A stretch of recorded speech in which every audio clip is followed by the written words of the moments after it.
Doctor, I'd like to ask you something. Yes, Inspector. You say that finally you did sign a death certificate. Against my profession. And now, afternoon theatre. We present Wendy Hiller as the Dowager Empress Mary, Rosalind Shanks as Anna Brune, and Alan Wheatley as Prince Boonin, in Anastasia by Marcel Moret. Translated by Guy Bolton and adapted for radio by John Scotney. Berlin, winter 1932.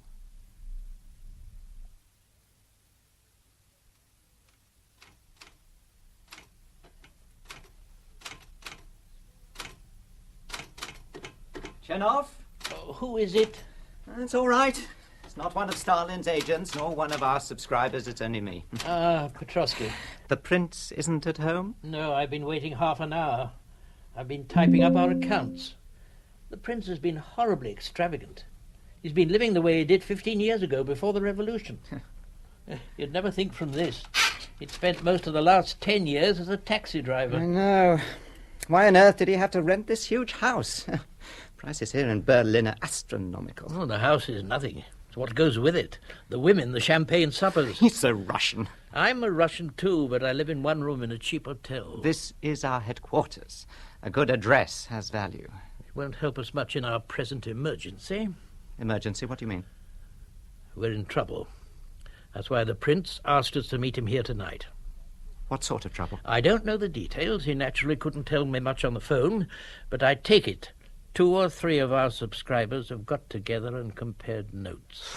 I suppose we should have expected something of the kind. It's over 4 months since we sent out our first circular, and while we've been keeping up our appeals and taking in their money, we've made no serious effort to find the lady who is the essential element in our enterprise. That isn't true.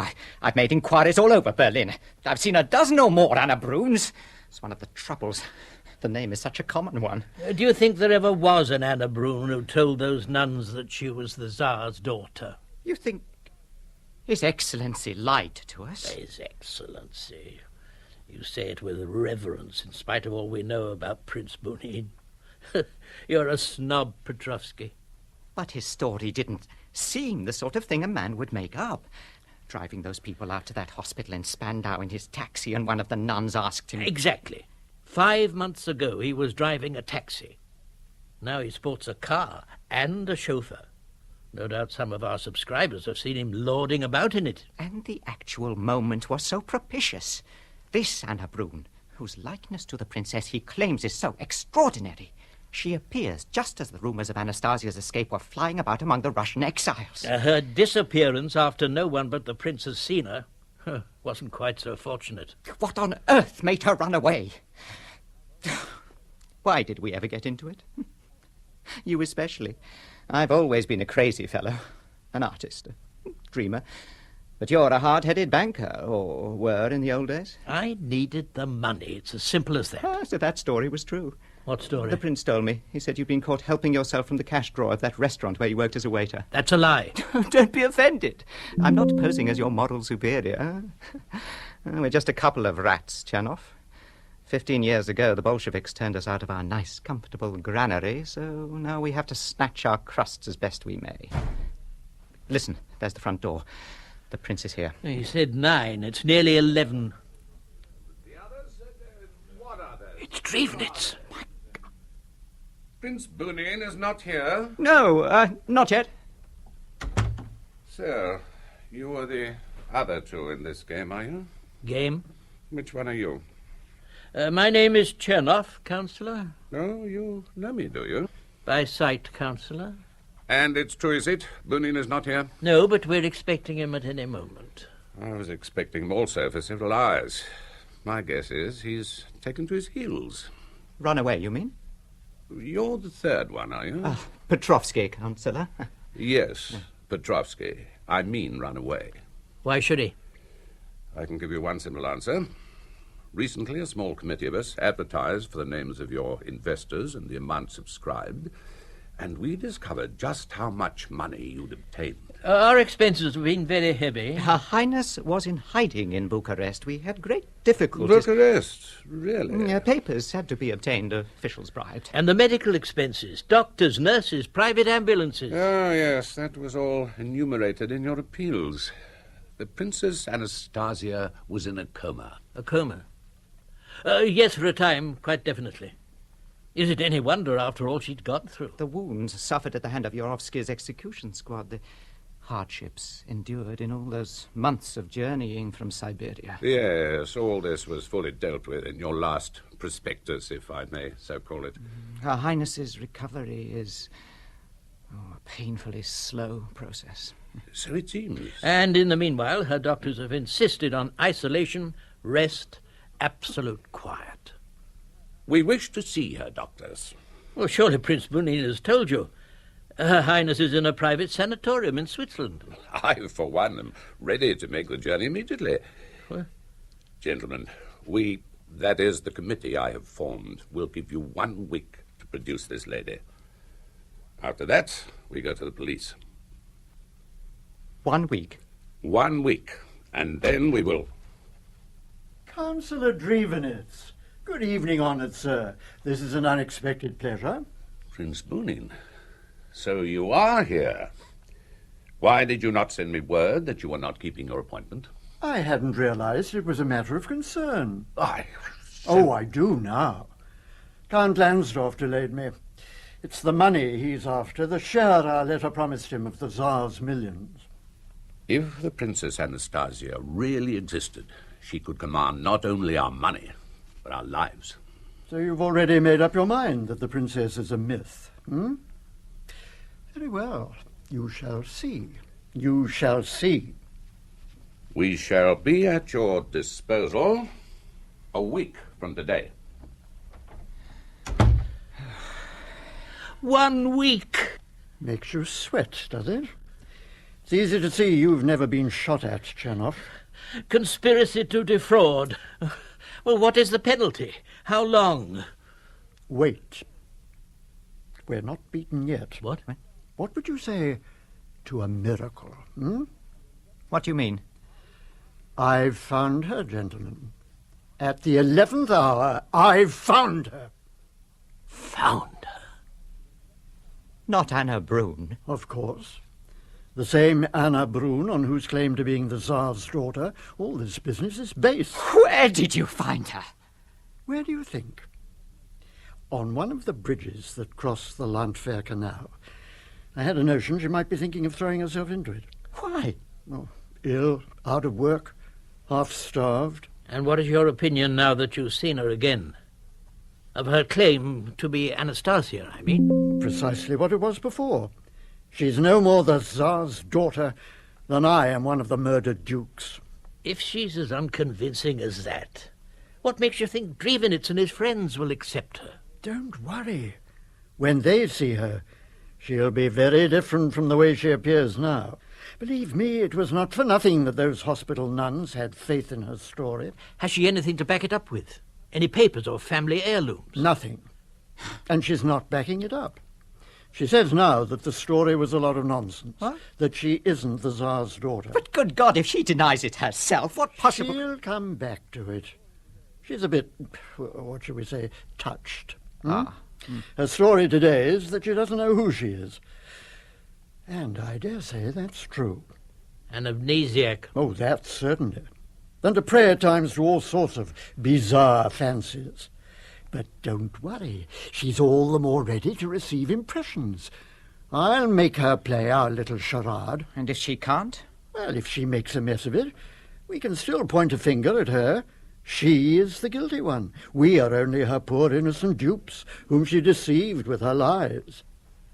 But now, comrades, if that term doesn't grate too unpleasantly on your White Russian ears, what do you say? Shall we have her in? You don't mean to say she's here? Indeed she is. Sergei, bring the lady up. Yes, Your Excellency. Now, let me caution you, don't speak to her in Russian. What? She says she doesn't understand it. What? But that makes it impossible. Oh, it's a lie. She has a definite Slav accent. But don't worry.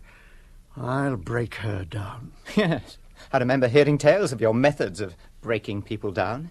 But Berlin isn't Russia, and 1932 isn't 1916, Bunin. Bring her in, Sergei. Your Excellency, Fräulein Brun. Go on in, Fräulein. Go on. Yes, come in, Fräulein.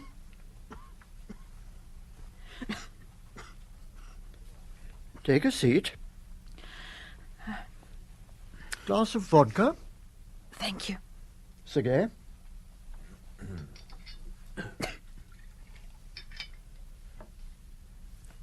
Fräulein.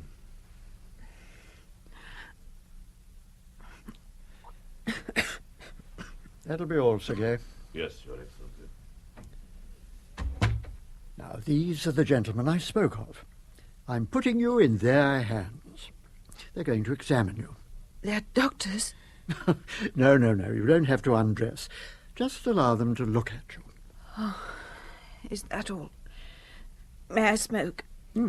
Here. Help yourself. Thank you. When you and I talked just now, I promised you employment. Have you a light? Yeah.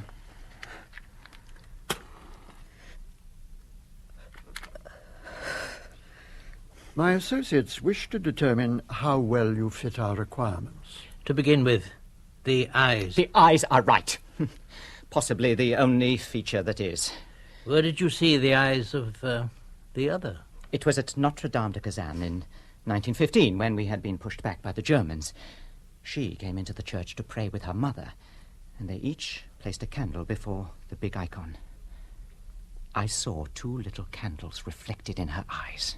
Blue eyes? Blue-grey, with 2 candle flames like a pair of golden dots. And just now, when I held the match for this one cigarette, there was the same thing exactly. And very few eyes will pick up a reflection like that. I'm an artist. I know what I'm talking about. What about the height? Huh?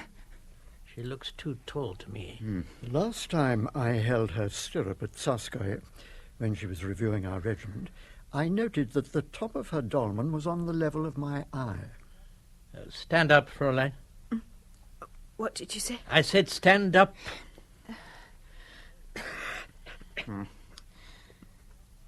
Of course, she's 14 years older than the other was when she died.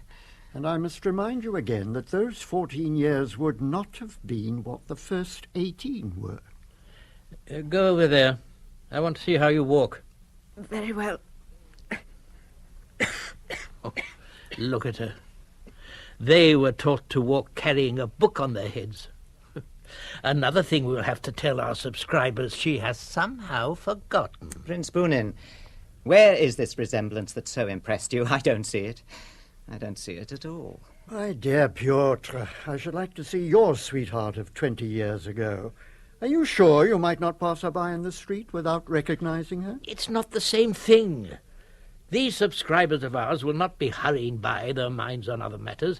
They'll be keyed up, expectant, critical, suspicious. And how have they seen the original? A white-clad figure in a rapidly moving carriage. Or one of a family group in the flowered stand at Krasnoye.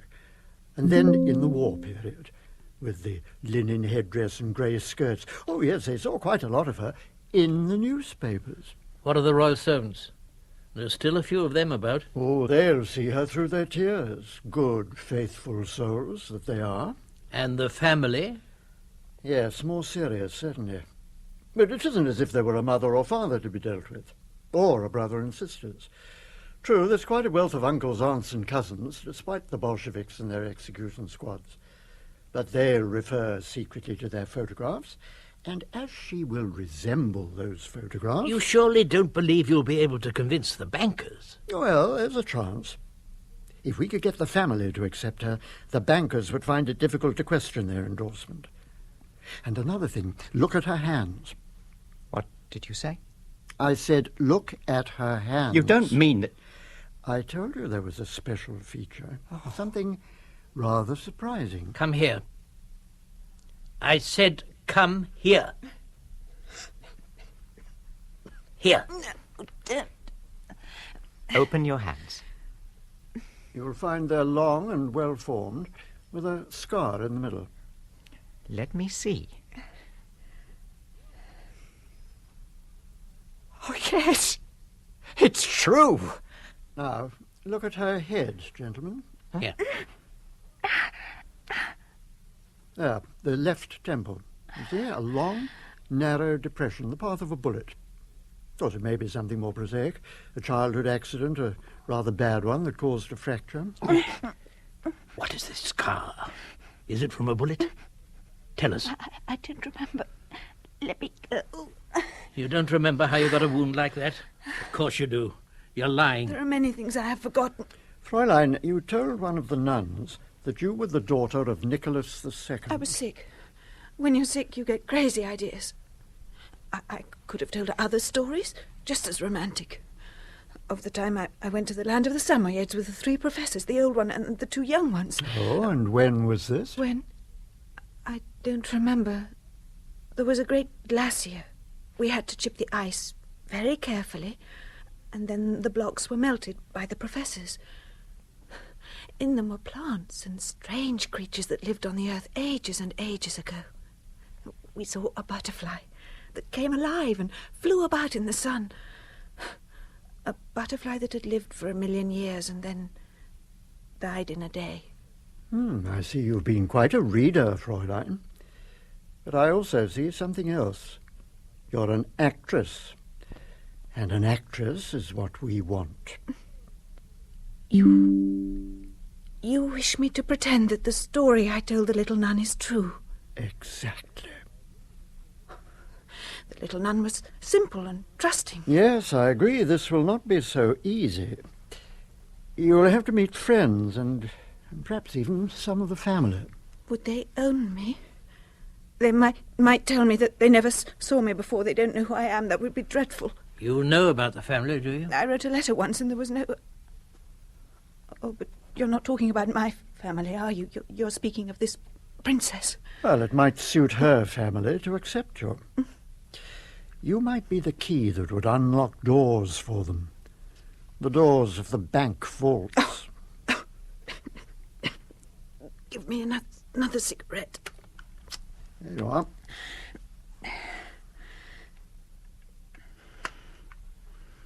Here.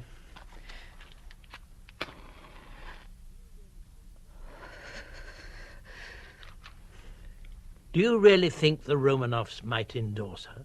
Yes, some of them. Yes, I think that if it were managed very tactfully... Who would carry the most weight? The most weight? Oh, no question about that. The old icon. The old icon? Yes, that's what we used to call her. Marie Fyodorovna. The Tsar's mother. People say she went mad. Well, she happens to be here in Germany, visiting her grandnephew Paul. What of him? The prince you say she's visiting, Prince Paul. Yes.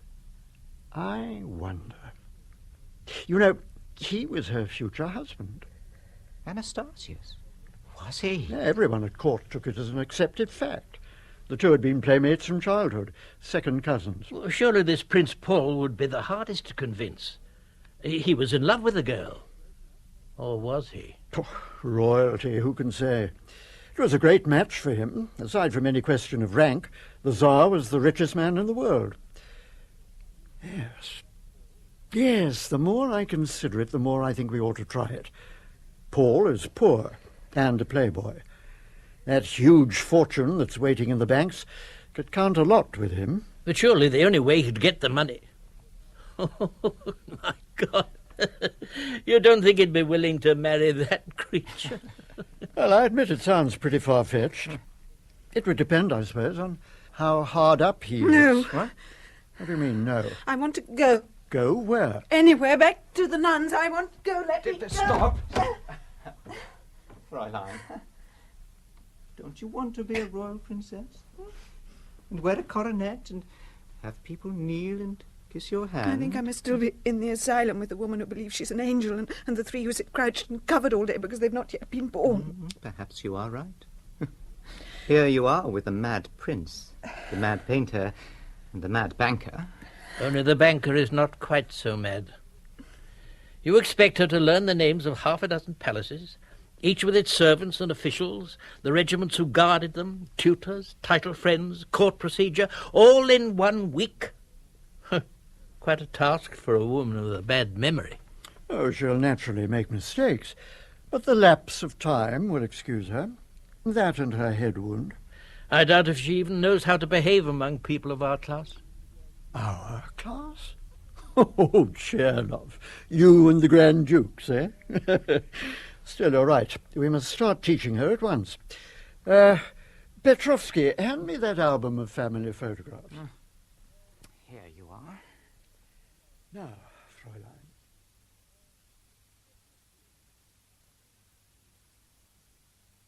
Grand Duchess Elizabeth, Aunt Ella, the King of Norway, Uncle Hans, the old King of England, Uncle Bertie, the Queen of Norway, Aunt Swan.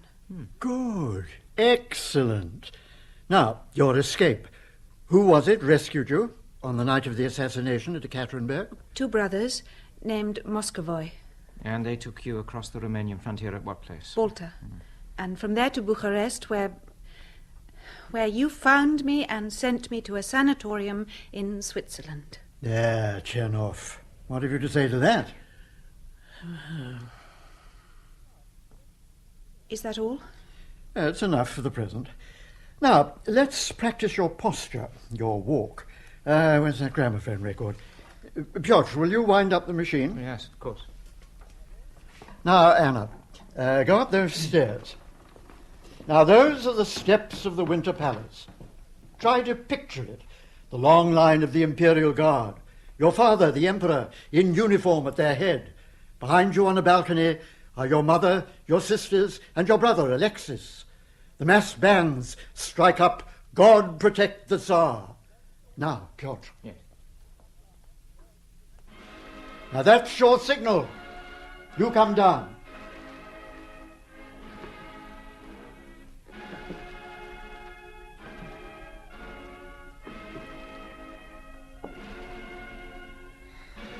Splendid. I believe she can do it. Yes, yes. Now, let me present the members of your household. Boris Chernoff, formerly of St. Petersburg, banker. Your Highness. Pyotr Konstantinovich Petrovsky, artist, formerly in scenic department, Russian Imperial Opera. Your Highness. And I am Prince Arkady Arkadyevich Bunin, General of the Don Cossacks, ex-aide-de-camp attached to the person of His Imperial Majesty Nicholas II, Emperor of all the Russias. And I am Her Imperial Highness, Princess Anastasia Nikolaevna.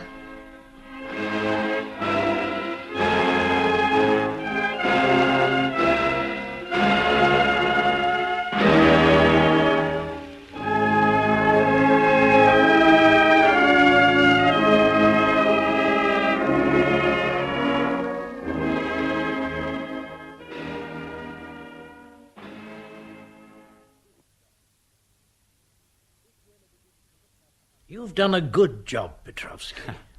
This really begins to look like a house where a princess is installed. I like the chandelier and the icon. Yes. It's quite like the old days at the opera. There are 4 more witnesses on today's list. Are they still here? One had to go, a dressmaker. Yeah? As a girl, she says she worked for the firm who made clothes for the 4 princesses. Sonia Rykov. She'll be back tomorrow. Good afternoon, comrades. How's it going? Good afternoon, Excellency. I got some news. We are about to have a distinguished visitor. Oh? Maria Fyodorovna. No, the Dowager Empress here in Berlin. Yes, it's official. Prince Paul sent for me to ask if Her Highness was now well enough for us to bring her to Haraldeberg to meet the Empress. Well, I thought we weren't ready for that. Not yet. So I said no. Quite right, but I'm The not Prince said in that case Her Majesty will visit Her Highness under my escort. Of course, there was nothing I could reply to that, except that I was sure Her Highness would be overjoyed. Were those his exact words that you quoted? Did he say Her Highness? He did indeed. No talk of the unknown woman or the alleged daughter of the Tsar, the sort of phrases he used before he met her. It sounds as if she convinced him. She's amazing. What she's managed to learn in 1 month. It is just a month, isn't it? 28 days. It's uncanny. Yes, except for one glaring failure. What? There must be an interpreter present if she speaks to a witness who can only speak Russian. Yes. It's the reason she failed with old Pluvich, the chamberlain. Well, Pluvich won't matter. If only the old icon accepts her. Everything depends on that. Mightn't it be enough if the prince is convinced? Well, the prince counts for very little. A society idler, bit of a gigolo, musician, dreamer, above all, a Russian. But the Empress is a Dane, with no romantic nonsense about her. What time will they be here? 4 o'clock. We'd better have the other witnesses in at once. Sergei! Excellency. Ask Her Highness to be ready to receive the witnesses. Very good, Your Excellency. Shall I bring them in? Oh, one moment. Who are they? A sleigh driver who appears to be blind, a shabby-looking doctor, and some sort of charwoman. Oh, well, their names may help to swell the list of supporters. Do they all speak German? Sergei? Yes, Excellency. The woman and the old man have been living here for some time. And the doctor? He speaks it well enough. One at a time, Sergei. The woman first. The blind man and the woman are friends. They ask if they may come together. Oh, very well. Come this way.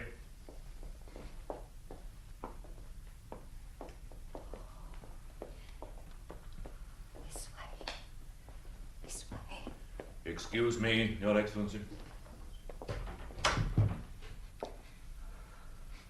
Now, my good people, Her Royal Highness is about to receive you.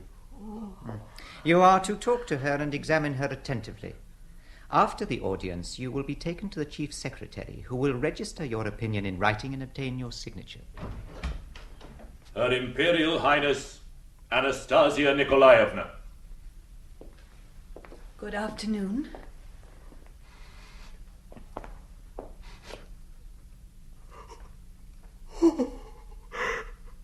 Oh, yes, it is you, little mother. I know you as my dog knows me. You were like 4 flowers, you and your sisters, and for each of you there was a different scent. Oh, dear Vasyevich, do you remember that Christmas at Gatchina, when I had sprained my ankle on the ice and you had to carry me to and from your sleigh in your arms? Oh, yes, it is your voice. I know it anywhere. My sister Olga took a photograph of us, you and me. I have it in an album. Would you like to see it? I am blind, gracious one. Oh, I didn't know. You would be glad of your eyes today. Our princess is beautiful. Oh. You have knelt to me long enough, Vasyevich. It was not like that at Gatchina. Then we threw snowballs at each other. You loved the snow. I called you Snow Princess, and you said you liked the name. Sergei, place chairs for my visitors. I must inform Your Highness that other visitors are coming. Yes? Prince Paul and the Dowager Empress. She is coming here? Yes. I don't know if I will be able to face her. Must it be today? Yes, it must. I'll send the peasants away. Then you can lie down and rest. No. No, they've been waiting a long time. Sergei, bring the chairs. Highness. Sit here. Now, what is your name? Anushka, Highness. And have you come here all the way from Russia, Anushka? No, Highness. I have worked here in the Russian colony for 11 years, since 1921. You know me, do you, Anushka? Of course I know you, little mother. Where was it that I met you? In Peterhof? Or Levadia? Or was it in Spala during the war? At Ekaterinburg, little mother. Oh. The assassin Yubrovsky ordered me to scrub the floors. Ekaterinburg. I do remember the swish of cloth as you wiped the floors. One of the soldiers had traced on the floor a sketch of Rasputin, all naked. I washed it out, and as I did so, the sun must have come out, for a little beam came through the shutters, and there on the floor was your shadow. I stooped and kissed it. And afterwards came that dreadful day when the shots were heard, and the sun darkened so that a July evening seemed like the blackest hour of winter.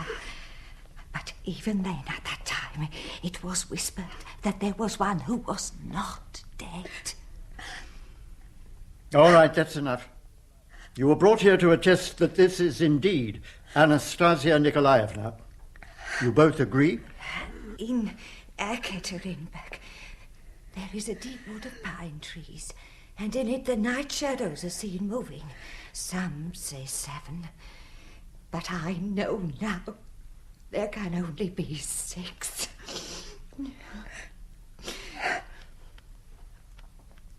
Goodbye, dear Vasyevich, and God's blessing. Goodbye, Anushka. Anushka of Ekaterinburg. Bless you. Bless your Highness. This way.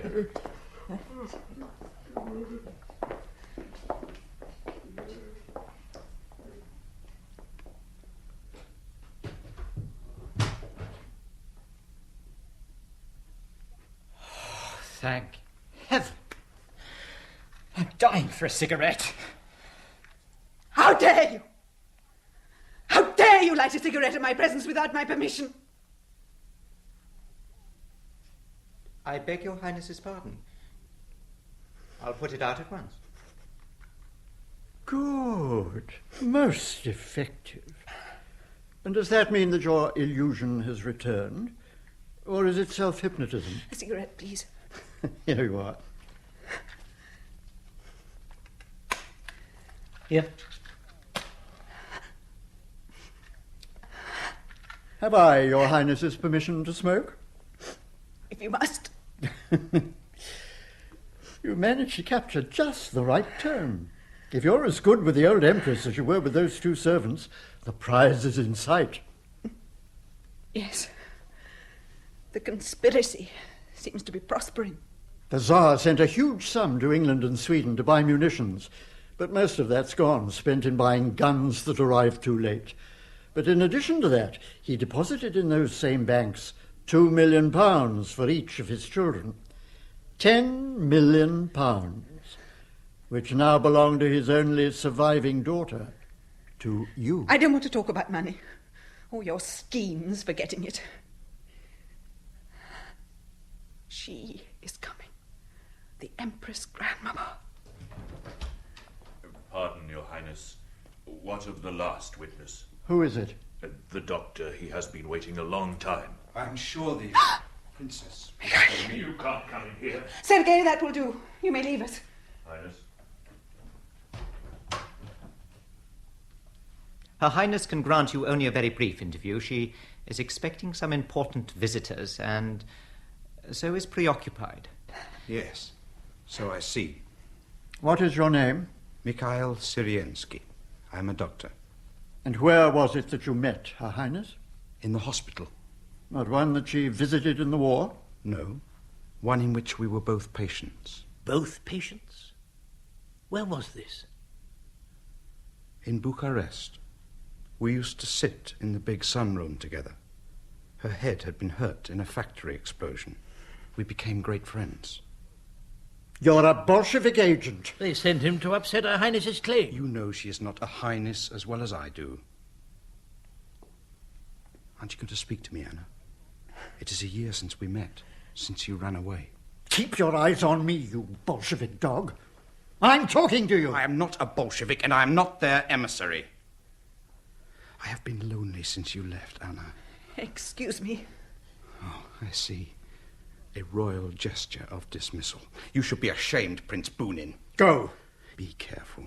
I have her police papers that establish her identity as Anna Brune. Oh, police papers mean nothing. They're being forged every day. Go, or I'll have my servants kick you down the steps. I am going. And don't come back, or you will be sorry. I was for a year in the hands of the secret police. After that, what any man can do to me is nothing. Get out! See him off the premises, Piotr. Come along. Goodbye, Anna. If you should want me, I'm at a small hotel called Potsdam. So, Anna, and is all this true? Were you the mistress of that scarecrow? If I were, would it be any business of yours? I want the truth. Was that man your lover? Let me go. Don't forget, the success or failure of your precious swindle is in my hands. Now, gentlemen, if I am to continue with your plans, I must go and get ready to meet the Empress Grandmamma. Chanov, go after her. Keep an eye on her. Yes, Excellency.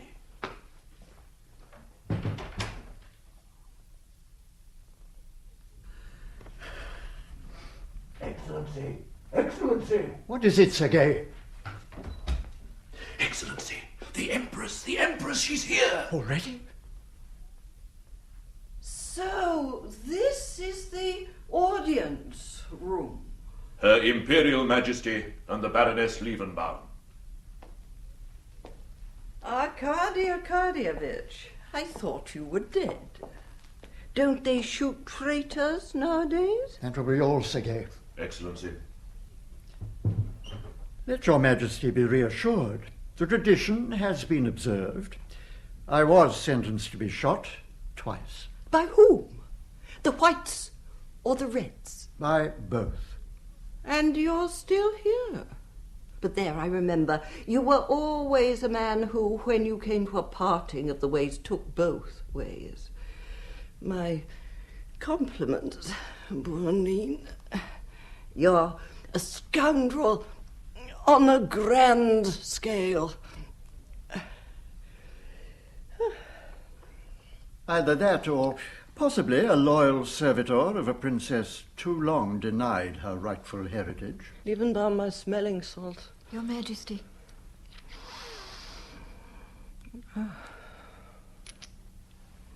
I remember one of your mistresses from the Mariinsky Theatre. You went in for actresses even in those days. She was French, if I remember rightly, wore dresses made by Dracol and had eyes like a mourning letter. She created a scandal in your rooms and my husband called you to account. She conveniently disappeared. You made women disappear in those days, and now you make them appear. Quite a talented magician. The princess asked your Majesty to grant her an interview at which you might judge, better than anyone living, the truth of her claim. She had relied, as had we, on your coming with an open mind. My dear Boonin, I have already been shown 2 Alexis, 1 Olga, and a Mary. I am a little weary of these spectral Romanova. Your Majesty must surely realize that this time there is a difference. From the very beginning, there have been persistent rumors of the Princess Anastasia's survival. And these stories were sufficiently plausible for a group of our Russian kinsmen to subscribe a fund to be used in making a search. With yourself as searcher-in-chief, the whole thing reeks of money, Boonin. Well, there is certainly money at stake, the contribution the Tsar made to support the war effort. The Kremlin has laid claim to it. Yes, I know all about that. My son was ready to beggar himself in the defense of his country. Unfortunately, he waited, as usual, until it was too late. True. The Tsar was like a man riding with his back to the engine on a train. He never saw anything until he was past it. As to these foreign funds of his, I am not here to spoil your little game, though I am not here to help it either. I have come, if you must know, because my nephew has plagued me into it. I'm grateful to His Highness. But I warn you, Don't try my patience too far. I have lost everything that I have ever loved. I have nothing left but my memories. Don't lay your hands on those. They are sacred. Now you may go. Thank you. Your Majesty, Yes? Yes? Or perhaps you are afraid to let your artiste perform without a prompter. Not at all. I will go and tell Her Highness you are ready to receive her. I think Your Majesty is about to meet with some surprises.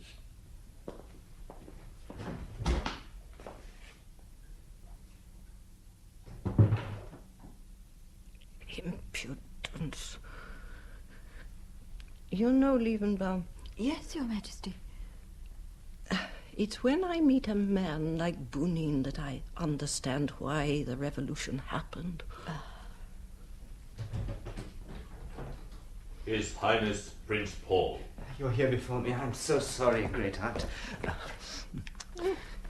You have discarded that old chestnut about punctuality being the politeness of princes. I had to borrow a car.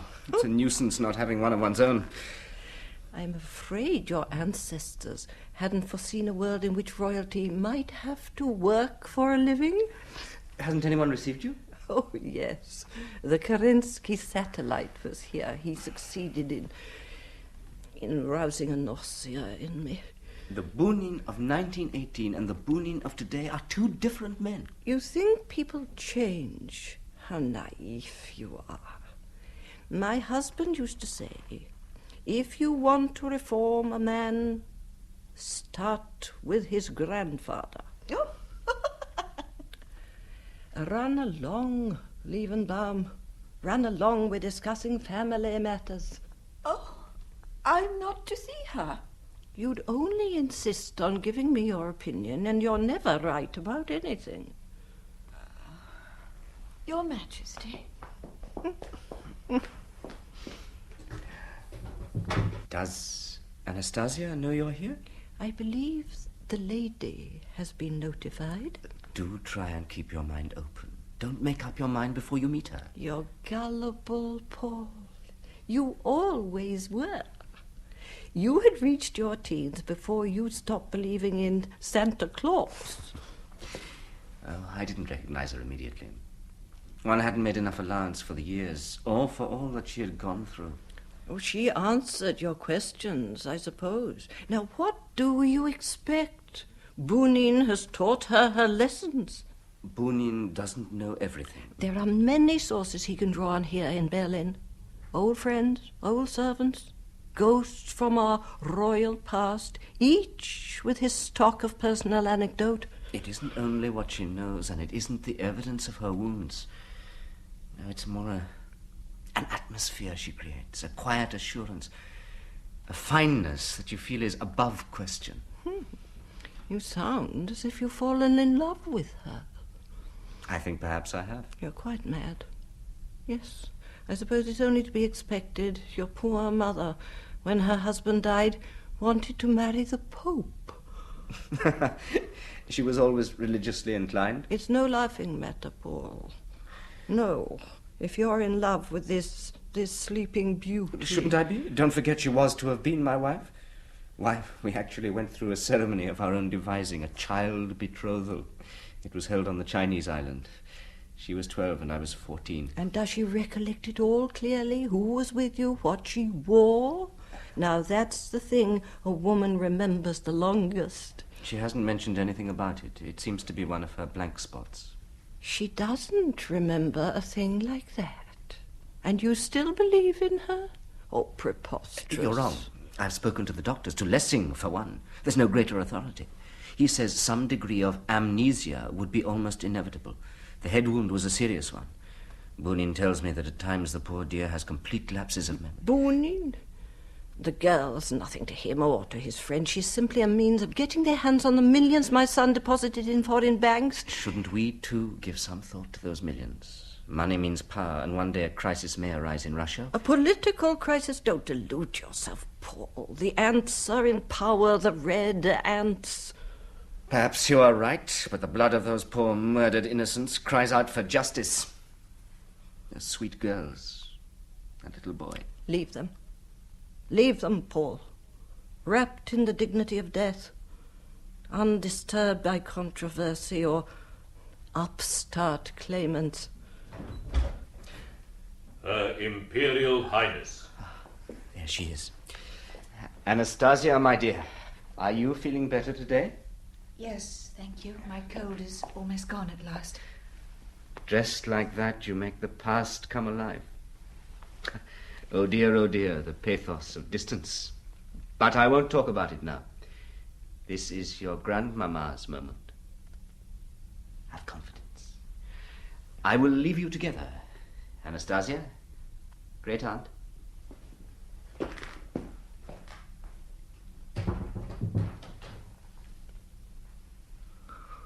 Oh, yeah. Yes. I can see why the others have believed, especially my romantic-minded nephew, the likeness is good enough for a waxwork gallery. I haven't cared whether they recognize me or not. But you... Don't you know me? Where were you born? In Peterhof. Child, no doubt, of Nicholas II and Alexandra, his emperors? And grandchild of Mary Fyodorovna. You have taken a long time in coming to comfort my bereavement. For many years I didn't know who I was. But now you are quite sure. How long have you been an actress? As in your case, Your Majesty, from earliest childhood. Yes, to be a princess is to be an actress, but not necessarily a good one. Perhaps I should have learned to be a better one if the curtain hadn't fallen so early. You are flippant about a subject which you must realize is, for me, a great personal sorrow. Forgive me. I forgot for a moment you would be regarding that tragedy as more yours than mine.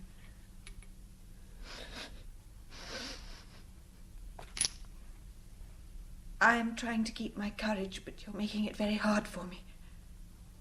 I have been without love for so long. Oh, come. Come, have there been no men in your life? I thought the story of your rescue included a Bolshevik guard who had fallen in love with you and who carried you from the charnel house where the bodies were awaiting burial. Yes, he rescued me and he took me to Romania. But he soon decided that a crazy girl was no great prize. A rescue from the very edge of the grave, years of lost memory in an asylum. Oh, excellent material for melodrama. Long, empty days. The consciousness of living came only through pain, hardly melodrama, Grandmamma. Did I give you permission to call me that name? I'm sorry it slipped out. You think my answer should be to grant you that privilege? A lonely old woman should be glad to hear someone call her grandmamma, glad to clasp a young head against her empty bosom. My loneliness has been as bitter as yours. You ask me for recognition, for love, and you do it very well. Your eyes are moist, your voice is full of feeling. But I can only reply that the love you beg for belongs to one who is dead. Now you have chosen to deck yourself in the robes of a spectre, mademoiselle, and so doing have managed to win endorsement from a few poor sentimentalists, dreamers, self-deceivers. But I am none of those things. I was told you would ask me difficult questions, but you're not interested enough to ask me any. Oh, I was going to catechize you, was I? And this is what your business associates told you? They mean nothing to me, these men, neither they nor the millions about which they dream. But they have told you about those millions. Oh, yes, they have told me. And did you not say that a Romanov may be butchered, but is not to be bought? That should have been your answer. For if your blood was truly Romanov, you would not let yourself be made a cat's paw by Bunin and his crew. Tell me to whom this money should be given, and I will give it. Then perhaps you will believe me. Easily said and rather clever. You cannot give the money away until you have it, and you cannot get it without first obtaining my recognition. I remember hearing Father say you were the toughest fighter the family has known since Peter the Great. That was at the time you and my mother quarrelled over a necklace, some emeralds. Part of the imperial treasure, but you wanted to keep them for your lifetime. Who told you this? I remember you wearing them. It was with your last court dress, the red velvet one with the long train. Oh, where did you see my portrait? Or did someone describe me? Strange, I only remember the large outlines, or the little details. My father took the side of my mother. They even brought in the Chancellor. They were all lined up against you, but you kept Figgy's jewels. You know that too, do you? And you've learned to call the great Catherine Figgy. We always called her that. And sometimes we'd give the same nickname to Mary because she had such an eye for the men. Olga used to tease her. Stop! I forbid it. I forbid you to speak those names. They're my sisters. I can speak of them if I choose. Imposter. You call me that? Yes, and I want it stopped. If you have any decency, I demand that you end this masquerade. I will pay you. I will give you more than those blackguards will. Go away. Leave me. I am offering you money. Go away, please. Oh, you're giving up, are you? So it wasn't enough to have suffered all that. The cellar, the asylum, the horror, the emptiness. It was also necessary that I should meet you again. Like this. Ah, the tragic scene of despair. You're forgetting nothing, are you, mademoiselle? Say what you like. I'm no longer able to struggle. Oh, how can anyone who has suffered so much have so little heart for suffering? I'm sorry if your failure to win me over is such a cruel disappointment, mademoiselle. Don't go. But you just told me. Not yet. I'll say nothing more about them, nothing to try and convince you. Then what do you want me for? Just a moment or two longer. Let me touch your dress. Let me put my hand for a moment in yours. No, mademoiselle, no. Let me go. You called me little one. Malienkaya. It was your own special name for me. Why? You used it for no one else. Are you ill? No. No, just a cough. Nothing serious. I'm not bidding for sympathy. You have seen a doctor, mademoiselle, a good one. one. Yes, I'm well acquainted with doctors. But it is kind of you to ask. And I'm not, after all, surprised that you do not recognize me. I know I've changed very much indeed. Let me go, please. I must go home. What is strange is that you have altered so little. You still seem to me as you did that day that my finger was pinched in your carriage door. And you told me to try not to cry, because there were people there, and I was the daughter of an emperor. No, let me go. Look, it is still not quite straight, that finger. Or can't you see the difference from the others? I don't know how you know these things, but you're too clever for me. But please, mademoiselle, I am an old woman, and I have not the strength Very well, to go be up. If you must. And you'll never come back, I know it. We have met once again after all these years. The only two left of our family. I will see you again, mademoiselle, when my mind is clearer. Now, I am feeling upset. No, perhaps you had better not come again. You are kind now. But later you will get your balance. You will say she is some sort of cheap little actress hired for money. And it is true, Grandmama, they did hire me for money. I was starving after I ran away from the asylum. I'd nowhere to go.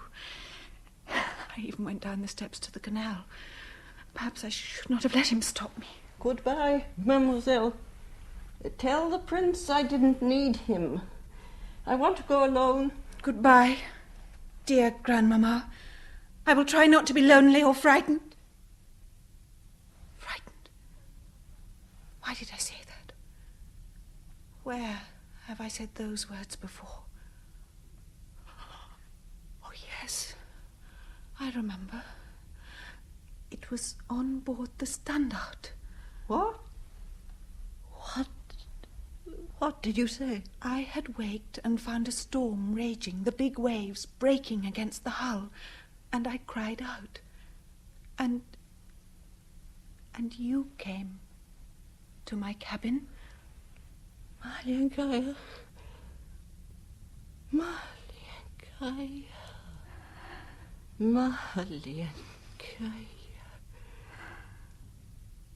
You've come from so far away. I've waited so long for you. No, I couldn't believe it. I couldn't. Not at first. There is no need to tell me any more. I'm not going to cross-examine. You're warm, you're alive, and that is enough. I can stand no more now. Can't you hear how my old heart is thumping? Now, I must go. Don't be afraid. I shall come back. I need you. No, don't go. Let go of my dress. Let go. No. Now, that is what you used to do as a child.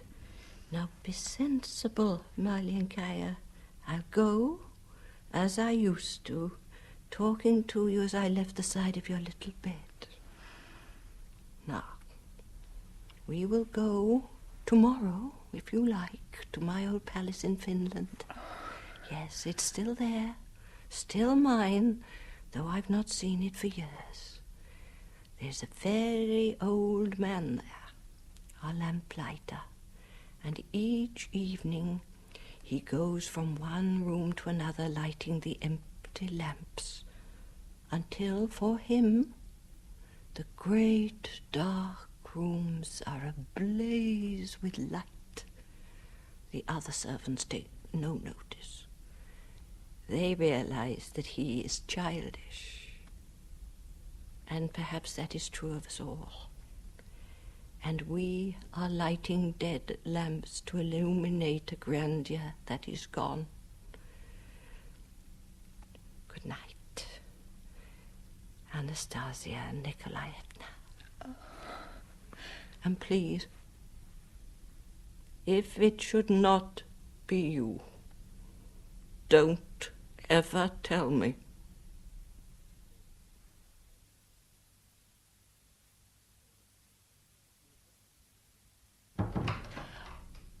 She has gone? Yes, Paul. She has gone. She has accepted you? Yes. That is splendid news. If the old Empress recognizes you, so must everyone. Even yourself? Me? I was one of the first to come to your support. You know I have been in love with you since our childhood. My desire to marry you is as strong as ever. There was a Russian doctor here this afternoon who insists my idea that I am the Tsar's daughter is a childish illusion. What? But that is absurd. Suppose I say it's true.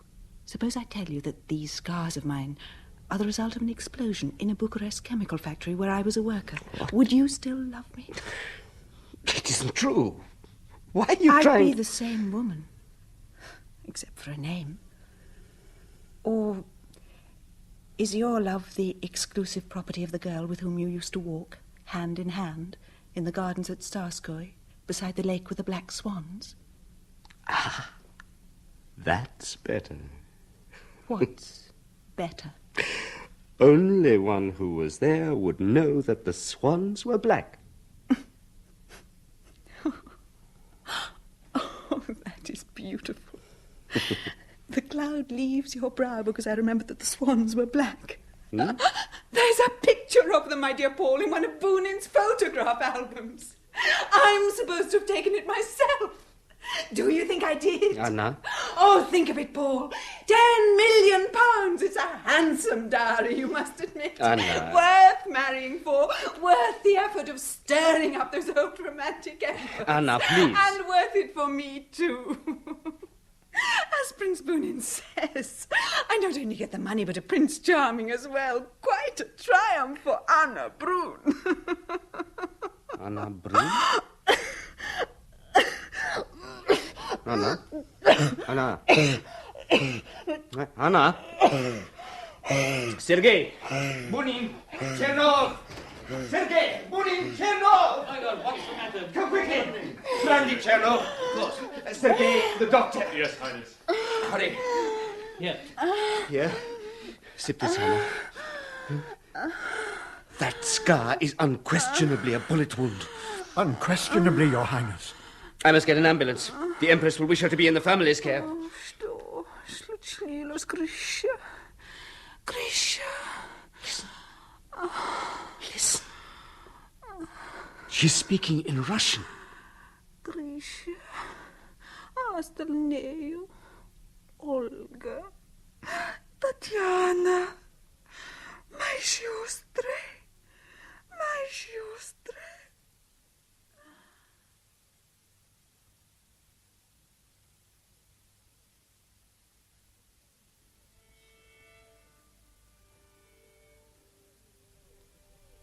Petrovsky, you've got an orchestra. Good, good. And the throne, where on earth did you get that? Rented for the night from the property department of the opera. It's from Boris Godunov. And how about the ballroom, the seating arrangements? I've given Sergei and Boris their instructions. The generals and the court dignitaries are to have the front seats. Good. Piotr, our fortunes are on the turn.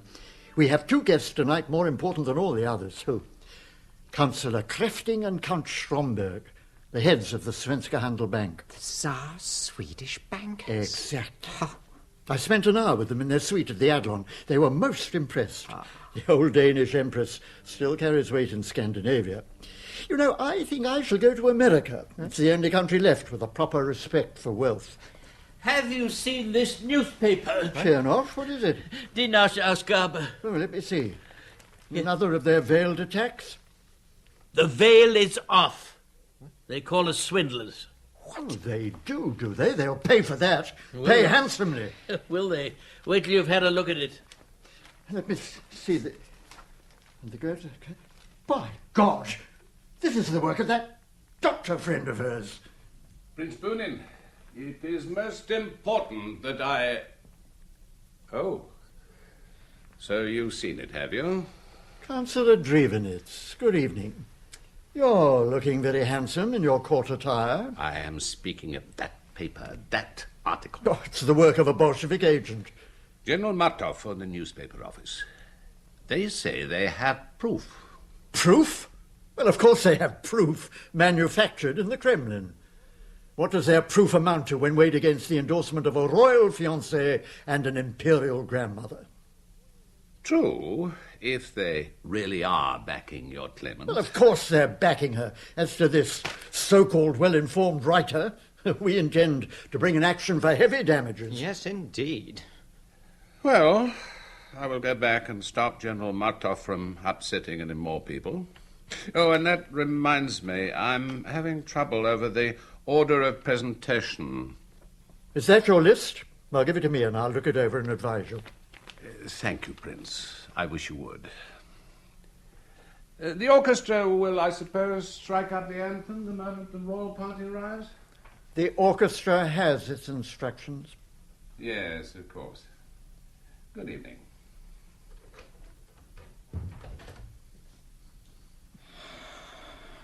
My compliments, Prince. You have a gift for handling awkward situations. The conspirators. Good evening, Imperial Highness. You wish to speak to me? Yes, you showed good judgment in coming on ahead of the others. There are matters to discuss. Oh? Did you make any slips while you were staying at Heralderberg with the Empress? Slips? Mistakes? Blunders? I'm afraid I can't say. I was ill.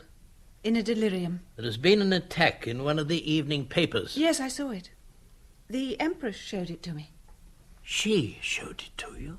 What did you say? Nothing.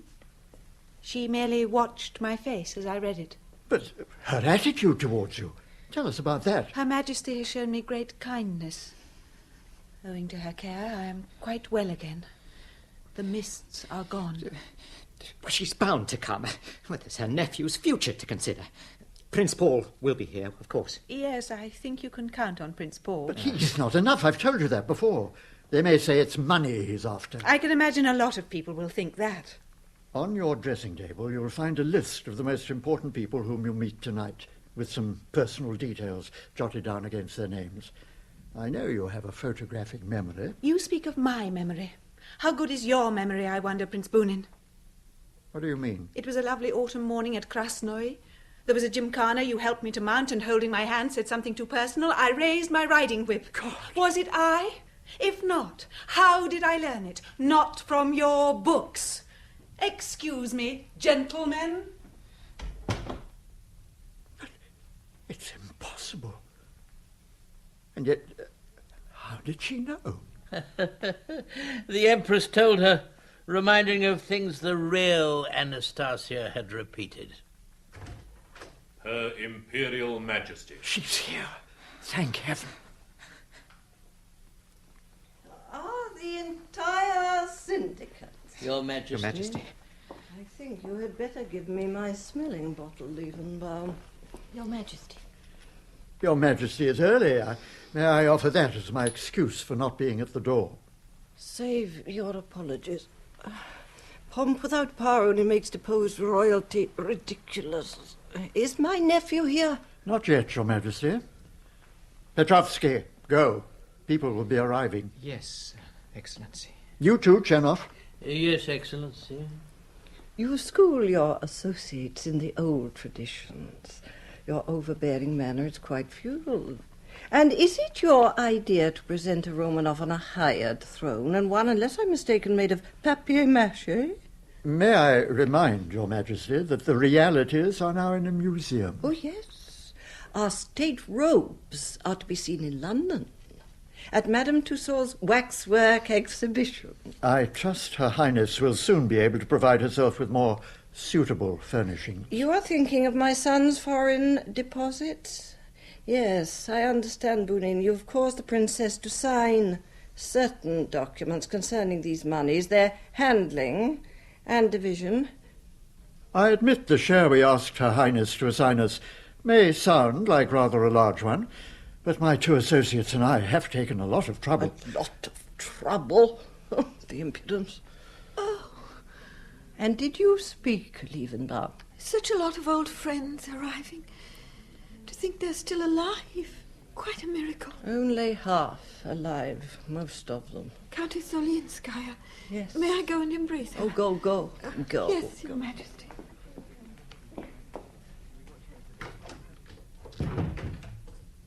I assume from Your Majesty's attitude that the princess has told you certain things. She told me nothing deliberately.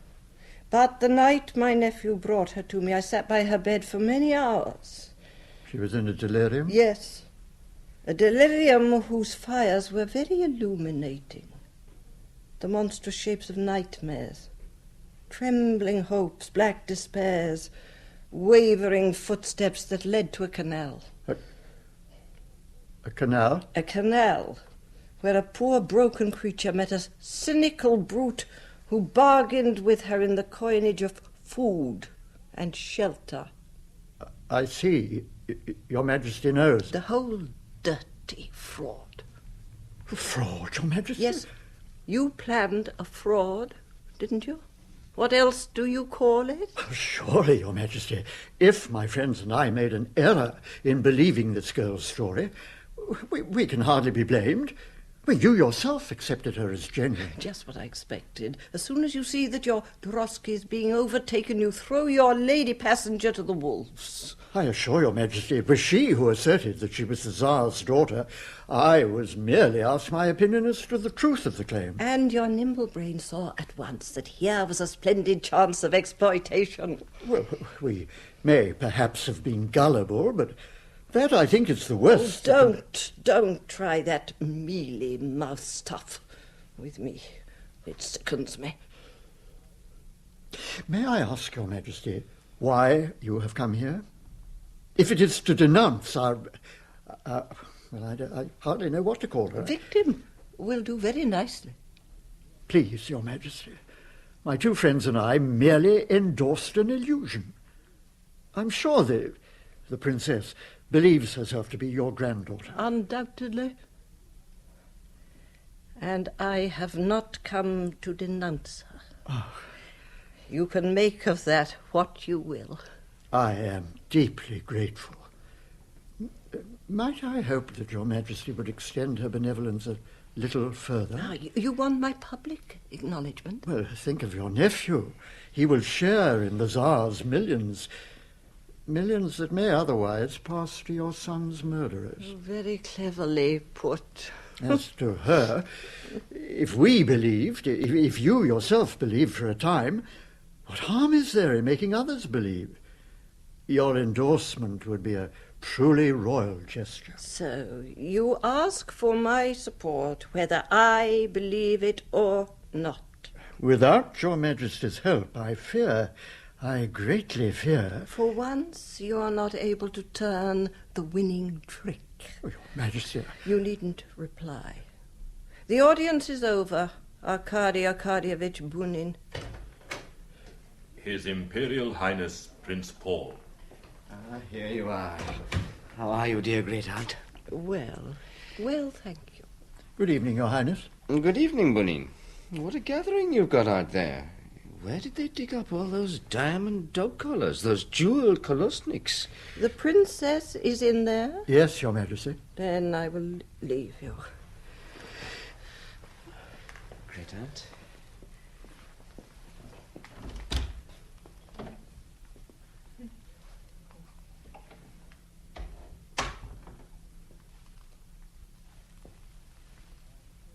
Is anything wrong? I'm afraid so. Her Majesty refuses us her support. But that is impossible. She has no doubts regarding Her Highness, none at all. She told you that? Yes, and her whole attitude. She displays real devotion. I've just had a thought. The forthcoming marriage made a deep impression on those Swedish gentlemen. If you could decide when the wedding is to take place and make an announcement... Tonight, you mean? Yes. You think the effect... Yes, I see. Of course, Her Highness must be consulted. Yes, perhaps she'd better be told that you would like to speak with her. You needn't trouble, Prince Bunin. You have forgotten how well one can hear behind these doors. Good evening, Anastasia. Good evening, Paul. Her Majesty wishes to have a word with you when you are free. There is a rather important thing to be settled. Prince Paul would like to make an announcement tonight of your marriage date. I will discuss the matter with the Prince in private. Certainly, if you wish it, Highness. Excuse me.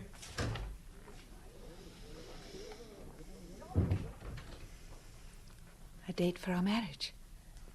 You would like to name it at once? If you are agreeable. You feel it will impress the bankers? That is one thing, but the other... You know there is one thing you have never mentioned. Our boy and girl betrothal at Krasnoy. The ceremony on the Chinese island. I was waiting to see if you would remember.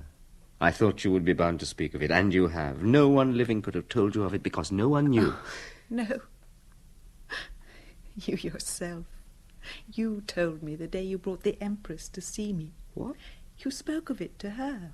I was standing behind those doors, listening. Oh, Paul. Supposing there were no bankers, no money. Would you still be as sure that I am the girl to whom you pledged your love? Of course. Now it is I who ask for proofs. I suggest that we marry with no reference to bankers or bank accounts, that we make no claim for this money, that we work for our living, both of us. But why? Why should we? Poor people have one advantage, Paul. When they are loved, they know it is for themselves. I refuse to take that remark seriously. Hadn't you better go to Her Majesty? I've been taught that you shouldn't keep royalty waiting. Very well. I hear that she is also in a difficult mood tonight.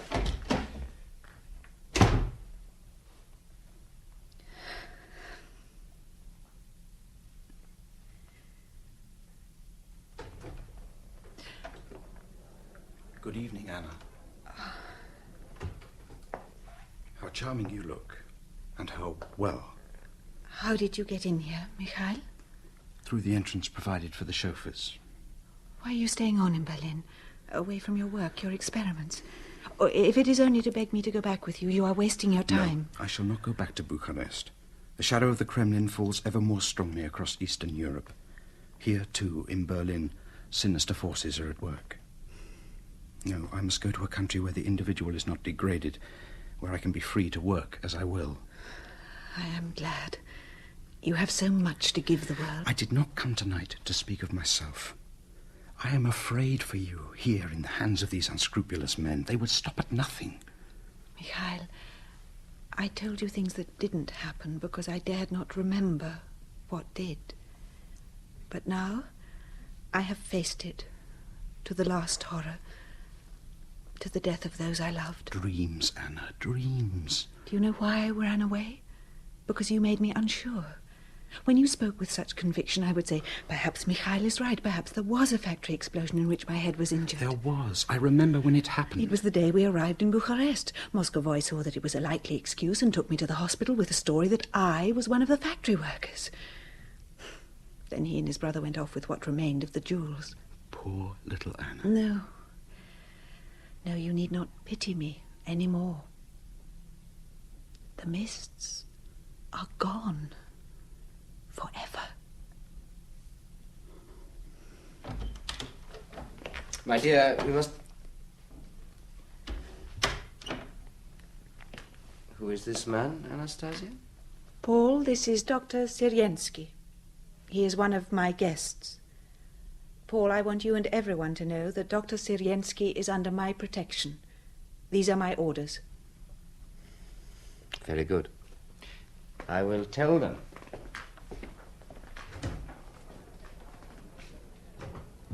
He obeys you. They all obey me. You are quite safe. Who is he? A prince. Prince Paul. And he accepts you? Yes. I am bewildered. Is it then possible that it is I who have lived with an illusion? Perhaps I did not want your dream to be true, because it must take you from me. It doesn't matter to me that I'm a princess. It only matters that I am I. That someone, even if it be only one, should hold out their arms to welcome me back from death. Well, my dear, I have had my half hour alone with my thoughts. Now, that is what my husband always insisted upon before he would make a decision. There have been bad Romanovs, many of them, and he was a good one. Your Majesty, may I present Dr. Mikhail Syrensky? Your Majesty. Is this the Mikhail of whom you talked during your illness? I talked of him? Oh, yes. And one day, when the fever abated for a time, I asked you about him. University of Moscow. A bacteriologist? Yes, the Kremlin people tried to force you to work on the development of germ warfare. You refused. Correct? Quite correct, Your Majesty. 3 exiles. Well, my thoughts have been very much with Russia just now. The wonderful forests. And the good Russian air. Yes. Bitter to the taste, with the smell of pines that the winds bring from the frozen forests of the north. Yes, yes, yes. And now I will go. Wait. Go out the back way. You will be safer. Thank you, Your Imperial Highness. Oh, between you and me, it will always be Mikhail and Anna. Your Majesty. До свидания, Anna.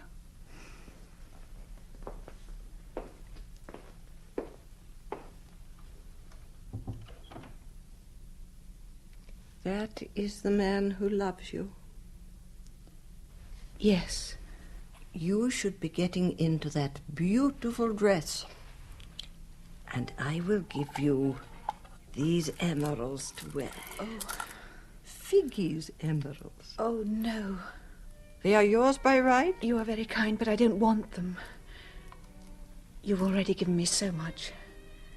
My sanity, my desire to live. And what is to happen after tonight? Must you go with these men? Oh, no, that is finished. Listen to that music. All the old Russian airs, the past, always the past. A lost dead world that has vanished forever. You can't blame them for wanting the old life back. It was strangely beautiful. Yes, the figures moved charmingly. They sang and danced, they made jokes. But behind them hung a painted backdrop of the final scene in their comedy. A cellar in Ekaterinburg. I have tried to live as if that horror had never been. I have places set at the table for my dear ones, and I talk to them as if they were there. I know, and no one can blame you for living with your dear phantoms. But so much of my life, even from the beginning, has been spent in a shadow world. So, you will not return with me when I go home next week. I shall come to you again, dear Grandmama, but I want to work. I want to live. And who knows, perhaps I shall find the things out of which other women make their happiness. You talk as if we were parting. Perhaps we shall not have a chance to be alone together for some little time. Perhaps. And now, go and get dressed. I shall walk by your side when you enter that room. I had a struggle with my silly pride, but it is put away in my pocket. Oh, no, keep your pride, dear, dear Empress Grandmama. That is what you used to call me. Now, it is only Grandmama. If there had never been an empress before, they would have had to call you one. And now, you must excuse me, my dearest Grandmama. God bless you. God bless you. God bless you.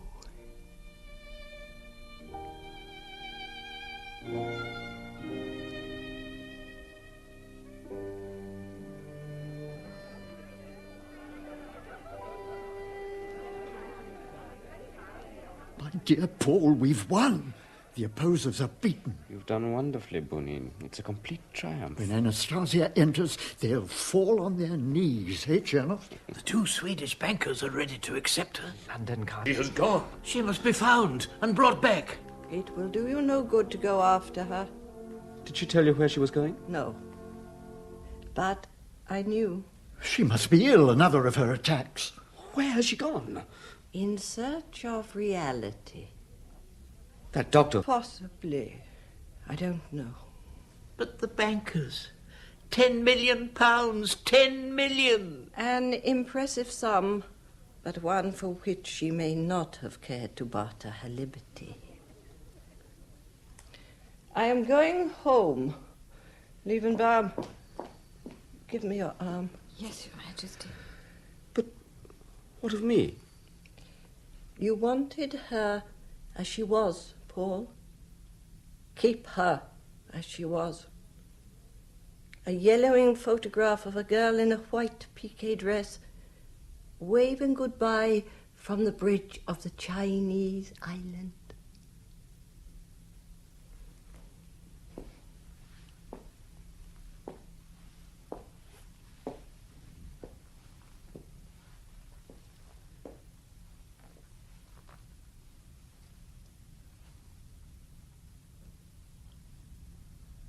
Well, the mad Romanovs have come to a fitting end.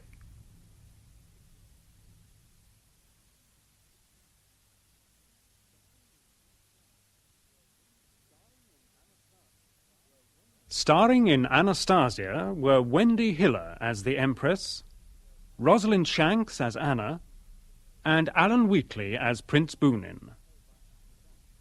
Petrovsky was played by Anthony Daniels, Chernoff, Lockwood West, Prince Paul, Sean Barrett, Drivenitz, Ronald Batterley, Dr. Siriensky, Stuart Organ, and Baroness Liebenbaum, Maddie Head. The charwoman, Jean Trend, the sleigh driver, Hugh Dixon, and Sergei, Stephen Thorne. Anastasia by Marcel Moret was translated by Guy Bolton and adapted for radio by John Scotney. The director was Graham Gould. For the Sunday play, we offer Hugh David as Richard Dukes and Einan Evans as Inspector Probert in Murder on the Agenda by Einan Evans. Murder on the Agenda.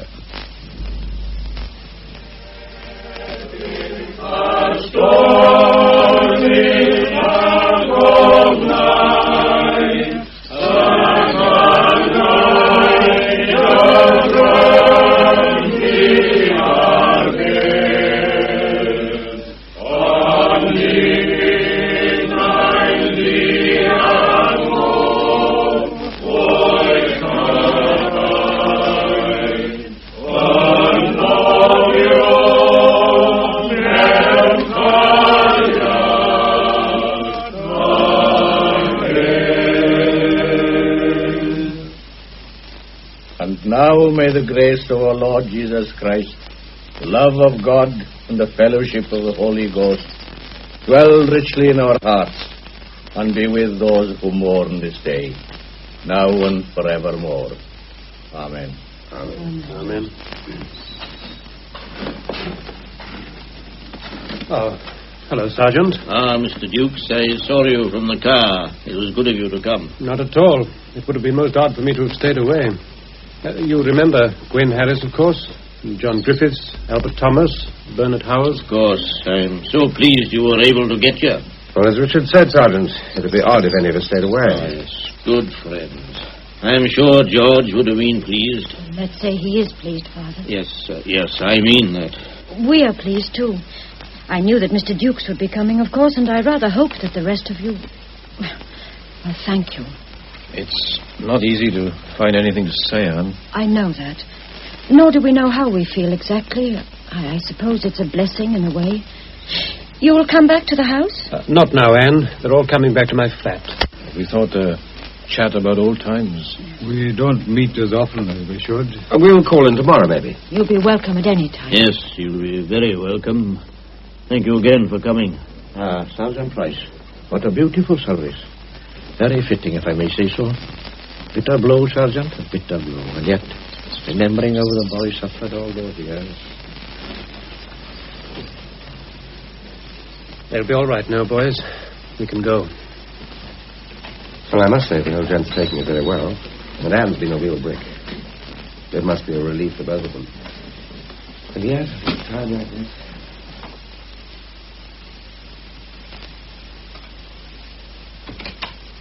Is that you, Mr. Dukes? Yes, Mattie, I'm back. How many are you? 5. Oh, I reckoned on 5. Well, come in, all of you, and get yourselves warm. Thank you. I cut plenty of sandwiches, and the kettle is on the boil. How are you, Mrs. Roy? Oh, it was very good of you all to come. Now, you make yourselves at home while I get the tea. I closed this because of the draught. Well, drink, anyone? I think I could manage a whiskey. Beer for me. Well, help yourselves. Time for a cup of tea. Same here. Oh, well, it was a nice service. More people there than I expected. Yes, quite a crowd. You'd think that people would have forgotten poor old George. Stuck away for 5 years. Anne took it very well, I thought. Oh, she's a sensible girl. She knows that George is much better off. They all are. Good Lord, yes. Still, George was her husband, and it's bound to be a bit of a shock. Twice a week down that confounded asylum for 5 years. In all that time, he hardly spoke to her. Must have been heartbreaking. I don't know how she stuck it. I used to go down now and again. You know, I felt I had to, but it seemed so pointless. He never said a word. I never felt I was doing any good. Well, Anne never had any doubts about that. About doing him good, I mean. She always knew that George was glad to see her, even though he might not speak at all. Must have been pretty frustrating for all that. Well, sometimes he would talk, and then he'd seem almost normal. He'd yap away about the winding path to Tredoman, or the fishing in the Gledier. You were a pretty frequent visitor yourself, John. More so than the rest of us. Well, yes, I went whenever I could. I found it so devilishly difficult, and I always got so depressed. Just seeing the poor old chap sitting there like a mummy, wide-eyed and taut. I dare say visiting was a bit easier for John. I mean, Yes, maybe it was. I like being with Anne. Is that what you mean, Albert? Oh, come now, old boy. Well, why shouldn't you? I've never denied that I like being with Anne. I hope she liked being with me, too. Whether she's as fond of me as I am of her is another matter. I've never asked her. Well, I'm quite sure, John, that you've been a real friend to Anne. Well, I think she needed a friend. Believe me, boys, Anne's devotion to a man, dead in every sense of the word, was as splendid as it was pathetic. Now, well, I hope to make up to Anne for some of the years she's lost. If she'll have me, I'll marry her. Perhaps this is hardly the time to talk about it, but you might as well know where I stand.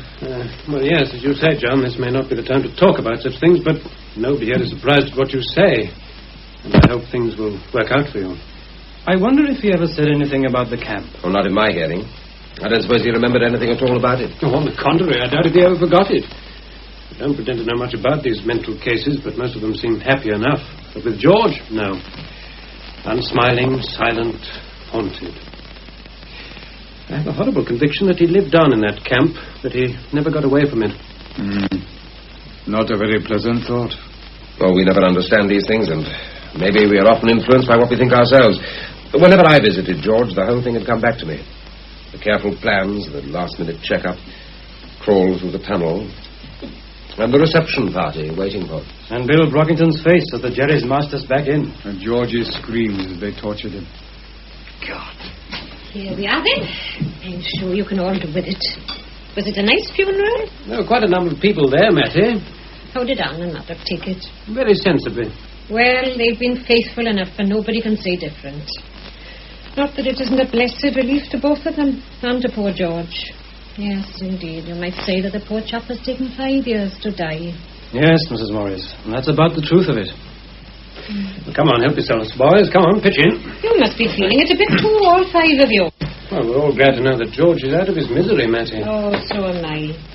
For all that, there's something so final about a funeral, and one can't help feeling sorry for old Maddock and for Anne. You've done your share of comforting, Mattie. Oh, I've just given a hand with the food and things, that's all. And that's where I'm going now, down to the Price's house to clear up things for them. Look, after you finish, just put these dishes in the kitchen, will you? And I'll do them in the morning. Well, I'd say good evening to you all, then. Well, good evening, Mark. Thank you. Good night, Mattie. Well, she's one out of the bag, isn't she? You're lucky to have her, Richard. Oh, a bachelor is entitled to some compensation. Well, I'm a bachelor, and I'm not so lucky with my housekeeper. Mattie isn't exactly my housekeeper, you know. She has her own family to look after. She suits you, I should say. Oh, yes. I like to have the place to myself in the evenings. By the way, Richard, isn't that play of yours due on this week? Yes, Thursday at 8:30. Oh. It's all about our experiences in prison camp, isn't it? Well, it's a play about prison camp, yes, but I try to deal with the lighter side, the fun and frolic. You must have a vivid imagination, Richard. What's that, Bernard? Hey, come out of that corner. You're too near my whiskey bottle. Oh, I want beer. Now then, what were you saying? I said you must have a vivid imagination. I don't remember any fun and frolic. Well, there was the football team, Bernie, old boy. And the cricket. Yeah, not forgetting the thespians. I'll never forget the night Richard split his pants. What about John in Pygmalion? Oh, you, Albert, playing the tarty piece in... what was the name of the play? I remember. Look here. When do we cut the cackle, boys, and start talking? Well, there are things to be discussed, aren't there? I take it you all know what I mean. Or do you or don't you? We all know what you mean, Bernie. The point is, do we want a discussion? You don't, is that it? Oh, I didn't say that. Richard? Well, I suppose we can have a discussion, Bernie. Whether or not we shall all be thinking on the same lines is another matter. Brockington wasn't at the funeral, was he? I shouldn't think so. Had there been flowers, he would have sent a big wreath in one of his limousines. Well, come on, Richard, you're the captain. Let's get talking, shall we? All right, boys, all right. I'll try to put something into words. Now, in this play of mine on Thursday night, I tried to paint a picture of the lighter side of our life in prison camp. And to write this, I had to dig pretty deeply. The hell I remember vividly. And there's no doubt in our minds as to what was the most hellish part of all. 5 years is a long time to remember a man's screams in the night. But I hear them over and over again. Why only George? That's what's always puzzled me. If they got us together for torture, we'd have given each other moral support. Besides, George was the leader. I remember one night in particular. They must have given him a rest during the day, and then, just after lights out, they started. Oh, what the hell. Oh, don't let's rake it all up. Get to the point, Richard. Well, it was obvious to us all that Bill Brockington had split on us. If we needed any proof, then the look on his face when the Jerrys marched us back into the camp would have given it us. He told the guards all he knew, but he didn't know enough. George had all the escape plan locked in his mind, so they tortured him until he cracked up. And the 5 of us swore, didn't we, that if George died, Bill Brockington would die too. If we'd killed him there and then, it would have been easy. And it's not so easy now, eh? Well, is it? Lots of water has gone under the bridge. Time mellows. Well, not for me, it doesn't. I hate the swine today as much as I did then. We all hate him, Bernie. But what do you propose we should do? Go out and shoot him? Might be as good an idea as any. There's a price to pay for that sort of thing. Bigger than the price George paid? Well, maybe not. Now, look, boys, don't let's fall out with each other. Let's discuss the whole thing calmly, if we can. I suppose we can be called respectable citizens, and some of you have families.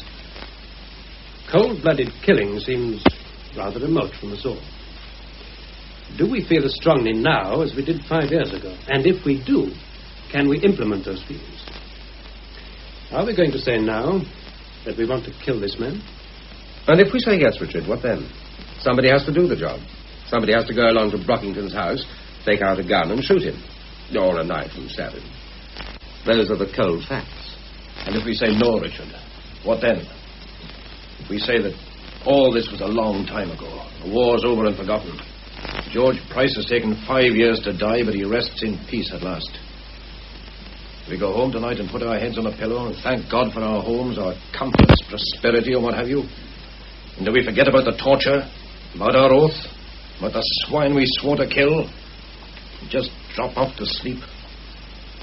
Oh, no, not tonight we won't. Not for many nights to come. If you heard his screaming in the night, you won't hear it any less just because George is under the sod. Anyone else? There's a lot in what Bernie says. Well, if none of you chaps feel as I do... We haven't all had our say, Bernie. So I notice. Nobody here has any love for Brockington, Bernie. But snake that he is, the law is bound to catch up with him. Would you be prepared to take the rap? Is he worth hanging for? That's not the point. Or perhaps we wouldn't be found out. Perhaps Bernie thinks we could cook up an ingenious scheme. It wouldn't be the first scheme we've cooked, would it? What do you say, Richard? Oh, what can I say? I'm a writer. But I couldn't think up a more ludicrous situation than this. 5 staid, respectable men discussing whether or not they'll take another man's life. Murder on the agenda. All in favor say aye, have another drink and good night. On the other hand, we took an oath. Maybe the oath as such is not all that important, but we have to meet up with Brockington. He lives in this village. And then there's Anne. I see her every day, and you all see her fairly often. And George's father, the old sergeant. We meet him, too. I don't suppose we shall ever be able to wipe out the memory of that suffering. Nor shall we ever forget what we swore to do. That's what I mean. It's not going to be easy, but what's the alternative? I shall be haunted. Don't let's get melodramatic. I'm saying what I think, Quinn. You may be afraid to kill this man. I should be afraid to let him live. Of course there may be consequences. But anyone scared of them shouldn't be involved. Sit down, Bernie. Keep cool. Albert. No one could hate the louse more than I do. But can we just take the law into our own hands? Somebody would actually have to do this. One of us. What do we do? Draw lots? Yes. What did you say, Richard?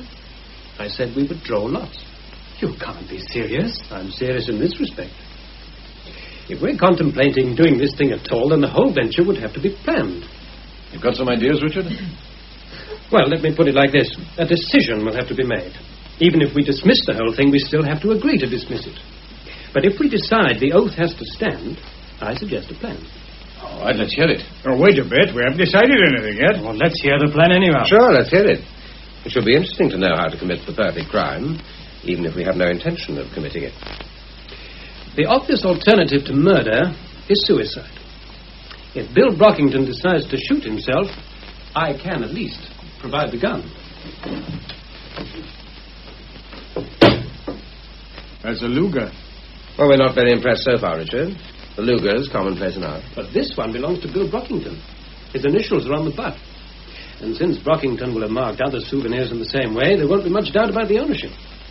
If you remember, boys, that was a hobby of his, carving initials. He did it rather expertly. You mean that one of us shall shoot Brockington with his own gun? That's part of the plan. How did you get hold of the gun, Richard? Accidentally. We all had our share of war souvenirs, and mine got mixed up with Brockington's. Had we been on better terms, I might have handed it over. Before you go any further, Richard, I think there's one thing we should keep in mind. If anything happens to Brockington, somebody's going to remember that we were all in that hellhole together. Of course. Well, it doesn't sound very healthy, does it? Not unless we can arrange a perfect alibi. For whoever does the killing? No. For the lot of us. This drawing lots. Is it part of the plan, Richard, that none of us shall know who did the shooting? That's it. Go on from there, Richard. We put 5 papers in a hat with a cross on one of them. Well, that's straightforward enough. Then this alibi. On Thursday night, my play goes out on television. Well, what more natural than that we should all meet here to see it? A most suitable occasion for a reunion. The play starts at 8:30, and you'd all leave your homes, allowing enough time to get here by 8:15. I would spend the early part of the evening in the Red Lion and leave there at about 8:10. Well, that's clear enough. But nobody arrives here at the appointed time, not even me. What we each do will be our own affair, as long as we keep out of sight.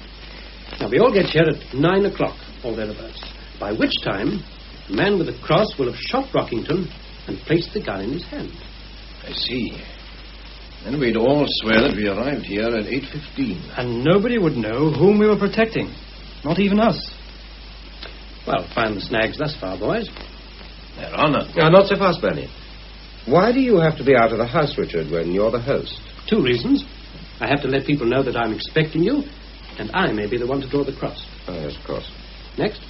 How can we be sure where to find Brockington? Well, the chances are 100 to 1 that he'll be watching this play, too. There is the obvious snag, of course. We could be questioned about the play. I have some spare copies.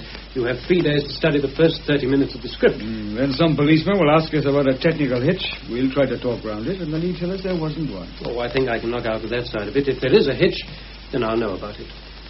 It's a good idea, boys. Simple but ingenious. We can all be depended upon to protect the man with a gun, and we won't know who it is we are protecting. We arrive half an hour late and swear we came on time. But don't you think, Richard, that an alibi for 5 people is more of a fill than an alibi for 1? Well, if we know who does the job, a clever detective might trap us into giving him away. But if we don't know... There must be some snags. Well, maybe there are, but we have time to look for them. Mind you, I'm not saying that we should do this thing. All I say is, if we decide to go ahead, then we must look after ourselves. Now then, what about you?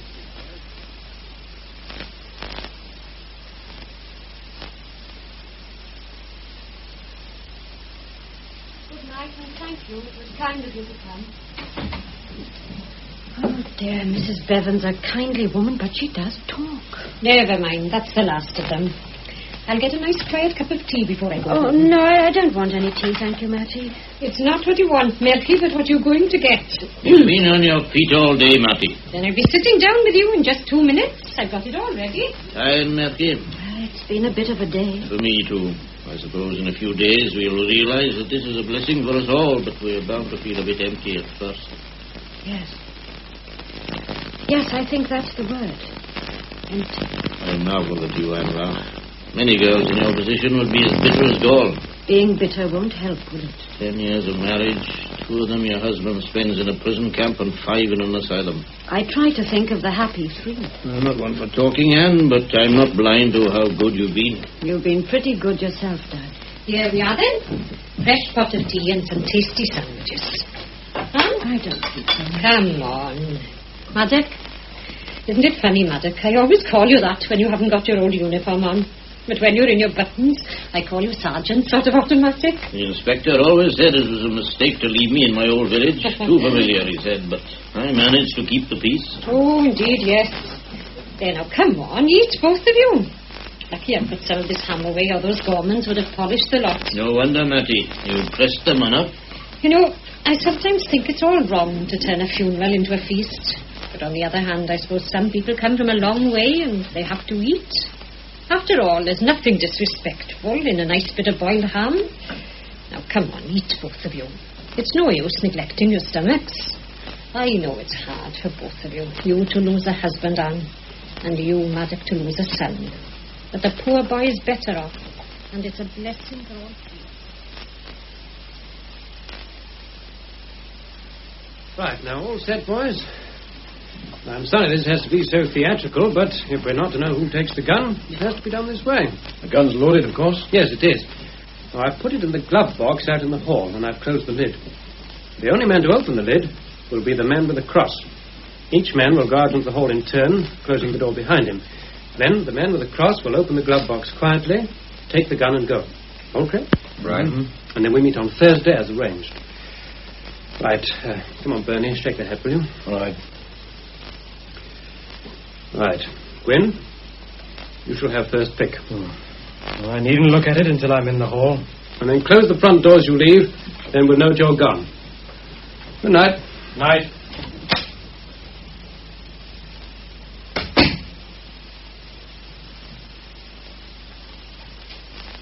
Good night, boys.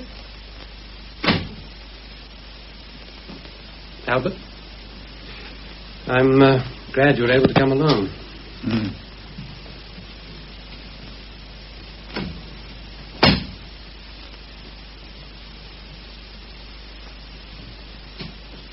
Good night, boys. Your turn, Bernie. Yes. All right. I'll see you Thursday, then. You're at 8:15, you said? For the record, yes.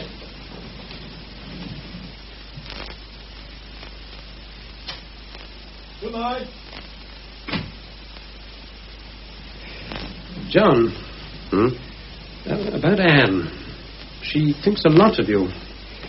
Anything I can do to help you at any time? Oh, you've already been a great help to her. Oh, nonsense. She's a good secretary. She's a big help to me.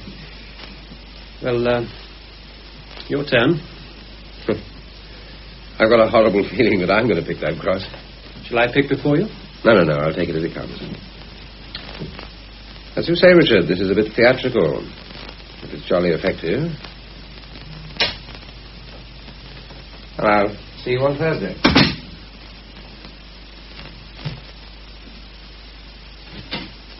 Good night.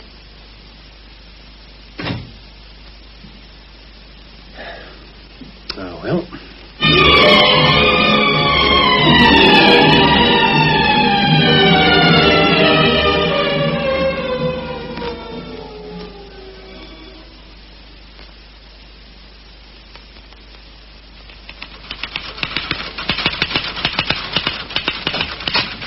Are you still here, Anne? I'm nearly through. Oh.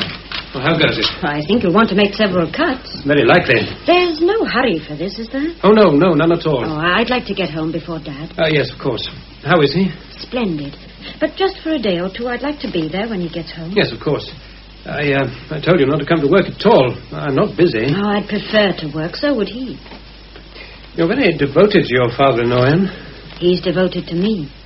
Well, it's not surprising, is it, when we both felt so strongly about George? No, perhaps not. Well, don't come into work if you don't feel like it. How did rehearsals go? Oh, the usual jumble.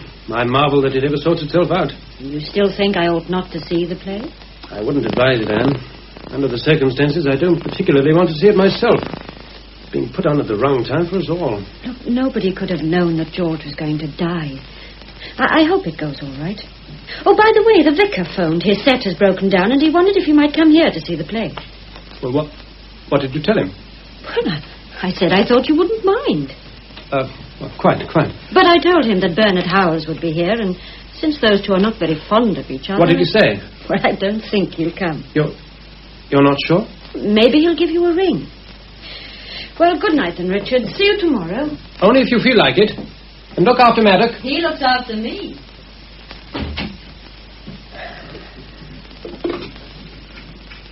No exchange? Hello, Manny. Get me 3-2, will you, please? The vicarage? Oh, hello, Vicar. Anne told me that you rang. Oh, yes. My old set has broken down again, dear boy. I really think I should pension it off. Well, you can come along here with pleasure. We'll be glad to have you join our little party. Yes, Anne mentioned something about a party. Well, hardly a party. Just a few of the chaps who were with me in the prison camp. We thought we might like to see the play together. Oh, my dear Richard, I wouldn't dare intrude. Oh, come, Vicar. I'm sure my friends will conduct themselves most respectfully. Exactly. That's why I ought to stay away. Well, really, I don't think... No. You have your party, Richard. As a matter of fact, I am going along to another friend's house, Inspector Enoch Probert. All the way to Newby? It's not far, dear boy, and I owe the inspector a visit. Oh, well, if you're quite sure, then... Yes. I'll call in tomorrow evening and let you know what I think of it. Do that. I'll have cleared away the empties. Good. Well, thanks for ringing. I hope it goes well, dear boy. Whew.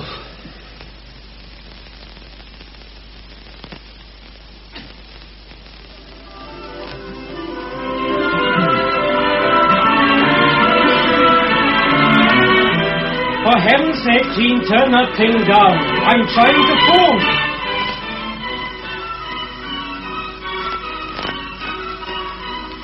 No, I said 5-9. That's the Bryn Mill garage, isn't it? Come on. All of that tempered things. Anyone would think I did it deliberately. Have you ever had a puncture? Yes, my dear, I had one last Friday. And like a fool, I left it flat in the boot. But if you had told me when I got home about your puncture, I'd have repaired it. You knew I was going out. I do now. Bryn Mill garage. Oh, hurry. I've got a flat. 2 flats. And I've got to get to Getley Dowell. Can you run me over? Okay, in 15 minutes. Oh, I could repair the puncture in that time. I want to go at once. Okay, I'll send the boy. Thanks. Such a fuss. The play doesn't start until 8:30. I keep telling you, we've all arranged to meet at 15:15. It'll take me 10 minutes to drive in. Why didn't you phone John Griffiths and ask him to pick you up? Why should I drag John out here? It isn't much out of his way. Oh, don't nag Jean just because I'm going out for one night. I'm not nagging. Heaven only knows I don't go out very often. And I'm jolly glad you don't. All this fuss. Must be there at 15:15, hiring a car to take you. You'll all have a drink after the play, I dare say. So why should you be in such a tearing hurry to get to Richard Duke's place hours before the thing starts? We arranged to meet at 8:15. It seems a stupid idea to me, anyhow. Meeting together to watch a play. Why couldn't you see it with me? Oh, there it is. Big word. TV 8:30. Don't forget to watch. What else will I do, stuck here on my own? I'll be home soon after 10. And as sober as a judge, cross my heart. TV, don't forget.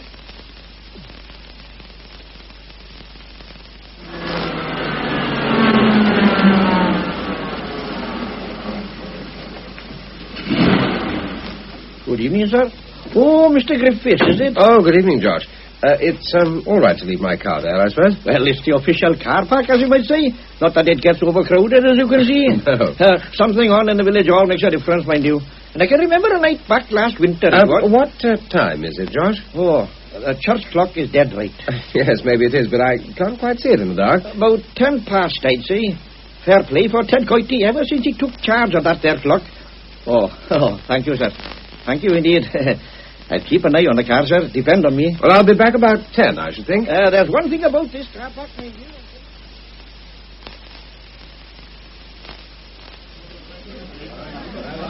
Well, I must be going, boys. What's the hurry, Mr. Duke? It's been all good to see your play in the long room. I've got some friends coming in. They're due any minute.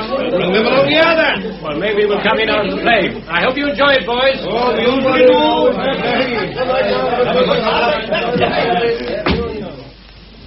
Oh, good evening, Sergeant. Oh, good evening, Mr. Dukes. I thought you had a play on the telly tonight. That's right.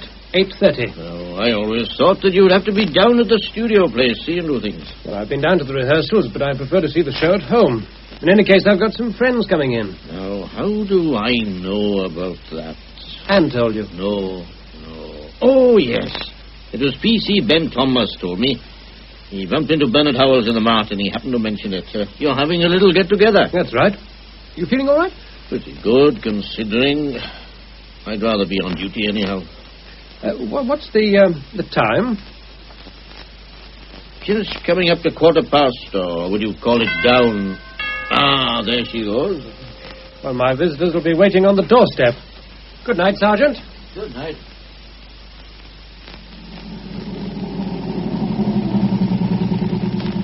The cross, Getley Dowell. Are you late, conductor? No, sir. 8:15 will do you. Oh, thanks. Good night. Good night, sir.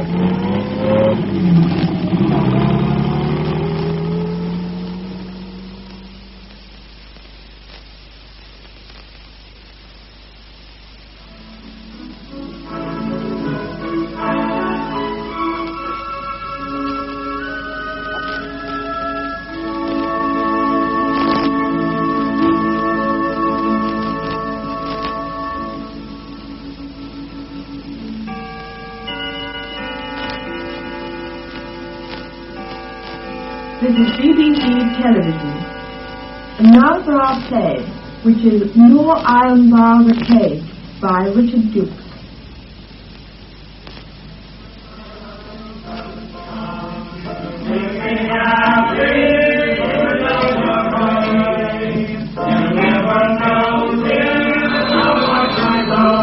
Oh, blast. Yes? Hello. Brockington here. Hello. Yes, William Brockington. Oh, what the hell? If you're happy, like if your mother-in-law's got the mumps or something. And Harry, pull up them tights, can't you? How do you think you're going to seduce the common with your tights like a ruddy concertina? Now then, for the love of Mike, let's have it a bit more cheerful, with a 1 and a 2 and a 3.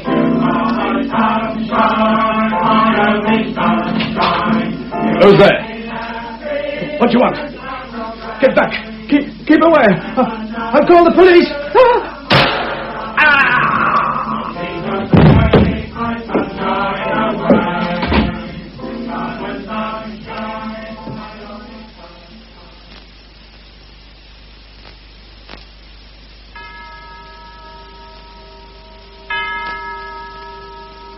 Is that you, Bernard?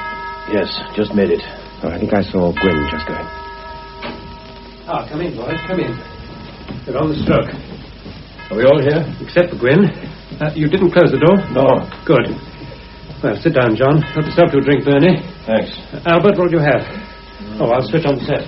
I crossed the allotments and came to the little wicket gate. We don't have to account for our movements, John. I thought that was understood. Well, I simply mentioned that I crossed the allotment. I think it's safe to keep off that track altogether. We've all been here since 20 past 8. Now, let's get that fixed so firmly in our mind we believe it ourselves. All right, Bernie, all right. Don't be so damned edgy. And the devil's Gwyn. Well, it's only just on 9. Ah, this is him. All right, Gwyn? Yes. I closed the door. Is that all right? Yes, you're the last. I couldn't get across the road. 2 chaps on bikes stood nattering. They didn't see you? No, I made sure of that. What about the set? It's warming up. Now, apart from where you've been and what you've been doing, has anyone anything to say? Nothing? Good. Now, you're all quite sure that you haven't been seen during the last half hour? I'm sure. I made quite certain. Well, I was dropped outside this door at 8:15 exactly, and I'm quite sure that nobody has seen me since. Nobody saw me. Fine. I had one little upset. The vicar's got trouble with his set, and he phoned to ask if he could come here. Good Lord. Well, how did you put him off? But you couldn't put him off. Damn it, that'd muck up the whole thing. Don't worry. I pressed him to come. But when I explained that we had a little party, he excused himself. Oh, things have crop up. But it serves to suit us as it happens. The fact that you pressed the vicar to come, Richard, is a further proof that we were meeting to see the play. Yes, that's true. Oh, by the way, we'd better watch the play, haven't we? I'll be sorry. I know we got a shift to ready the car or repaint the cloth. How many cloths do you think I can paint? I'm right out of Eccleflevine anyhow, and I don't think any more proper mansions the commoners used it all for the drawings. Why don't we have a magic carpet, then we can play the Penishington against the sky?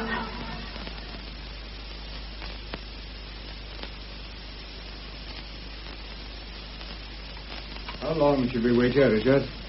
The play's been over for half an hour now. Well, I think we should wait another half hour or so and then leave rather noisily.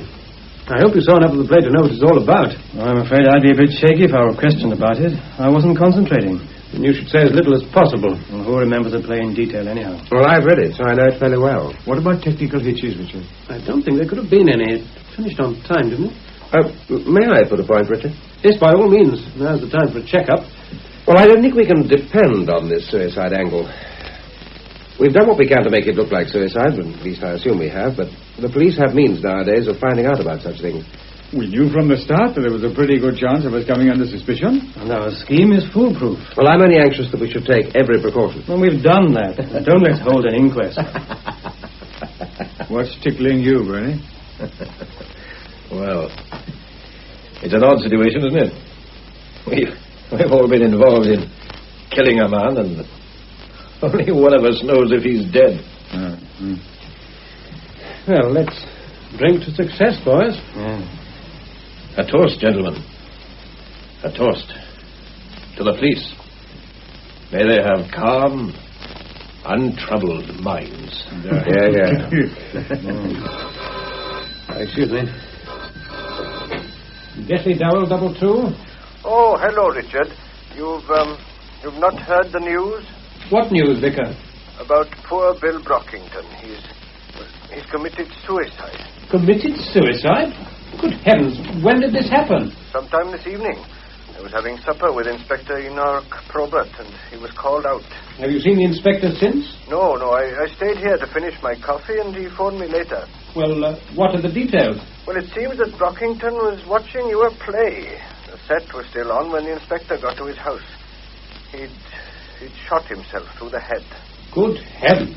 Yes, well, I'm just about to go home now, but I thought I'd let you know. Yes, thanks. It was kind of you. It's a bit of a shock, isn't it? Indeed it is. Well, good night then, Richard. Thank you for ringing, Vicar. Good night. Through the head. He shot himself through the head. Well, let's hope it stays that way. If not, let's hope the plan is as good as we think it is.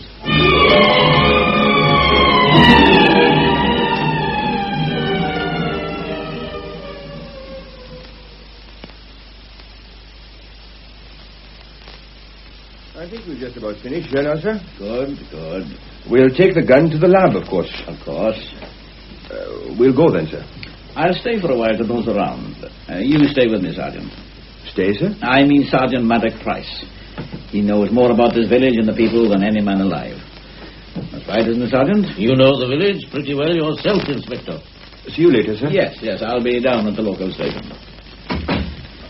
Well, Maddox, a bit of an upset, isn't it? It is indeed, sir. Nice room. I wouldn't have thought that Mr. Brockington had such taste. Have you ever been here before, Maddox? Not in this room, sir. This is a nice bit of illegal war souvenir, isn't it? German, I suppose, sir. Nice bit of engraving in the case, too. W.B. Brockington seemed to have been very clever at this sort of thing. Yes, it's very nicely done. Gave him something to do when he was in that prison camp, I suppose. Surprising what those chaps turned their hands to, sir. Brockington turned his hand to other things, so I'm told. So I understand, sir. Well, I don't suppose it's any secret that Brockington wasn't a very popular man. Your son, for one, wouldn't have been very fond of him? George never mentioned him, Inspector, but he never mentioned anyone else, either. I was very sorry to hear about George, Maddox. You were always very kind to inquire about him, sir. I don't suppose it was odd that he should be looking at the play. It's Brockington, I mean. I'd say it was a natural thing for him to do. Knowing Richard Dukes and knowing something of the true story behind the play. I don't think Mr. Dukes was a friend of his, Inspector. No, maybe not. Say, what do you think about this, Maddox? Me, sir? You knew Brockington. You knew him too, sir. I'm asking you. Well, Inspector, it looks as if he's committed suicide, as far as I can see, anyway. But I wouldn't have said he was the type to kill himself. It's always a bit of a bother, Sergeant, when the facts quarrel with convictions. Of course, the lab boys may tell us that this wasn't suicide at all. And that wouldn't surprise you, sir? It wouldn't surprise you, either. Tell me, did you see the play last night, Maddox? No, sir. It wasn't the kind of thing I'd want to see just now. Of course not. I understand. Well, I don't think there's anything else I want to see here. We'll keep the room closed, Sergeant. Yes, sir. I'll put a constable on duty, sir. Good man. I must say that the village looks as clean and as fresh as it always did.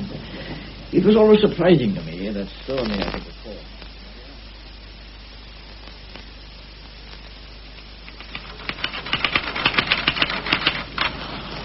Well, if it's all the same to you two, I'm off. My old man will think that I've left him. And that would be what you'd call wishful thinking. It's your own fault that you're late, Mattie. Oh, maybe it is. I wanted to finish the bedroom, then I can have a day off on Saturday. You just coming on, Van? Oh, you go along, Mattie, don't wait. Oh, who can this be now? Well, wherever it is, I'm not staying. I never thought to be as late as this. You with Inspector Enoch Probert. Hello, Mrs. Morris. Is Mr. Dukes in? Oh, did you want to see him? That's why I called. Oh, you'd better come in. It's the police. Oh. Hello, Inspector. Come in. Come right in. Thank you. You know Anne, of course, Mrs. Price. Yes, certainly. How'd you do, Inspector? I was very sorry to hear about your husband, Mr. Price. Thank you. You knew George, of course. Oh, yes. I spent several years in Gaffney Dowell when I was a constable. One remembers the happy times. Don't leave on my account. No, I was just going, anyway. Is it all right for me to go, Mr. Dukes? I think so, Mattie. I doubt if the inspector has come to arrest me. I'll get your coat on. Oh, if you will, Matty. I just want to stick some of these stamps on. My gloves are in the glove box. Right-o. Sit down, Inspector. Thank you. This business of Brockington is upsetting, isn't it? For whom, Inspector? Well, in such a quiet village. I don't think there are many villagers shedding tears over Brockington, Inspector. So why should we pretend that the affair is upsetting? Speaking for myself, I shan't spare him aside. Well, that's frank enough. And what about you, Mrs. Price? You probably know my story, Inspector. I'm glad that Mr. Brockington is dead. Oh, well, it's nice to know where we all stand. Well, I'm taking the post, Richard. Good evening, both. Good evening. Good night, Anne. You'd better put this on, I think, Murphy. It gets quite chilly at this time of the day, and I don't... Well, it's nice to see you, Inspector, but to what am I indebted, etc., etc., etc. Can't I just be sociable? I suppose you could if you tried. Well, for one thing, I wanted to tell you that I enjoyed your play. Good. I always counted you one of my fans. Yes, it was good. It seemed so real. Not that I was ever in a prison camp myself, but one could believe in it. It had a ring of authenticity. The author has always to colour the truth a little for dramatic effect. But only delicately coloured it, I should say. That slight, almost imperceptible exaggeration. You should have been a writer yourself. I nurse a secret ambition. One of these days I'll break out and use my creative genius on one of my dullest reports. Yes, well, now then, tell me why you've come. I'm inquiring into the death of Mr. Bill Brockington. Obviously. But why inquire here? My dear Richard, we inquire everywhere. We travel along unlikely and uninteresting tracks. Sometimes we stumble on something which leads to something else, but in the main we just retrace our steps, unrewarded. Pretty dull. Dull and frustrating. Lots and lots of routine, fingerprints, photographs, interviews, examination of reports, and putting 2 and 2 together to make 3.5. But science is your ally nowadays. Science gives us this 3.5, but it's the missing half that counts. And, as often as not, that's the something we just stumble upon. And what are you hoping to stumble upon here? We're looking for 1 or 2 things. Such as? A reason for Brockington to have committed suicide. Can you help me there? No, I wouldn't have thought him that kind of a man. What next? If he didn't shoot himself, then we would like to know who did. You're asking me? For any information which might help. I haven't any. I might have considered doing the job myself 5 years ago. Why? Well, come now, Inspector, you know the prison camp story. That's why you called here. But hate, like love, mellows with the years. I'm not sorry for what's happened to Brockington, but I wouldn't have taken any risks for him. So don't look for a dramatic confession from me. Do you think he might have been murdered? I'm assuming that you think so. Life gets increasingly difficult for a policeman, Richard. The more we learn about crime, the more the criminals learn. A young scallywag who wants to steal a bicycle nowadays will wear a pair of gloves. What's the use of our elaborate equipment for testing for fingerprints if the crooks leave none behind? Yes, I should think that even the most modest crook is pretty wary about fingerprints nowadays. In this case, there are no prints. Tell me, Inspector, what leads you to conclude that this was not a case of suicide? Did I say it wasn't? You imply it. Well, what bothers us is the absence of reason. I have a feeling that Brockington was murdered. And then, as I said, the fingerprint. You said there were none. That's what I mean. I don't follow. Oh, come, Richard, that's obvious enough. The complete absence of fingerprints would suggest a careful intruder. But why an intruder at all? And there were no prints on the gun. None? Now, let me qualify that. There were just a few. Brockington's forefinger shows on the barrel, and his palm is clearly seen on the butt. So the gun was in Brockington's hand? Yes. Well, aren't you satisfied with that? But he would have had to pick up the gun from a drawer, handle it quite a bit before pulling the trigger. You could hardly expect him to have put on a glove for all these preliminaries, and taking off the glove to make a kill. Yes, I see. Have you identified the gun? A German Luger. Commonplace enough. So it could have been Brockington's own gun? Of course.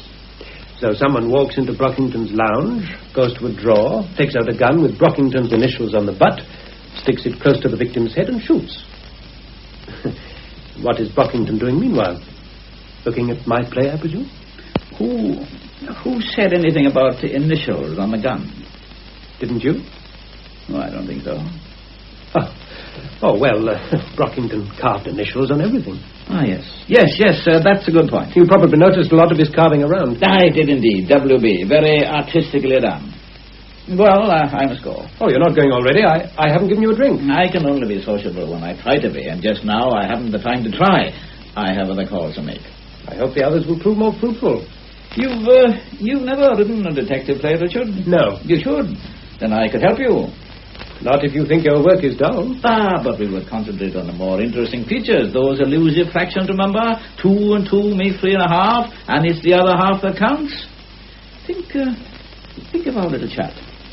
Dull for the most part, but a significant fact emerges. A fact? One lonely little detail. And what was that? The best detective keeps a secret and throws his proof into the murderer's face in the last act. You seem convinced that Brockington was murdered. I didn't say so. Well, fortunately, I can account for my movements. I was at home last night watching my play. And you had company, I'm told. You were told? The vicar sensed that you would be unwelcome here. Oh, yes, Bernard Howells was here. They don't see eye to eye. Who did you have altogether? Well, since the play was based on our experiences in the prison camp, I thought it would be rather nice if the chaps who were together there... So that would be Bernard, Gwyn Harris, Albert Thomas, who else? John Griffiths. Just the 5 of us. And George Price would have made the 6th. Ah, well. Good evening, Richard. I'll be seeing you. Good evening, Inspector.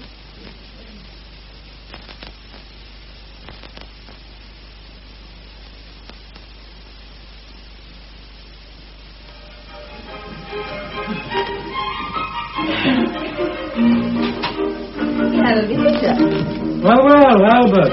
Wait, I'll turn this off. I've brought back the plane. The plane? You asked me about it last night. Oh, yes, of course.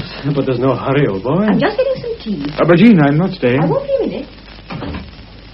What's all this about a plane? Just an excuse for coming here. But why an excuse at all? Because it looks as if the suicide idea has gone down the drain already. So what? A clear case of suicide would have saved us a lot of worry.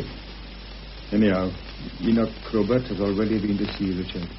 He didn't waste much time. No. Richard asked me to warn the rest of you to behave as naturally as possible. It's not very natural for you to bring back my perishing plane for a start. You never return anything. Well, I had to give Gwen some reason for my coming here. So I said you wanted a plane. You mentioned it last night at the party. That's what I told her. All right. Forget about the plane. What did Richard tell you? He thinks that the inspector will call on the rest of us. We are all to admit that we hated Brockington's guts. But Albert, old boy, all this has been arranged. I haven't forgotten. I'm doing what I'm told to do. Richard asked me to warn you. Okay, keep your wool on. Don't be so edgy. No, that's the kind of thing we have to watch. Okay, you watch it. I'm feeling fine. I never had any enthusiasm for this plan of ours, but now that Brockington is dead, I feel a deep personal satisfaction. I suppose I'm the edgy type. I don't think you deserve any tea, Albert, seeing as you call here about once in a blue moon. I should come oftener, I know. One would think that you boys, having gone through so much together, would have some sort of a bond. Well, maybe we saw too much of each other in Germany. Friendship wears a bit thin behind the wire fence. This is my at-home day. Pour out, Gwyn. This could be the inspector now. Then all right, Albert, all right. It's perfectly natural for you to call and see me, even without my plane. Yes, sir. I suppose it is. Come in, Inspector, come in. I don't know why you called, but you're very welcome. Move that thing, Gwyn, for the inspector to sit. Oh, my fault. It's my plane. Gwyn's plane, rather. He nagged me about it last night, and I brought it back. A bit of a do-it-yourself chap, are you, Albert? Well, I like working about the house. Well, with my tools, mainly. Tea, Inspector? Well, now, that's most kind of you, Mrs. Harris. Thank you. I dare say you're wondering why I called. Not really, Inspector. You're probably making inquiries about Bill Brockington, and you know that we spent some time together. You want to know what I thought of him. He was a swine. Nice cup of tea, Mrs. Harris. I had no great affection for him either, Inspector. Could either of you chaps suggest any reason you might have had for taking his life? Remorse? He saw his sins piling up before him like a mountain, and he couldn't take it. Not a very good theory, I'm afraid. What happened, Inspector? All the talk in the village is that he committed suicide. We can't stop people talking. My job at the moment is to find out as much as I can about Brockington. And I'm quite sure you already know what we can tell you. He's squealed on us in prison camp. Yes, so I've heard. I wonder you chaps let him get away with it. Oh, but Jerry thought of that. And they took him to their bosoms. We never even got a chance to kick his shins. Then, when the war was over... Well, you know how it is, Inspector. Tempers cooled. We were too busy looking after ourselves. Yes, I dare say. Well, boys, just for the record, can you account for your movements last night between, say, 8 and 10 o'clock? That's easy. We were all at Richard's flat watching his play. Who do you mean by all? Well, there were a lot of us. I mean, we were a little gang together in the prison camp, and Richard suggested we should have a little party. And when was this arranged? When we all met at the funeral. At George Price's funeral? Yes. It was after the funeral, actually. We all went along to Richard's flat for a drink. Yes, I see. Then you arranged to meet again to watch the play. That would be about 8 o'clock, huh? 8:15, actually. What time did you leave here, Gwyn? I had a flat tire, so I phoned for a car. We left here soon after 8. A hired car. I told him he had money to burn. Time is time, Jean. Not with you, it isn't. And you, Albert? I live pretty near the village. I must have left the house soon after 8.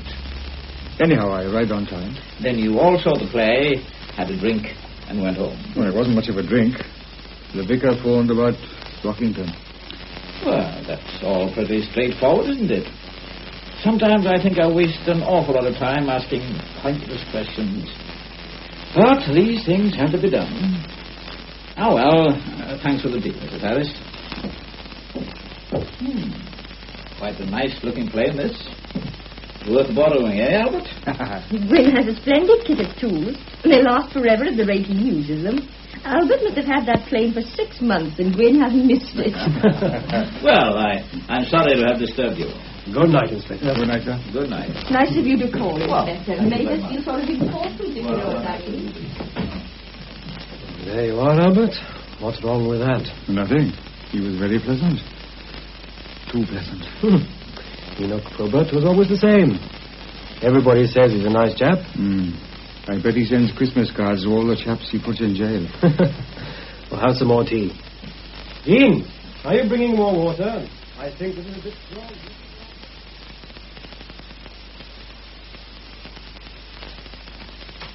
Is that you, Father? Yes, it's me. Sorry I'm late, Mercy. I thought you were never coming home. It's a pity I don't get paid overtime, I reckon. What makes you so late? I had to stay in charge of the place until Ben Thomas relieved me. Oh, dear. A cup of tea first, Stanley. It's all waiting, and I've got a nice piece of pie. Lovely. Poor old Ben has been dashing about like a scalded cat between one thing and another. There's a lot to be done, I suppose. It must have been pretty horrible for you. Well, I've never been on a murder case before, and anything new is interesting, even if it isn't pleasant. You think Mr. Brockington was murdered, then? I don't know. Maybe I shouldn't have used that word. Let's say that the inspector isn't satisfied that he committed suicide. Have you got any ideas about who might have done it? If I had, Anvark, I wouldn't be telling you. One thing you can be sure of, Enoch's got his nose into something. He called to see Richard, you know. Did he? You don't seem surprised. I'm not surprised at anything, Anne. But when Detective Inspector Enoch Probert is on the scent... What possible scent could he be on visiting Richard? I don't know. It's all very worrying. Well, if somebody killed Brockington, I can only hope that this case will be one of the inspector's failures. You mustn't say such things, Anne. Why not? If anyone has cause to be glad that Brockington's dead, it's me. Anne. George was tortured until he went out of his mind, and Brockington was the man responsible. I'm only sorry for one thing. He died too quickly. It took George 5 years. It's not like you to be hard and bitter. In any case, it's all over and done with, and George is resting in peace. All right, Father, but don't expect me to waste any sympathy on Mr. William Brockington. Don't think I'm shedding any tears about Mr. Brockington, but there are things about his death that worry me. George had friends, and Mr. Dukes was only one of them. But you don't think Richard had anything to do with this, surely? It's not what I think that matters. It's a great pity you have to be concerned with this business at all. If only you'd retired last year when I Don't let's go over that again. But if you'd listened to me, you'd have been out of all this. I don't like you being mixed up in it. I'm giving in my notice at the end of this month. Is that a promise? I cross my heart. I think I've had enough now. Oh, good. I'm jolly glad. Now take off those boots and I'll get a meal. I've got a feeling that this pie...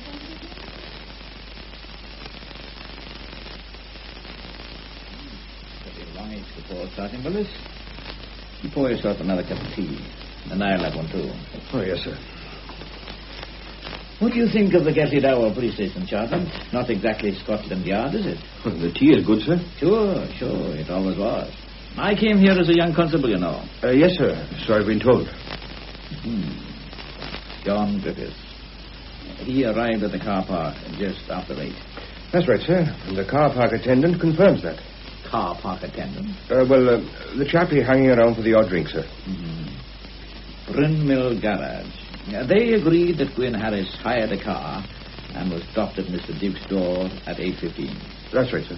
And Mr. Dukes himself was seen by Sergeant Maddox Price. He was on his way home to see his play. Perfect alibis. Makes you wonder, eh, Sergeant? Why they should be so perfect, sir? That's right. Let me see now. What exactly did P.C. Thomas say about Bernard Howells? Nothing significant there, sir. Howells just mentioned that he was going to a party in Mr. Duke's flat. Why should he have done that? I see what you mean, sir. Rather making a point of it, perhaps. Could be. But we mustn't let our imagination run away with us, Sergeant Willis. What I feel... begging your pardon, Inspector. Go ahead. I feel we know so little about the dead man. I feel I know too much about him. I know the whole village too well. Isn't that an advantage, sir? An intimate knowledge of the people who may be concerned? Could be, and it could be a bit of a bogey. I find myself making my own pictures. Theory is one thing, Sergeant. Conviction is better, but proof can be damned elusive. If it was murder, sir, then the whole thing must have been very carefully planned. Exactly. And I find myself picking out the clever people. In the small village, there are not many to choose from. That's where this intimate knowledge can be a bit of a devil. Might lead me right up the garden path. Now, well, you didn't find anything new in Brockington's place? Nothing important, sir. We found another gun. Another gun? But locked away in a drawer, sir, and inside a deed box. But you wouldn't call that unimportant, Sergeant Willis? But it wasn't even loaded, sir. But man alive... No, you wouldn't know. Yes, this may be interesting. Where is it? I left it in the drawer, sir. Should I have... No, that's all right. You can tell me all I want to know about it. It's a German Luger. Yes, sir. With the initials WB carved on the butt? No, sir. No initials. Are you quite sure? Yes, sir, I'm quite sure. Now, that's a bit odd, isn't it? Or is it? 2 and 2 make 3.5. Add another quarter. Beg pardon, sir. Forgive me, Sergeant. I'm just wondering. Well, now, this is a good report, Sergeant. All the salient points, no words wasted. Thank you, sir. But I'm afraid you'll have to see them all again. Yes, Inspector? I want you to arrange a little meeting. A great place for meetings, Gatley Dower. I'd like an informal chat with Mr. Richard Dukes and his 4 friends. Very good, sir. I should see Mr. Dukes first, and I'm sure he'll put his rather splendid lounge at our disposal. And then if he agrees... I'll help myself to another, Richard. Yes, please do. I'm not much of a host, boys. Not tonight, anyway. Just take what you want when you want it. Oh, that'll be Albert. Don't pour one out for me, Bernie. Normally, I'm taking it easy. Well, same here. We must keep a clear head. Come in, Albert. What's all this about? Well, you know as much as we do, old boy. The inspector wants to see us. But why? We shan't know until he tells us. What do you have, Albert? A stiff whiskey. Make it a small one, Bernie, just to be on the safe side. Am I the only one who's scared? Well, I dare say we all feel a bit uncomfortable, Albert. But this is no more than we expected, is it? What do you think he's up to? Well, looking at the blackest possibility, I'd say that the inspector is developing the idea that one of us may in some way be involved. I say that's black enough. You need something more than suspicion. Just you keep your wits about you, Albert. I won't panic, Bernie. Don't you worry. I didn't say you would. Oh, now take it easy, boys. Nobody's worrying about anybody. We know each other pretty well by this time. You were always the edgy one, Albert, but in a crisis you were like a rock. I'd rather there wasn't a crisis. Well, just keep calm, boys, and stick strictly to the truth, except for the missing half hour. Now, you might spring a question about the play, but if you're not on shore ground, keep mum. I don't think Enoch will try the technical hitch gag. He's too old a bird for that, but if he does, there wasn't any. I've checked up and the whole thing went like silk. Detective Sergeant Willis has been pretty busy. He checked up on me at the garage. Perhaps it's just as well that I hired a car. Why does he want to see us all together? That's the puzzle. One would think he'd do better talking to us one at a time. He's done that already. He or Willis. Oh, they're giving me a miss, then. You've got such an innocent face, Barry. This is it. Just one more thing, boys. Unless there's any special reason, don't stay here after the inspector. Leave with him or before him. We don't want him to think that we're going to hold an inquest. We're not in the least concerned. Well, best of luck. As well to make a good film story, if we get away with it. We will, don't worry. Then for the rest of our days, 4 of us will be making guesses about a 5th. Damn funny. Well, here we are, Inspector. The culprits, as requested. And all in good time, too. Good evening, gentlemen. Good evening. Now then, what do you have to drink, Inspector? Nothing just now, thank you. All right, as you please. Well, now, it was good of you boys to come along. We are agog with curiosity, Inspector. Why have you called us together? I sometimes like to talk about the cases I'm on. It helps me to keep the facts in some sort of order. Why talk to us? Come now, Bernard, you know a good deal about this affair. Who better could I talk to? You all knew Brockington. You were all about the village on Thursday night. You might have seen something, even though you may not think it important. This sounds like a waste of time, Inspector. I saw nothing unusual anyhow. All the same, if you don't mind, I'd like to chat. By all means, chat away. Well then, let's first have a look at Brockington. If somebody killed a man, then it was made to look like suicide, and a pretty good job was made of it too. But the lab boys are uneasy about 1 or 2 things. The fingerprints on the gun and the burn marks on the dead man's temple. Could you explain that, Inspector? I will indeed. When the gun is discharged in contact with the temple, there is a tearing of the skin, often in the shape of a cross. Most of the powder will be found inside the wound, but there will be traces of blackening or burning outside the hole. And the hair on the temple will be swollen or burnt. Yes. Now, if the weapon is fired more than an inch or so away from the head, then the effect is entirely different. And you are telling us that this gun was not held tight against the skin? That's right. Oh, but, Inspector, what does that prove? It might be usual for a man to put a gun against his temple to shoot himself, but he doesn't have to do that. He could hold the gun 6 inches away. Yes, quite right.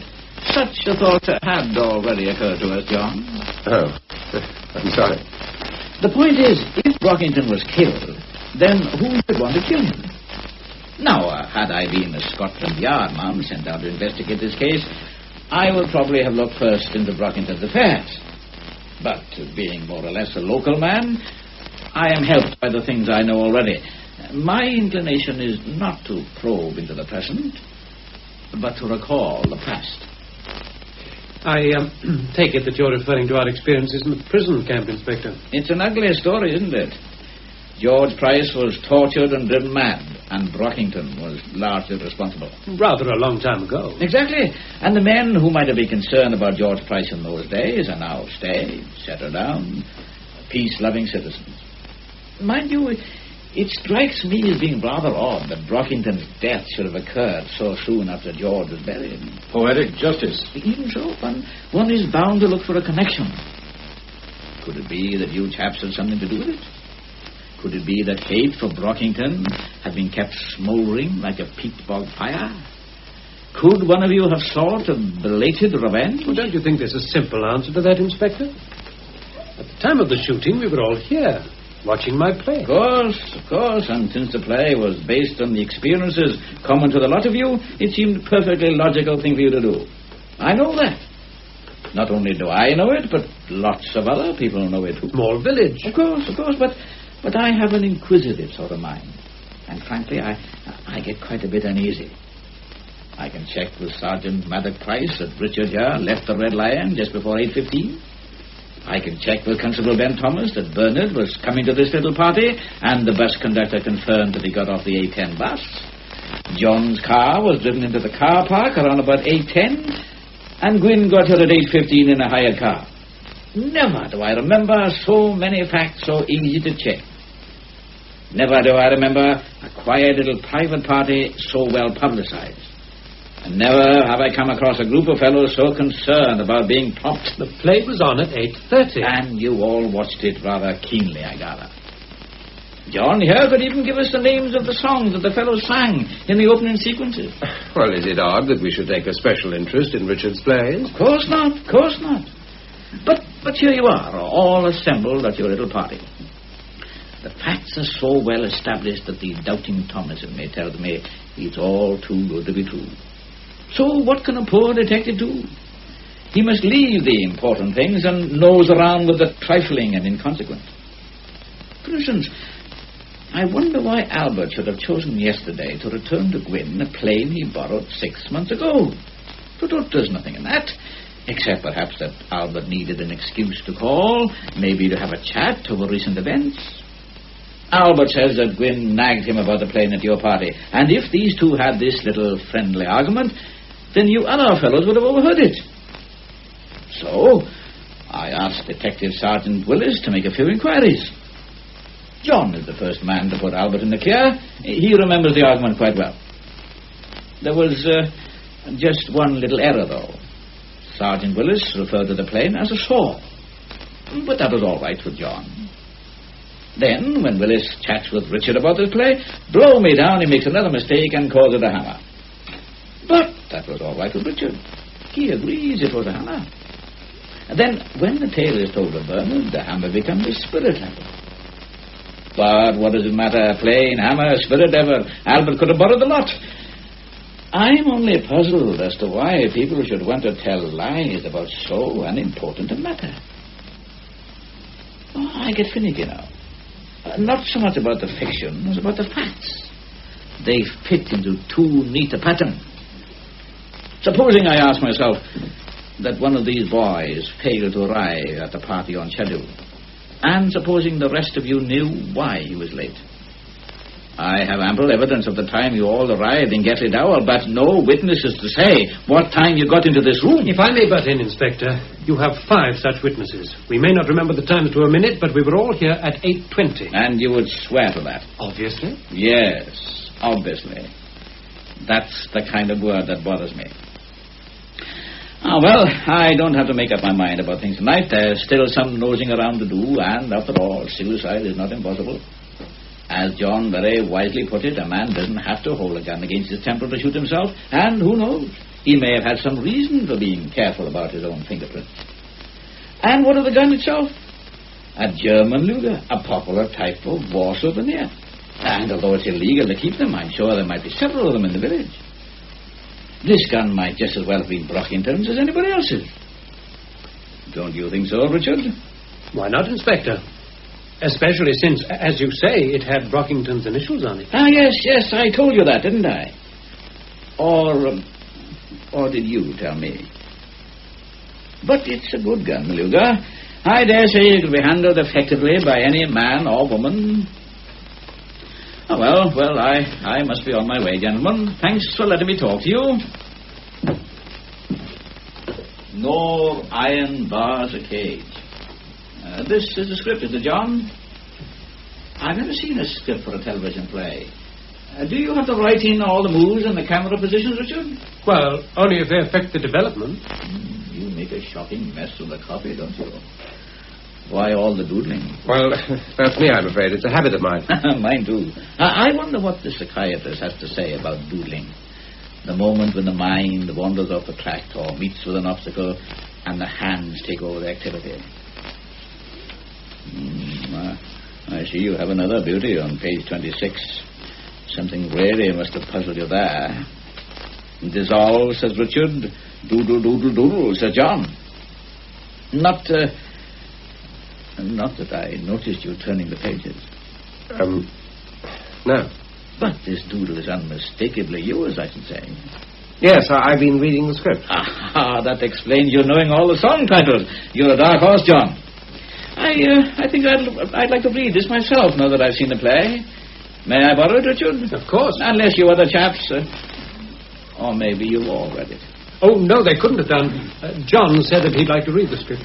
Not before seeing the play, surely? Oh, yes. Is that so odd, Inspector? We read a book, then see a film, listen to a radio talk, then read it in the listener. Quite so, John, quite so. I would have thought that... But there, it's a matter of taste, I suppose. Well, I really must go. Anyone coming my way, or would you prefer to hold an inquest? I'll be glad of a lift, Inspector. We can't hold an inquest without a tragedy, and there doesn't seem to be one, does there? As you say, brother. As you say. I'll come along too, Inspector. Good, yes. I have my own car, thank you, Inspector, but I want to get home. John? Oh, my landlady's gone to a whist drive, so I'm a free man. I'm going to stay for half an hour or so, if Richard doesn't mind. Of course. Well, come on, gentlemen. And good night, you two. I'll see you out. Oh, thank you very much. It's quite a pleasant evening. Yes, thank you. Oh. My God, I wouldn't call that a very comfortable chat. Pour one for me, will you, John?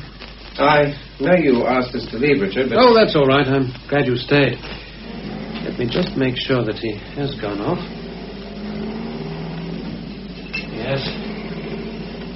Yes, he's gone all right. Well, here you are. Oh, thanks.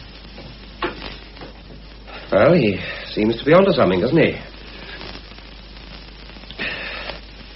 Yes. Yes, he's cunning. Very charming, but cunning. I could kick myself for doodling on that blasted script. Yes, that was too bad, but I've made a much bigger blunder, John.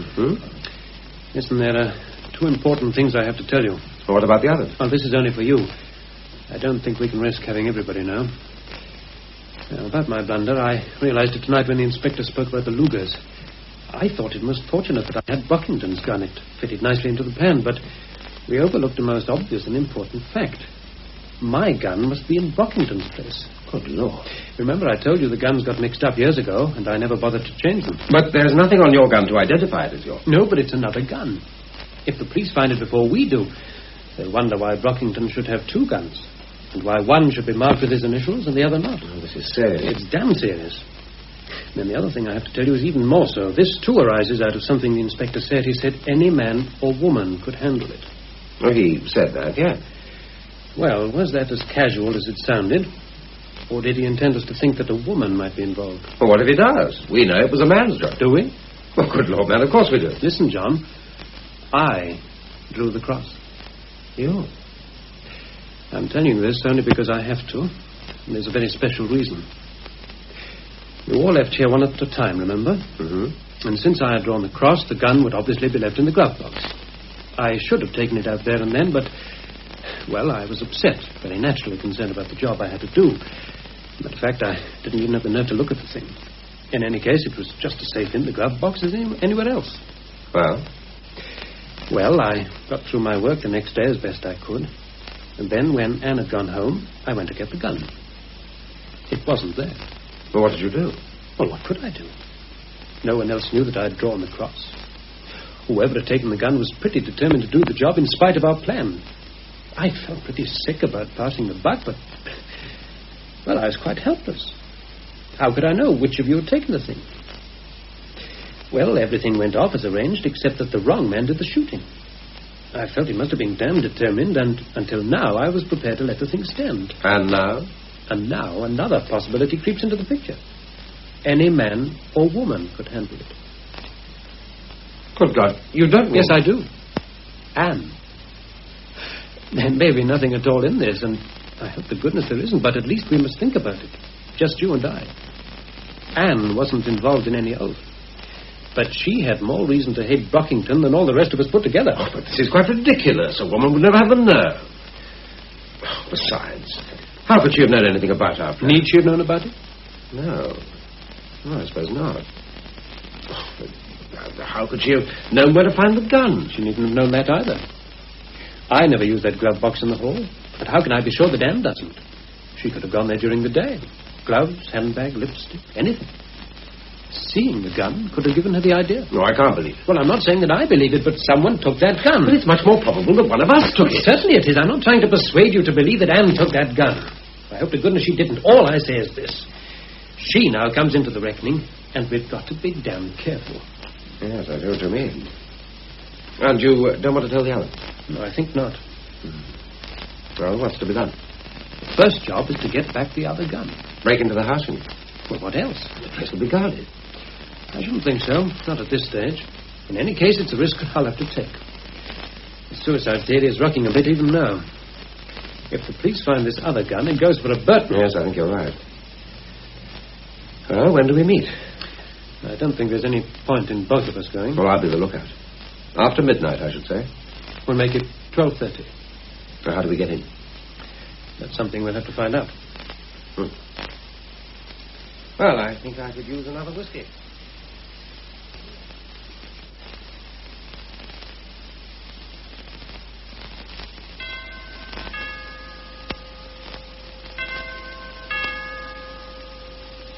You all right, John? Fine. Now then, I hope I remember the geography of this place. Yes, this must be the door. I hope to goodness it isn't locked. What's that? What? I thought I heard something. I don't think we're very good at this sort of thing. John, you hold the torch. Right. That's fine. Here we go. Close the door quietly, and I'll see if the curtains are properly drawn. Okay? Yes, I think so. Now then, we'll try all the drawers first, I should think. What if they're locked? Well, we'll try all the open ones before we start forcing anything. Now then. No, there's nothing in this one anyhow. Richard, somebody's in this room. Behind the curtains. What do we do? Wait. I'll see who it is. Keep the light off me and on the curtains. That's you fool. Draw the curtains. Albert, what the hell are you doing here, Albert? If you're sure those curtains are drawn tight, Richard, we can have the torch on again. What's all this about, Albert? I might ask you the same question. You've got a little job to do. I'm probably on the same job. You're looking for your own gun, aren't you, Richard? Great minds think alike. When did this idea occur to you? I thought of it quite suddenly when Probert was delivering his sermon. Isn't it odd how one can overlook the simplest things? If Richard had Brockington's gun, then Brockington must have Richard's. So you came to get it? I was afraid that the idea might not occur to anyone else, and there was no time for a consultation. If the police pick up this other gun, no suicide. Well, let's find it and get out of here. Where have you looked, Albert? I was nearly through with that cupboard. Right, and you have your own torch? Yeah. Well, try not to disturb anything. John, keep the light on the bureau. I got it, boys. I got it. Good. Let's go. What a bit of luck. How did you find those curtains, Albert? They were open. I drew them. Right. Now then, boys, take it easy. Have a good look round to see that nothing is disturbed. And then we'll put out the torches and open the curtains. Good evening, gentlemen. You looking for something? Put on the light, will you, Sergeant? I'm sure we'll be much more cozy if we can see each other. Ah, better. Sergeant Maddox Price, perhaps you'll stand for the door. You know Detective Sergeant Willis? But there, of course you do. Well, now then, gentlemen, it's not exactly usual for respectable men to call uninvited at this time of the night, especially when the householder is not in residence. But I'm sure you have a perfectly logical explanation for being here. Have you, Inspector? Oh, yes. I was waiting for you. I'm sure you'll want to tell us the full story. Certainly, Richard. I owe it to you.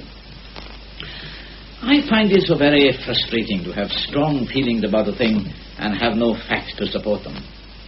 So that when Detective Sergeant Willis found that gun in a drawer, I asked him to leave it there. You see, I had this feeling that somebody else might be interested in the weapon.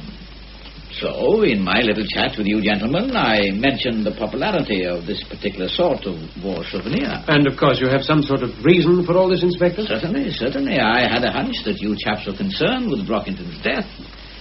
There was little proof in support of such a hunch, but there were one or two useful little pointers. John's knowledge of the script, for one thing. I wondered why John should have wanted to read your play before the transmission, Richard. He could have read it out of interest, of course, but on the other hand, he could have wanted to familiarize himself with the parts he might not see. The beginning, for instance. And not only John, there might have been other scripts and other readers. And that's what I suggest happened, gentlemen. One of you came late to your party. The problem is, which of you? Not that this matters as much as you may think. If, as I suspect, you are all involved in some sort of scheme, then the man who might have pulled the trigger is no more guilty than the rest. You are all accessories before the facts, which could make things rather uncomfortable. Forgive my stupidity, Inspector, but I'm a little hazy on the simple question of proof. Your theory is quite romantic, if not very practical. I take it you have some sort of support for what you say? My dear Richard, what better proof can I have than your nocturnal visiting? Dear me, I can congratulate myself. So, also to Sergeant Willis. We spent hours searching for the usual clues, the print of the rubber heel, the lady's lipstick, the hairpin on the carpet, but we found nothing of interest. What have we now? 3 men all looking for a gun. Sure, your interest in the gun is quite easy to understand, isn't it? Brockington would have used his own gun if he wanted to shoot himself. You don't think it possible that he should have had 2 guns? Quite possible. But why, then, are you worried about the one you've just found? I think we're moving along very nicely, gentlemen. Indeed, I might even warn you at this stage that anything you say will be taken down and could be used in evidence. And I think I'd leave it at that for tonight. You're not making any charge? Not at the moment. I'm sure I can rely on your good sense not to leave Gatley Dower or do anything silly. In the meantime, I shall make further inquiries. What further inquiry? Oh, come now, John. We found out a good deal, but we don't know the full story. Then you can know it now. I shot him. Really? I'll make a full statement here and now. I shot Brockington. I see. And you brought along your friend Richard tonight to help you recover some of the evidence. If you like to put it like that. Only to discover that Albert got here before you. We were all in it, of course. We decided that Brockington had to be killed. When did you decide this? 5 years ago. Yes, I thought it might be something like that. Some silly oath, I suppose. Not necessarily silly. So you 5 fellows agreed to do this together. No one else involved?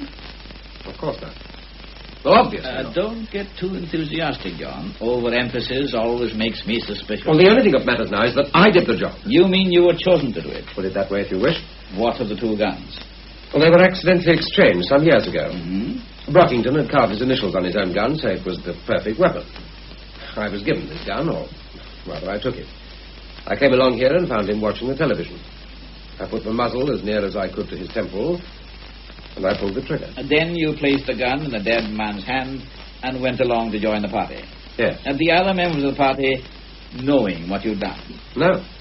No? No, we drew lots. No one was to know who did the shooting. I was the unlucky one. So you were all late for the play, is that it? Half an hour late. So you came here to shoot Brockington with his own gun? Yes. A gun which could easily have been identified as his. The initials WB carved on the butt. That's right. Then I wonder who could have rubbed off those carved initials. Sergeant Willis, the gun, if you please. Yes, sir. This is the gun which killed Brockington. No initials. I can explain that. You mean you thought of another story? No, I got confused. Well, who wouldn't be? When I got home from the party, I put the gun away in the same drawer as my own gun. I must have got them mixed up. So you got a Luger, too? We all had one. And you accidentally changed your gun for Brockington's and brought the wrong one here to shoot him? Yes. Fair enough. Then you will be able to bring me Brockington's gun in the morning. Well, yes, certainly. Whom are you protecting, John? No one. I shot him myself. Then where is Brockington's gun? Here it is. Well, another visitor. Don't close the door, Sergeant Price. We never know who's going to call. Come in, Bernard, come in. My speech on the popularity of Lugers must have been most effective. Put it on the table, Bernard. We have quite a collection. Very well, Bernard. Your turn. You shot Brockington, did you? No, he committed suicide. That brings us back to where we started. Go on. Well, you've heard most of the story. We drew lots. But I was unlucky. I wanted to draw that cross, and I didn't. I hated the swine. So on my way out from the party, I took the gun. The letters are there, plain enough for you to see. WB. I wanted the privilege of pulling the trigger. I came in at the time arranged. But when I got to this room, Brockington was lying on the floor with a gun in his hand. I could see that he was dead. You swear to that?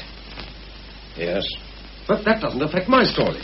I came here before Bernie. And shot your victim with a gun that Bernie carried. No, with my own gun. You're getting awfully mixed up, John. Bernard here I can believe because he produces the evidence. Bernard has a sound story. I can accept it. Up to a point. There's just one little detail I cannot accept. I happen to believe that Brockington was murdered. And I tell you that I shot him. What more do you want? I don't believe you, John. And I repeat my question. Whom do you think you're protecting? If this is to be your attitude, I shall have to ask myself the very obvious question. Who else had reason to hate Brockington? Meaning George's widow, I suppose. You're very fond of Anne, aren't you, John? And why shouldn't you be? She's a very charming girl. Why shouldn't you protect her if you feel that she needs? Anne is in no way involved. All my friends here will agree that we planned this thing. And a very clever plan it was. Sergeant Willis and I are very proud to have discovered the truth of it. But it didn't work out, did it? Neither of you killed him, and we shall have to look elsewhere. There's no need to argue about this anymore. Perhaps you'll allow me to say a word, Inspector? By all means, Sergeant Price. I always think that the local officer... That there gun on the table, the one you found in Brockington's hand, belongs to me. It was one of the few things that George brought back with him. I borrowed it for a moment. Now, just a moment, Sergeant. No, Inspector, you stay where you are for a few minutes, will you please? I don't fancy a lifetime in jail. Stay where you are, Sergeant Willis. I don't want to use this on anyone but myself, so don't tempt me. Now, Maddox, listen to me for a minute, will you? One thing I'm sorry about, Inspector, that this should have happened when I'm still in the force. If I'd retired when my time was up to them and wanted me to, I'd feel a lot happier. As for the other thing, believe me, Inspector, I have no regrets. I always knew I would do it if George died before me, and I had no trouble at all to make up my mind when the time came. Of course, I didn't know about what Mr. Dukes and the others were planning, and let me tell you, Inspector, it warmed my heart to hear about it. Thank you, gentlemen, but it was my job, see? Now, if you'll just give me a minute... Now, don't be a fool, Maddox. Let's look after you and take you to trial. You're only one of the accessories, and you can plead the strongest possible provocation. I think I know what's best. You don't think we'd leave a loaded gun around, do you, Sergeant? Here's the clip. Not loaded. Take him down to the station, Willis. P.C. Bowen is outside, and he'll come with you. He can make a statement, but I'd like to check it before we charge him. Yes, sir. Come along, Sergeant. Willis. Yes, sir? Take good care of him. I will, sir. Well, good night, gentlemen, and thank you again. We'll be seeing you, Maddox. Don't you worry. We're all in this together. Good night. Well, quite a night. I don't think I need you any further, gentlemen. Good night, all. Good night, Inspector. Good night. Life isn't as tidy as one of your plays, Richard. No. No, it isn't, is it? Poor old Maddox. Poor old Maddox, indeed. You got your car? No. Well, it's a nice night for a stroll.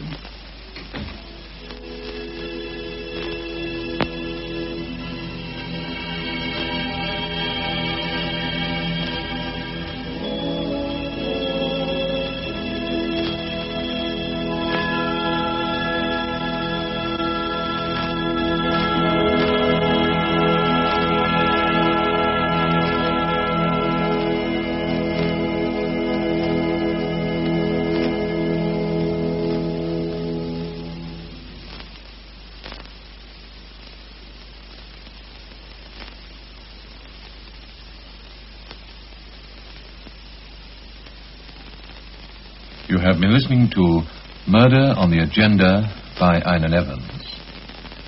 The part of Richard Dukes was played by Hugh David, Sergeant Maddox Price, Norman Wynne, John Griffiths by Richard Bebb, and Price by Margaret John, Bernard Howells by John Darren, Albert Thomas by Charles Morgan, Matty Thomas by Madge Jones, Gwyn Harries by Henry Thomas, Inspector Enoch Probert, Einan Evans, Jean by Anita Morgan, P.C. Willis, Brenda Jenkins, Josh by George David, and the Vicar, Dilwyn Owen. Other voices heard were those of Yeyan Rhys Williams and D.L. Davis. The program, which was recorded, was produced by John Griffiths.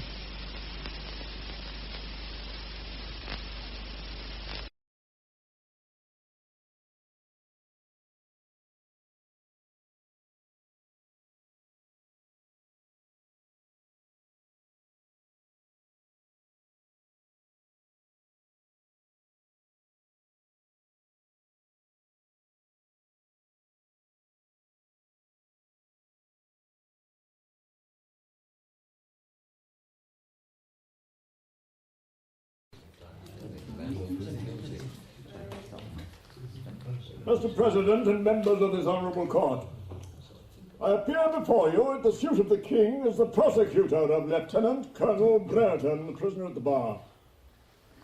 It's unnecessary that I should occupy the time of the court in expatiating on the nature of the charges here preferred against the prisoner. I shall therefore content myself with observing that among those charges are some which carry a culpability such as I verily believe to be altogether unprecedented in the case of a British officer. Bristol riots, with their disgraceful consequences, have formed a theme for discussion in every public print and in every private society throughout the kingdom. I hear he's pleading not guilty to all charges. Wasted time, I should have thought. It was a case of pure cowardice. The man was petrified with fear. I thought him courageous. He was totally incompetent, quite unable to deal with the situation. It was more than incompetence, Mr. Ludlow. Brereton is a dangerous man. A Man of Too Much Honour by Elizabeth Holford, with Alan Moore as Colonel Brereton and Howard Gurney as Milford. A Man of Too Much Honour. Now, Mr. Pinney, are you mayor of this town? I am. Now, will you tell the court what were the circumstances in which you decided to ask for detachment and soldiers to be sent to Bristol in October last, 1831? Well, the occasion was, as the court knows, the jail delivery which had been fixed for Saturday, October the 29th. Sir Charles Weatherill, who is recorder of the city, was due to open the assize on that date. And we, that is the magistracy, soon realised that his arrival would excite strong, in fact, violent public feelings. The friends of reform had stirred up the lowest elements of the city against him. There were noisy meetings, placards appeared on walls, and some of them very abusive. Sir Charles Weatherill is, of course, also a member of Parliament, is he not? Exactly, yes, and it was in that capacity that he'd spoken out against reform and apparently incensed the people of Bristol. And I'll be pleased to tell the court what steps were taken by the magistracy to guard the recorder. Well, it's difficult to decide what to do. Various ideas were put forward, and finally, Lieutenant Claxton suggested that the seamen of Bristol should be asked to form a protecting force. They are usually, I may say, a most well-behaved body of men. He held a meeting on board his ship, the Earl of Liverpool, on October the 18th. I was with Alderman Milford on that evening, and we got the news at his house. Mr. Pinney, a word in your ear, if I may. Yes, certainly. Let us withdraw, shall we, and leave the ladies to applaud.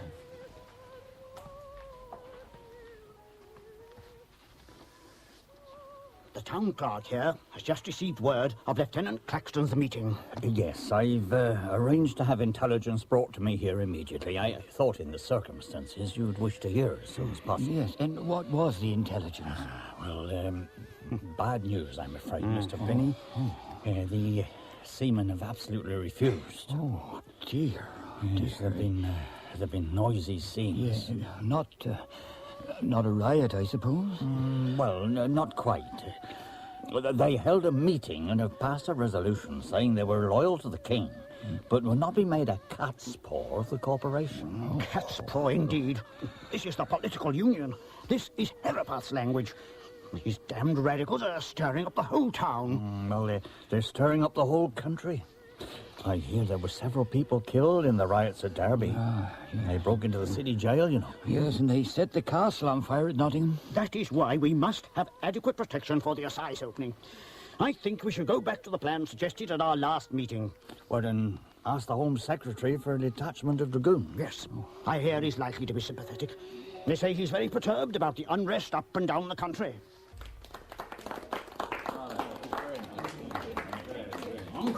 Encore! I never thought my first act as mayor would be to send for the military. These are unusual times, Mr. Penny.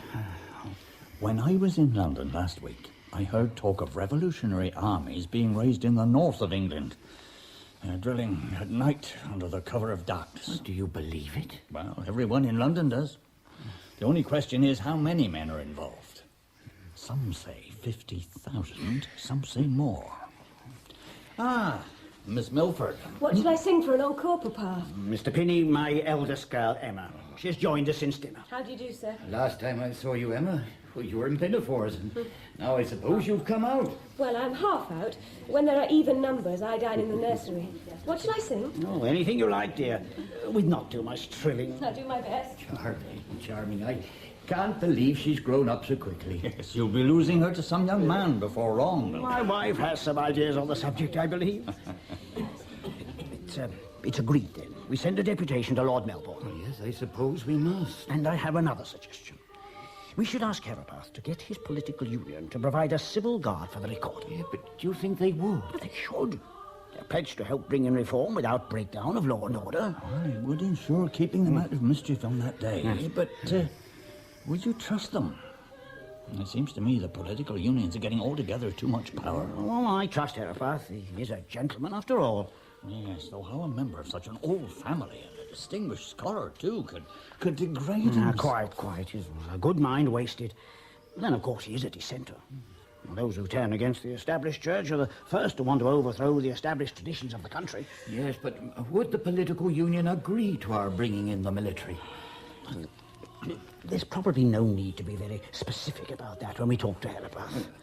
Who would be in command of the soldiers? I imagine they'd be under our local recruiting officer. That would be, what's his name? Brereton. Colonel Brereton. No, I don't think I know him. Well, I met him. Seems an amiable fellow. 50-ish. Lost his wife 2 years ago. She was quite a young woman, I believe. Left him with 2 little girls. Doesn't go into society much, does he? Don't suppose he could afford it on his pay. Well, if we are to send a deputation, I suppose it should be soon. Without delay. If only 12 days. Perhaps the town clerk will... Certainly. I'll arrange everything. Now, whom should we ask to go?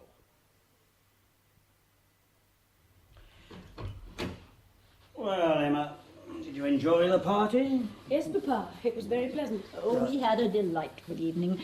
Lady Emily is charming, and she quite agrees with me about the Clifton assemblies. Assemblies? That we must keep them exclusive. You know what a worrying time my committee has had with quite the wrong people trying to get invitations. But what a pity you had to withdraw for so long, my dear. You missed all the music. We had corporation matters to discuss.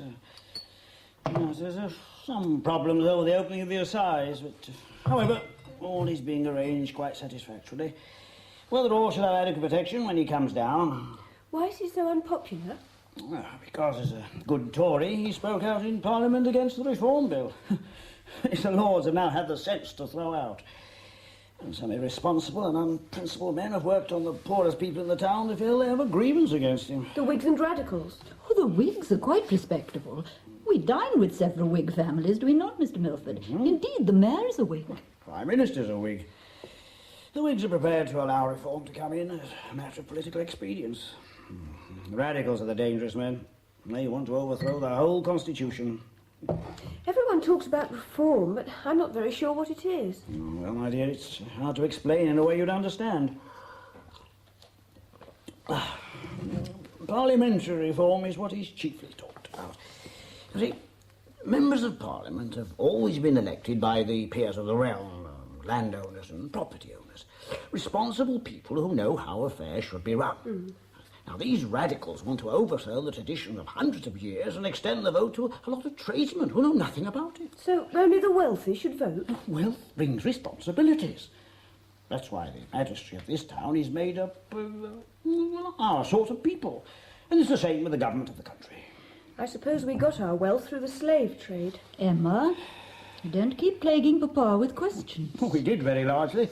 It's a great pity it was ever put a stop to.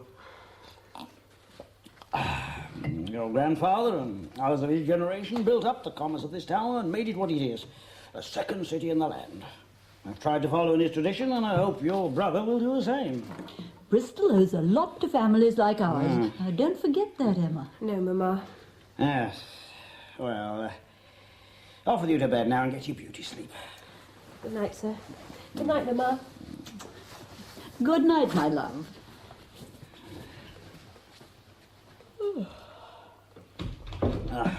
Emma asks rather too many questions. She should be thinking of young men and dances at her age. When is our next ball, by the way? Next week. The biggest of the season. Oh, I do hope the assize opening will not interfere with it. We'll make sure it doesn't, my dear. To the quartermaster of His Majesty's forces. Sir, I am in receipt of your letter of the 24th of October, informing me of the arrival in the Bristol area of 3 troops of dragoons to be placed under my command. May I interrupt you, Tom? Gus, my dear fellow, nobody told me you'd come. I've been taking a professional look at your little daughter. And how do you find her? Sit down. Remarkably well, except when she remembers to cough. She's very fond of that cordial your good housekeeper gives her. Then you don't think it's serious? Certainly not. I've prescribed some pink medicine which will do no harm. You have 2 very healthy little girls, Tom, and worry inordinately about them. Perhaps I do.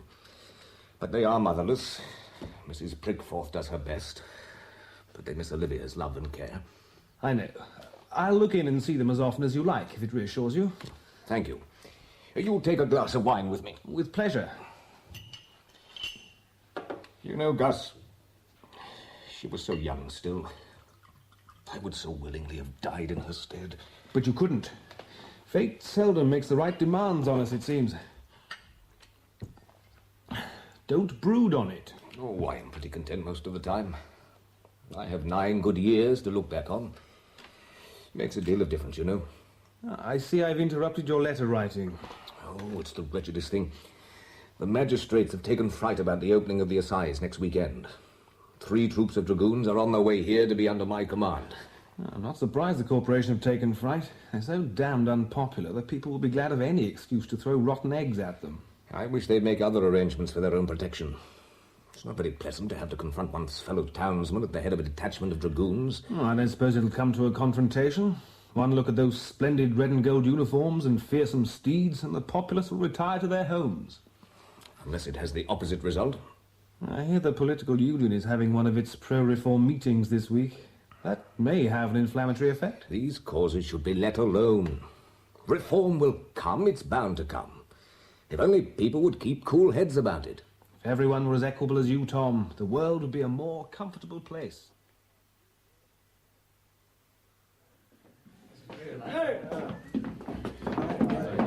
Good night to you. Good night. Good night, Banshee. Oh, thanks for your excellent speech. Good night. Hey, Mr. Airpath. That was a good speech you gave. I like what you said about the longer reform was delayed, the more the people would demand. It helps us to be patient. The Lord knows we've waited long enough. I'm glad you support us, Mr... Davis, sir. Davis. Christopher Davis. It's the bishops that are to blame, I reckon. They threw out the bill. They talk of Christianity, but they don't care anything for the poor. There are ragged children here running about the streets with no one to care for them. It breaks my heart to see them.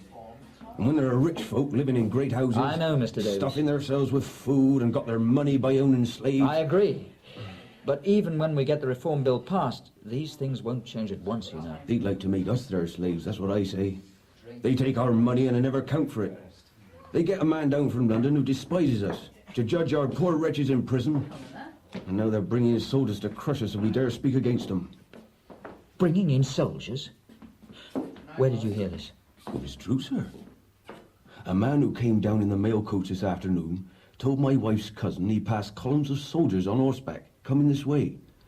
This man, my wife's cousin's friend, he pulls down the window and asks one of the soldiers where they're going. And he tells them they're to be quartered near Bristol and be on hand in case of any trouble when the recorder comes. Why was I not told of this, Alderman Milford, when I was asked to persuade my members to form a guard for Sir Charles? It was a recent decision. One unprecedented in English history, I should think. I hope the magistrates will reconsider it. It's too late for that, I fear. The dragoons have already arrived and taken up their quarters. They will be the greatest provocation. There's feeling enough already in Bristol against the recorder. Feelings roused not by you and your radical friends, my dear Harpath. People would be perfectly contented if you had not persuaded them they had grounds for resentment. Perfectly contented? I'm afraid you and your like are living in a dream, Mr. Milford. Do you really imagine the people of Bristol are contented with a harsh and corrupt corporation, which takes their money for its banquets and does nothing for them? They've borne it long enough. There is a spirit of inquiry in the land, and it has reached Bristol. The old precepts will not do. They will be swept away whether you like it or not. We are at the threshold of a new era of reform. You must stand back, sir, or be swept under. You won't frighten me with your demagogy, Herapath. Keep it for the rabble who come to your meetings. Then let me give you a plain statement. Sir Charles must not come to Bristol. It's disgraceful that a politician should be allowed to hold office as a judge. He should resign now and not hold the assize. Sir Charles is determined to come, and we consider he has every right. I see I'm wasting my time. You are bent on provoking the people. I'll take my leave. You'll not go back on your agreement to provide a guard for the recorder? You surely do not imagine my union would support you in these circumstances? I could not ask it. However, they'll do nothing to disturb the peace on Saturday, I can assure you of that. How the rest of the populace will react to having soldiers in the city, I can only guess at. The responsibility will be yours. Papa? Oh, I'm sorry. I didn't know you had a visitor. Professor Herapath is just leaving. Good morning, Professor Herapath. I met you at Miss Bell's house, my old governess. How are you? I'm well, thank you. Shall I give your regards to Miss Bell? Or rather, Mrs. Hale, when I see her? Please do. Good morning, Alderman Milford. Miss Emma. Good morning.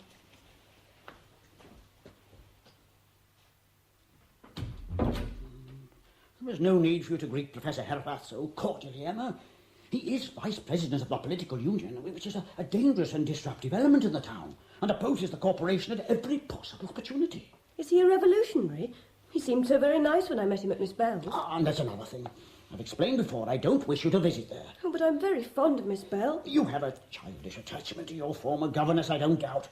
But she holds views which I do not approve of, and she has married a dissenter. Oh, but Look, I'm not prepared to discuss it further. I'm busy and I've much to think about. What did you want? Mamma would like to know if we may have the carriage. We have some shopping to do before the assembly. The assembly, of course. You're buying a new gown? No, a new sash. Order a new gown if you wish, my dear. It's an important occasion for young ladies. Thank you, Papa.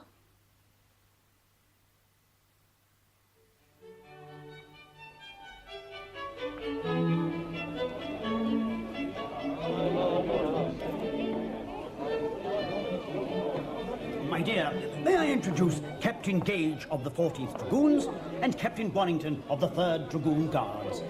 My wife and my daughter, Emma.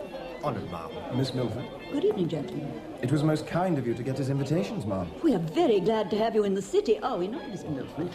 I've been hearing such dreadful tales, I don't sleep easy in my bed. Lady Emily's sister was sitting down to dine with her family when some bestial-looking men broke into the house, armed with blunderbusses, and snatched the food off the table under their very eyes. And they say there are bands of ruffians setting fire to ricks not 30 miles from here. Never fear, my dear. These gentlemen will protect us. I see the mayor's looked in. I must go and have a word with him. You need have no fears for Saturday, ma'am. If there's any trouble, we shall charge and disperse them in 5 minutes. Shan't we, Warrington? A crowd is no match for a detachment of mounted dragoons, I assure you. I hope the horses won't be hurt. You rode past our windows when you came in yesterday and they looked so beautiful. I regret you were only looking at the horses, Miss Milford. I'm sure I remember your face at the window. Really?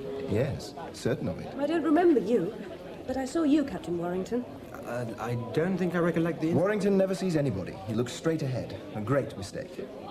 You'll be greatly in demand here. We haven't near enough young men and no officers. Ladies and gentlemen, will you please take your partners for a quadrille?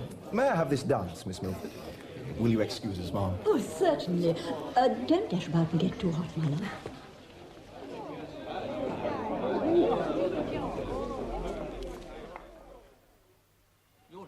Your deal, Gus. Colonel, thought we might find you in the card room. I don't think you've met our new mayor. Mr. Pinney, may I introduce Colonel Brereton, our local field inspecting officer. How do you do, sir? And Major Loinsworth, Surgeon to the Army. Evening. Oh, very glad to meet you both. I feel somewhat out of touch after having been abroad so long. Bristol's a pleasant place to come back to, I found. Indeed, yes, in spite of the present unrest, and that'll soon pass, I'm sure. Indeed, I believe we're not near so unsettled as most of the country. Of course, I'm in favour of reform myself, unlike my friend Milford. We agree to differ. Yes, well, we mustn't allow ourselves to be bullied by these radicals. And I'm very glad to know you'll be in charge of the troops, Colonel. I shall keep them well out of the way. But of course, we shall be at the ready in case you need us. Oh, I sincerely hope that won't be necessary. The Home Secretary was insistent they should only be used if absolutely unavoidable. We won't go further than a few hisses and boos. This is the West Country, after all. Well, I hope you're right, Major. Well, gentlemen, I must be on my way. I only just looked in. I don't care for late hours. I shall not be let off so lightly, I fear. My daughter is dancing with one of your young officers and looks as though she's enjoying herself. Wait until your daughters are of dancing age, eh, Colonel? Good night. Good night. Good night. Our new mayor seems a rather nervous character. I'm sure his fellow magistrates will take good care of him. I wonder why they chose a Whig when they're all Tories. For the same reason as we've got a Whig government, to see reform through quietly. Well, there doesn't seem much hope of that, judged by the present state of affairs. Well, Tories hold the radicals to blame for that. A plague on both the houses, I say. When they create this sort of situation and expect us to keep the peace. Isn't that one of our younger lads wandering about? Oh, good evening, Captain Warrington. I thought you were dancing with Emma Milford. That was Captain Gage, sir. We were both introduced, but he... Was quicker off the mark, eh? I am not much of a dancing man. That's a poor excuse. You must secure her for the next dance. She's a pretty girl. You were honoured to be introduced. The Milfords rank exceedingly high in Bristol. Alderman Milford owns a vast deal of shipping and a vast deal of estates in the West Indies. So did his father. They're a wealthy Tory family. You can go no higher here. Mr. Milford was kind enough to be friendly towards us. He's a good friend to have. Powerful man. Would you care to join us for a game? It's very kind, He gentlemen. doesn't want to play cards, Gus. He's going to snatch Emma Milford from the arms of Captain Gage. Isn't that so, Captain? I was hoping to do something with the soldier. Yes, well, away with you then. Bold tactics. Yes, sir. Good night. Good night. What a serious young man. You know, I was serious at his age. Had dreams of glory. Planned to rival Wellington, no less. And I've ended by just being another undistinguished officer with nothing to be proud of. Still, I've always tried to look after my men. I don't think I've ever lost a man unnecessarily. Wish I could say the same as the doctor. You gonna play or not? I'm sorry, I can't concentrate on this game. I suppose I'm a little tired. You haven't long been out of bed. You look rather yellow still. Do I? At all events, I don't feel like a late night. I think I'll be on my way now. I'm ready to go as well. Oh, we're getting old, Tom. I have my gig here. You ride with me as far as your house?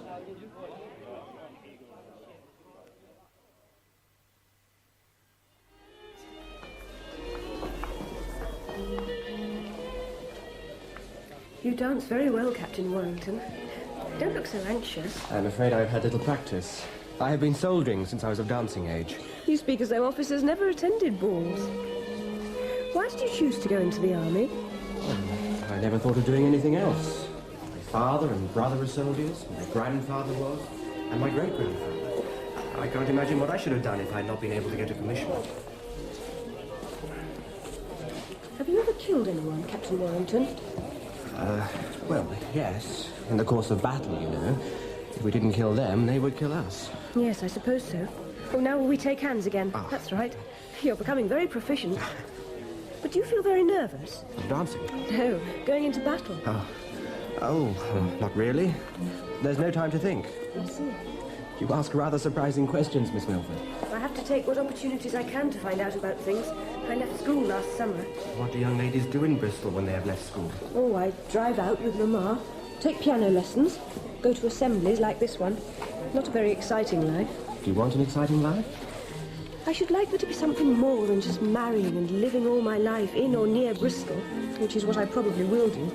What else could you do? Oh, you sound like everybody else, except Miss Bell.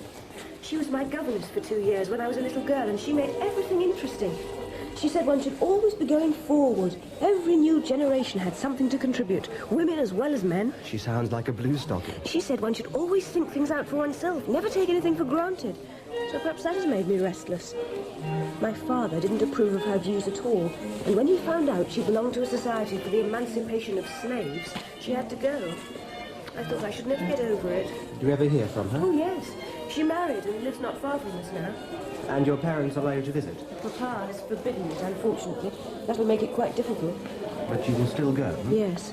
I don't like deceiving my parents, but this matters to me very much. I think you are a most remarkable girl, Miss Milford.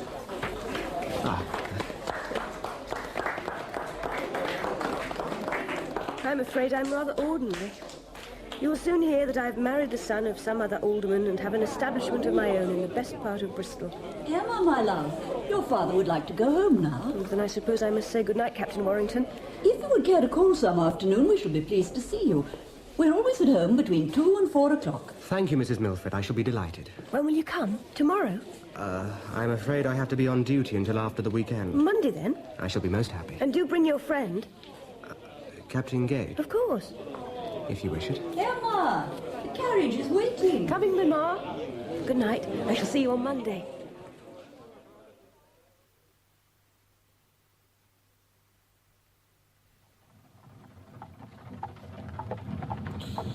Frost in the air. Very sharp. Only 7 weeks till Christmas.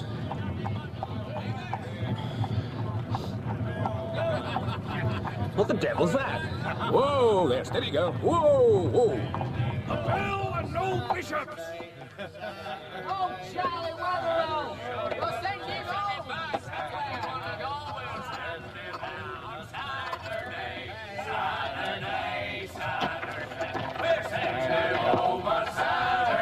On Bristol, but he don't want him! Mind out there, you're frightening the mare! Whoa, steady, girls! Look out, Jimmy, you great fool! Steady now! Steady, steady. Steady. Oh, thank you. Thank you very much. Holding a day's work. Good night, gentlemen. Good night to you. Come on, girl. Here you go. Come on.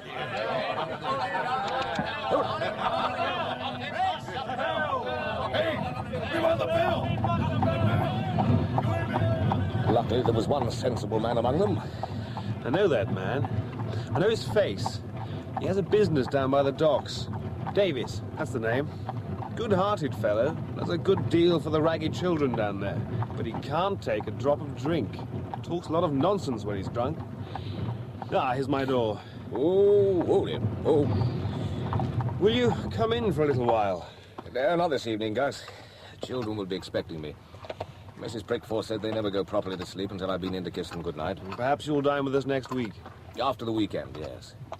You know, I shall be glad when this assize opening is safely over. You'll have 2 zealous young captains of dragoons to aid you. Well, that's one thing which worries me.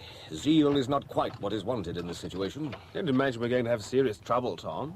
I don't know. Our society here has a very elegant veneer, but it's built on the labor of a lot of underfed, dissatisfied people. One day this civilized surface will crack, and then what's underneath will come rushing out. I think you're over-anxious. Well, I don't mind admitting to you, Gus, that I fear a mob. Do you remember anything of the French Revolution? Not this recent bloodless affair, but the one in '89. Only what my parents told me. I was a boy of 7 or 8 when it began. I still remember the stories I heard from some of the refugees in our village. People went mad, Gus. Ordinary, decent citizens went wild with a lust for blood, behaved like savages, like wild beasts. I began to have a recurrent nightmare.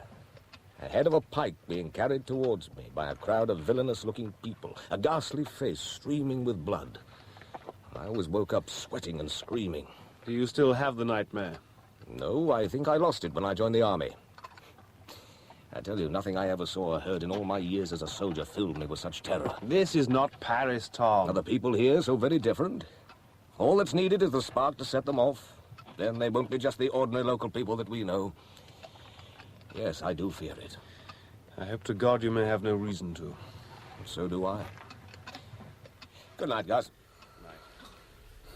On the morning of Saturday, October the 29th, the recorder being due to arrive at 10 o'clock, Colonel Brereton gave orders that we were to proceed with our troops to the courtyard of the jail and to the cattle market, and to remain there out of sight of the crowds, which were already gathering, unless given specific orders by himself or a magistrate. The recorder duly arrived and was met at Totterdown by some of the magistrates in the sheriff's coach. These precautions are of great nonsense. They like me well enough in Bristol. Fated me last time I came because I'd spoken out against the Catholics. cheering crowds wherever I went, whether all forever and so on. All the same, I think we should waste no time getting across to the sheriff's coach. Oh, very well. Who are those ruffianly-looking fellows? They all seem to be carrying sticks as staves. Special constable, Sir Charles. They'll be guarding your coach. Good God. I see the good people of Bristol are out in force. What are they shouting? Not whether all forever, I fear. Colonel Brereton, I'm glad you've managed to keep your troops out of the way so far. I hear there's been some trouble with the special constables. Yes. As soon as the recorder was inside the Guildhall, they turned on the crowd and started belaboring anyone they could get hold of. Most of them people who'd done nothing but stand and stare. I was afraid of this. They took some prisoners. Yeah, but they were forced to give them up. The people are very angry. Did Sir Charles get safely to the mansion house? Yes, but the crowd went with him. I'd better get back to the barracks. We may be needed.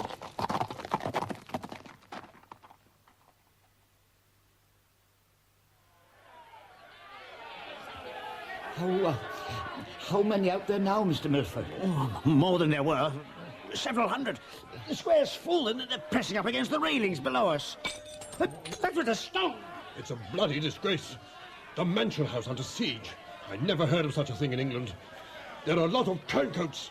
Fated me last time I was here.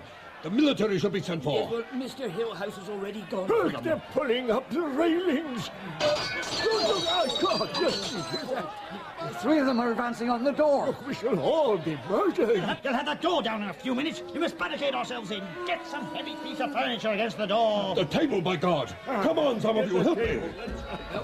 Lock up the windows. Yes, look, there's some feather beds upstairs. Hey, they're climbing into a downstairs window. Look, there's three of them. Hang on, another 5 feet. God, they'll be up here in a minute. Listen, they're going downstairs. The banquet. The wine cellar. All our stocks are wine. God. The troops have arrived. Praise God. Colonel Brereton is dismounted. He's taken off his hat and he's waving it to the crowd. An extraordinary thing to do. Yeah, they seem to be allowing him to come in. Allowing? Things are coming to a pretty pass in this country. Here, we better move that table back. Remove the barricade. That's right. Well, gentlemen, you appear to be besieged. Thank the Lord you're here, Colonel. The mob's growing more violent every minute. They're getting into the kitchens and downstairs rooms. I've sent some men in to chase them out. It shouldn't be difficult. They seem to be quite a good-tempered crowd. I think the first thing we must do, Mr. Mayor, is to get Sir Charles away from here and out of the city. I can't leave. I have to open the assizes on Monday. The people won't be quiet until you do leave, Sir Charles. I cannot take responsibility for your safety. Yeah, the Colonel is right. You're not safe here, Sir Charles. Your life's in danger. How do you propose I take my leave? They've got us pretty well surrounded. Are you a climbing man, sir? What? Good head for heights. There's a flat roof over the dining room.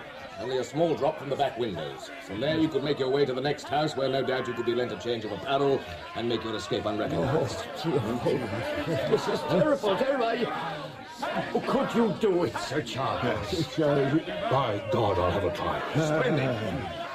You should make haste. Look, I'll show you the flat roof, Sir Charles. You come with me. Very well. But by God, I'll come back and put all these fellows in the stocks. Colonel Brereton, the riot act has been read, and we must ask you to clear the square and disperse the mob by force if necessary. You want me to open fire? We expect you to use whatever means are necessary to clear the square. I shall not open fire without a direct order from a magistrate. The responsibility must be yours. Mr. Penny, as mayor, you are chief magistrate. What are your orders? What would you advise, Colonel? I am strongly against it. Most of these people are bystanders doing nothing worse than a little shouting. None of them are armed. They're throwing stones. Yeah, and some of them have got iron railings. You're a reformer, aren't you, Mr. Penny? Yes, I am. You don't want to be remembered as the mayor who ordered a massacre? No, indeed I don't, Colonel. I am most anxious that all should pass off peacefully, if possible. Good. Well, I think my men can walk them away in a little while without any loss of life or limb. Then you will all be able to go home if you want. We shall patrol the square through the night and be responsible for the peace of the city.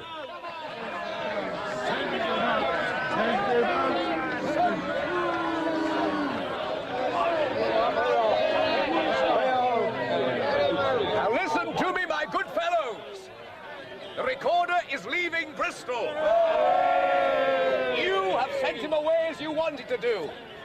Now please disperse and go quietly to your homes. But let us first give 3 cheers for the king. Hip hip! Hey! Hip hip! Hey! Hip hip! Hey! Are you for reform, sir? Of course I am, as much as you are. But you won't get reform by throwing stones and breaking windows. Why, I know you. You stopped my horse from bolting the other evening. That's right, sir. Davis. Christopher Davis. There's a feast laid out in there, sir. Fowls, game, pastries, a great mountain of food for a few gluttonous men, while poor folk are starving. It's a wicked shame. These things will be put right in time, but we must leave it to the men in Parliament. You know where I got this bottle of wine? I got it from the cellars. They got racks and racks of it bought with our money. Well, I won't drink this bottle. Now you've made your protest. Be as sensible as you were the other evening and go home before any worse trouble breaks out. I will. But tell me first, are you for reform? I've told you I am. You're a good man. A very good man. Although you're wearing a uniform. Let me shake you by the hand. Oh, shake the hand.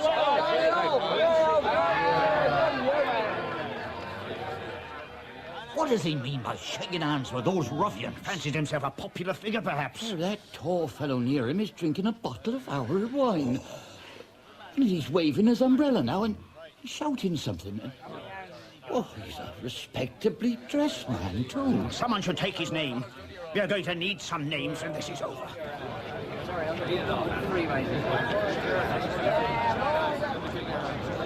Keep walking your men through the crowd, Captain Gage. We shall soon disperse them.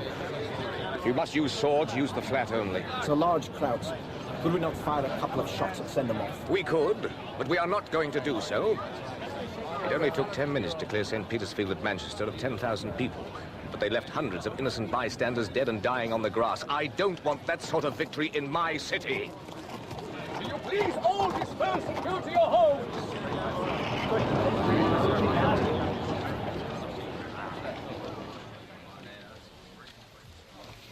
Well, gentlemen, the crowd is beginning to disperse. I think quite soon you will be able to go home. It's taking some time, isn't it? It does take some time to clear crowds without using unnecessary force.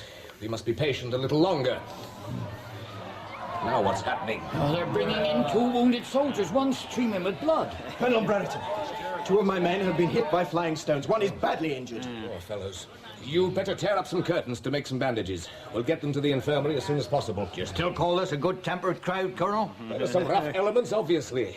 But it is still mainly a good-humoured crowd, and they are beginning to go home. Sir, can I take a couple of men and cut down the assailants? Much better not. We must not be provoked into answering violence with violence.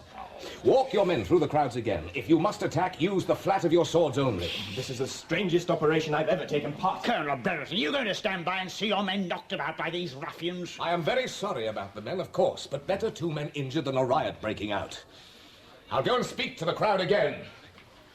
That will do no good.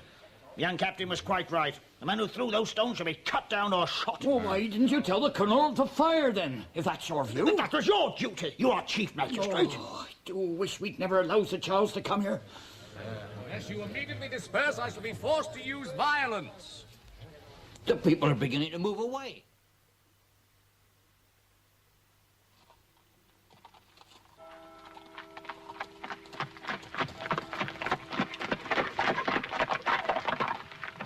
All quiet here, Captain Warrington? Pretty quiet, sir, at last. Good. Some youths are breaking windows at the council house. I sent Captain Gage off to scatter them. Otherwise, I think the city is fairly peaceful. It's midnight. Yes, and the night is cold. People will be glad to get home to their beds. There's nothing much to stay out for now the magistrates have all gone home. And they know the recorder has left Bristol. Have you heard any news of him, sir? Yes, he's safely out of the city. Disguised himself as a postilion, apparently, and got away unrecognized. I didn't imagine there was so much political feeling in Bristol. I'm afraid most of the crowds we had this evening know little of reform. It's a word to pin their hopes on. Many of them are wretchedly poor, you know, and the law deals harshly with them. A man can be transported for 7 years for demanding food in a menacing way. You can't blame them for supporting any prospect of change. Are you in favour of reform, sir? In favour? You might as well ask whether I'm in favour of the railways. I think reform will come as the railways are coming. And no doubt it will be an excellent thing. There's plenty that needs putting right in the country. You young people will see a lot of changes. Well, if it continues as quiet as this, I shall be able to celebrate my daughter's birthday tomorrow. Her birthday, sir? Yes, I hate disappointing the children. After all, one is only 6 years old once. I suppose so. You're not married yet? No, sir. Well, don't waste too much time about it. Don't follow my example and wait till you're nearly 40. Gives a centre to one's life, you know. Sense of proportion. My God, what's that? I hope the 14th haven't got into difficulties. I'll go and see, sir. Come on, boy. It will crack. It will crack.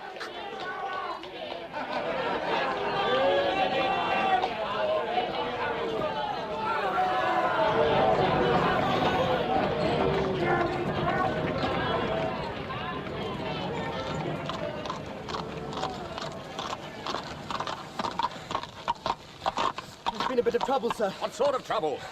They started throwing stones at the troops and Captain Gage opened fire. A passerby was accidentally shot. Shot? Shot dead, sir. God damn it. Now all hell will break loose. On Sunday morning, October the 30th... would you please speak up, miss? Oh, yes. On Sunday morning, October the 30th, my parents and I drove to morning service. It had not been possible to have the civic procession, but my father thought it important that we should go to church as usual, to show we were not intimidated by a rabble. As we approached Queen's Square, we heard a great noise, and saw that there were crowds there, mostly poor and ragged-looking people shouting and booing. 2 squadrons of dragoons were drawn up, and I saw Captain Gage and Captain Warrington. We shall be attacked. I knew it wasn't safe to go out. For heaven's sake, my dear, let us go home at once before we're all murdered. Quiet, my dear. There's no danger. Beatson, you must turn round at once. We must get back. What is going to happen? Will they open fire? I hope they will not fire on those poor little people. Be quiet, child. Bateson, there are crowds surging up behind us. Better draw into that alleyway. Quickly, man, quickly. Sorry, sir. Captain Gage is leading his troop away. Can't imagine why. Oh, look at those poor little children. I didn't know there were people like this in our town. Ah, there's Colonel Brereton. What in God's name is going on, Colonel? Rioting has broken out again. It's now much more serious. I had to withdraw my picket from the Mansion House to rest them early this morning. A crowd collected and broke in. The special constables were useless. What about the mayor? Is he safe? He managed to escape across the roofs. I believe he's now at the council house with some of the magistrates. I'm afraid the 14th are the chief cause of the trouble. They shot a passerby during the night and the crowd are furious with them. I've just sent them back to their quarters. That leaves only 1 squadron here. It's quite insufficient. The 3rd are still respected by the crowd, and with their help I hope to prevent things getting any worse. That's all we can do until reinforcements arrive tomorrow. It is not all you can do, Colonel. Your men must open fire and clear this mob from the square. If they fire with the mob in this mood, the whole city will be given up to slaughter. Your men will soon scatter these people. I think not. They've been on duty for 24 hours and are very tired. Their horses also. They will be murdered, every one of them. I cannot see my men uselessly sacrificed and the city becoming a battlefield. Colonel Brereton, I am a magistrate and I am ordering you to open fire. I am afraid I must refuse. You refuse? I will take full responsibility. This is insupportable. We shall be attacked. I know we shall. You are quite safe at present, ma'am. But I should advise you, Mr. Milford, to get your wife and daughter home as soon as possible. You can go quite safely by the back street, I think. I must get back to my men. Is it a riot? I've never seen a riot. I hope to God you'll not see one now. Bateson, take the ladies home. When you're back, see that all the doors and windows are locked and barred. Sir? No one is to go out. Now, my dear, there's no need to be alarmed. You will be safe indoors. What, are you not coming, Papa? No, I must go to the council house and see the mayor. Something has got to be done.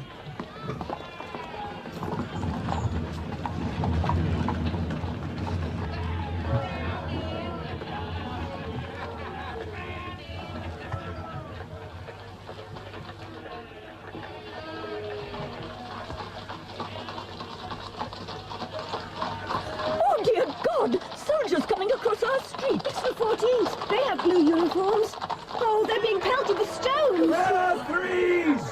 Face about! And present arms! Oh, no! No, don't fire! Freeze! Recover arms! Will you please clear the street? Get the carriage out of the way! You're in my line of fire! Oh, Captain Gage! Rear threes! Present arms! Fire! Present arms! Fire! Oh, how horrible! There's blood all over the street! Oh, that poor man! Well, can we not stop and do something for him? Of course we can't stop. Get us home, Bateson, as quickly as you can.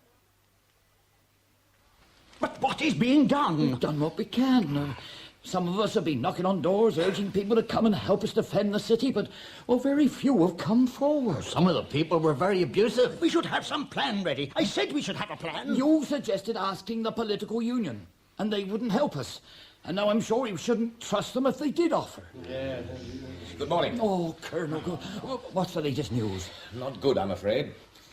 14th Dragoons have fired again, against my orders, have killed at least one man and wounded several. The mood of the mob is now very violent against them.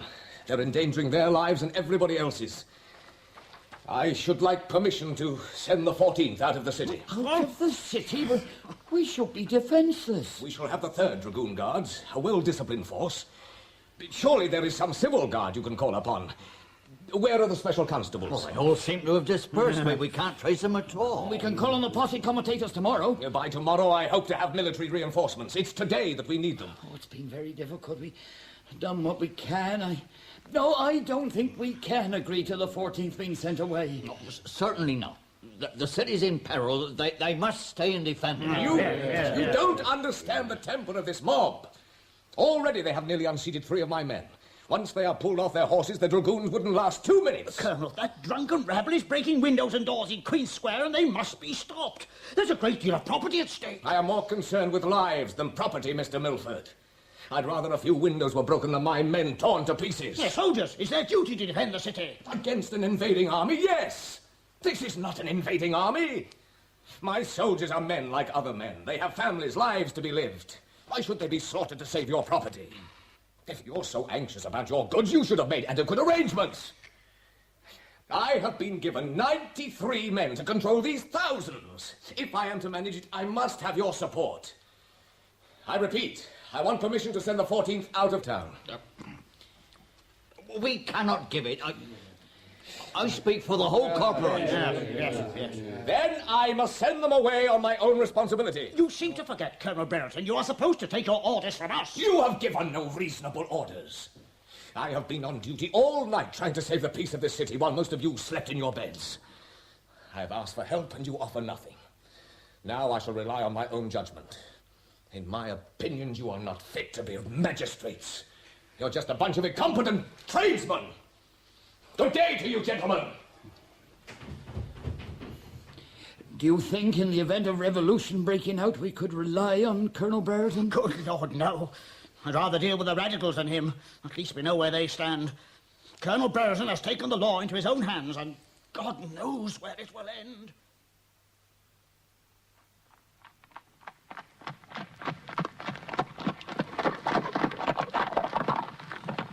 Well, Gus, how are things here? 4 men cut by flying stones and pieces of iron, but none seriously hurt. I suppose you know that several people have been taken to the infirmary with shot wounds and saber cuts? Yes.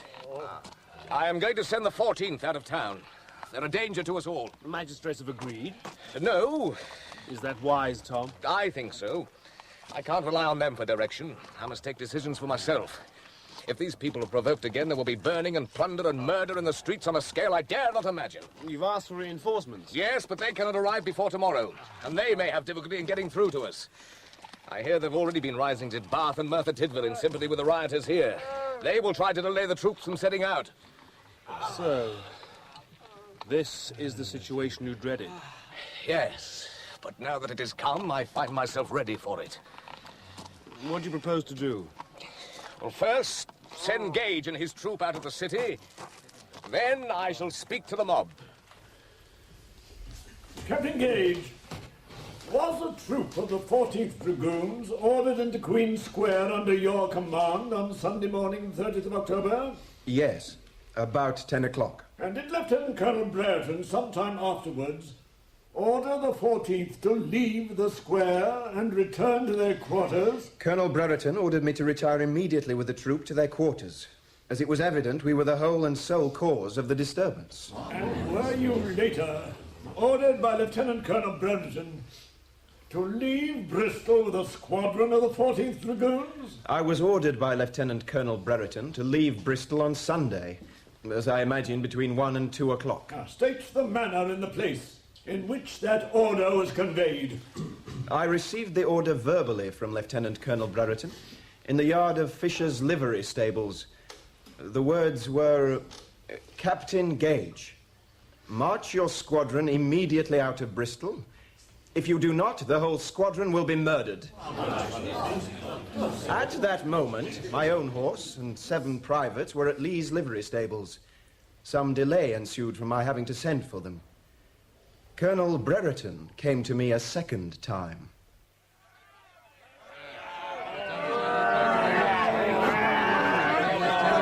For God's sake, Captain Gage, will you get out of town? May I ask where we are to go, sir? Anywhere you please, only go away. Hey, what about Keynsham then? Keynsham will do as well as anywhere else. There are livery stables there. Now, Captain Gage, mark your squadron off at the trot. Sir, prepare to mount.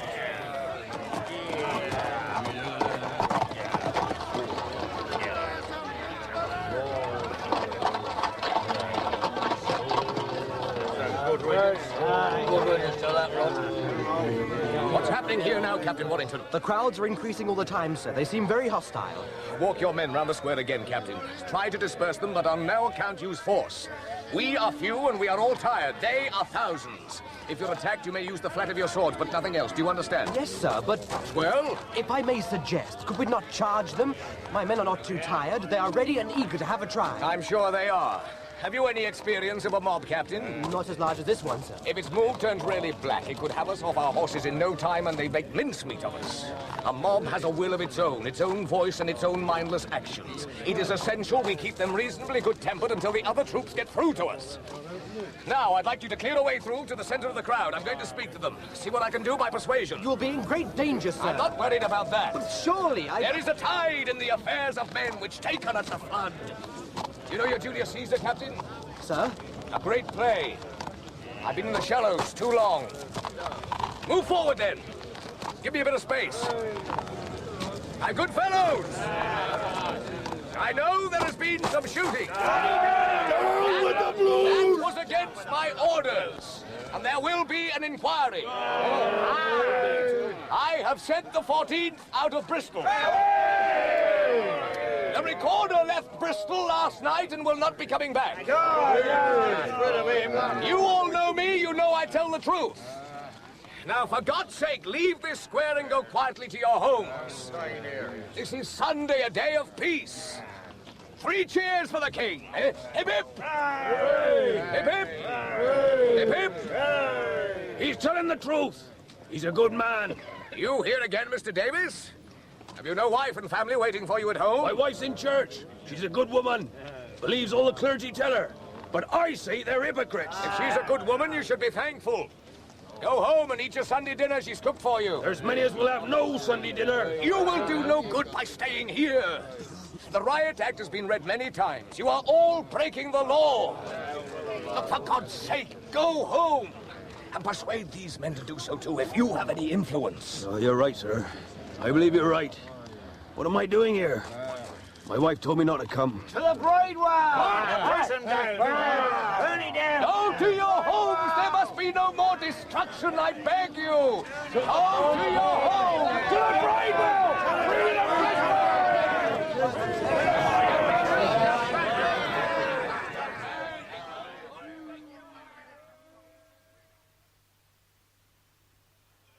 Look at that, Mr. Herpath! The blaze of liberty!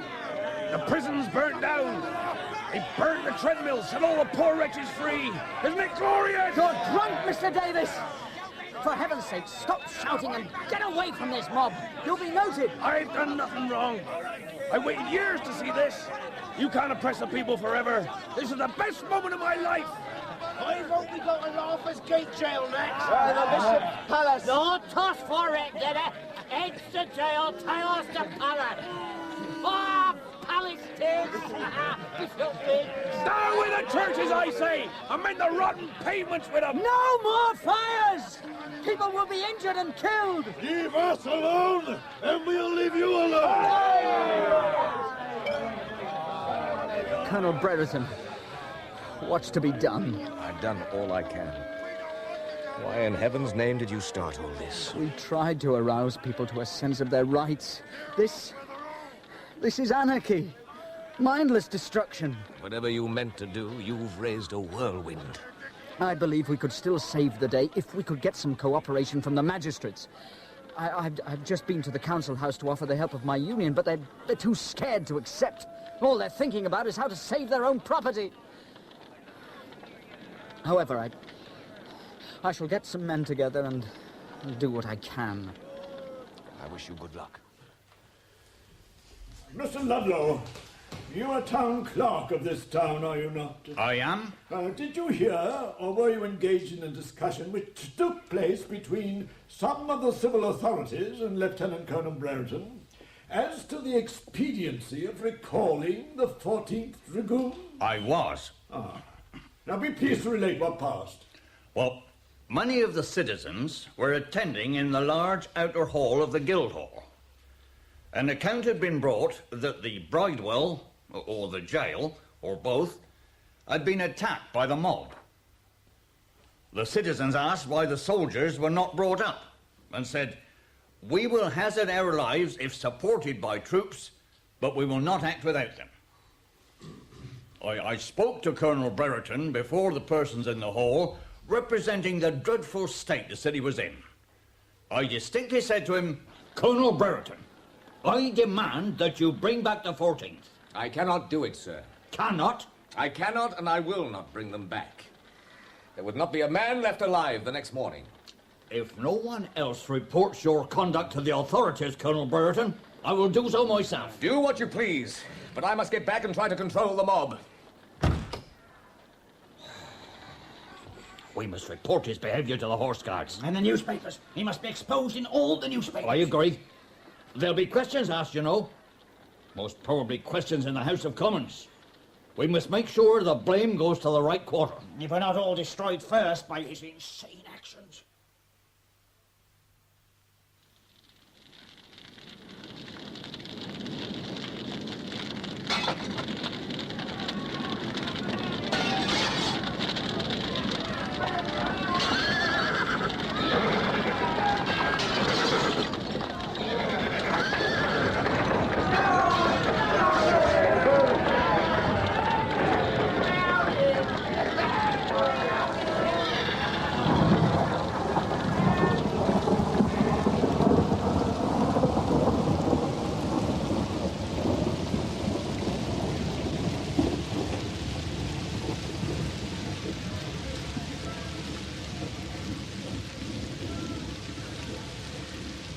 It didn't work, Gus.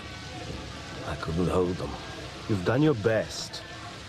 Center of the city looks like a burning hell. Crowds getting drunk on stolen wine. Some have died in the flames, I believe. There's not a constable in sight and not a magistrate to be found.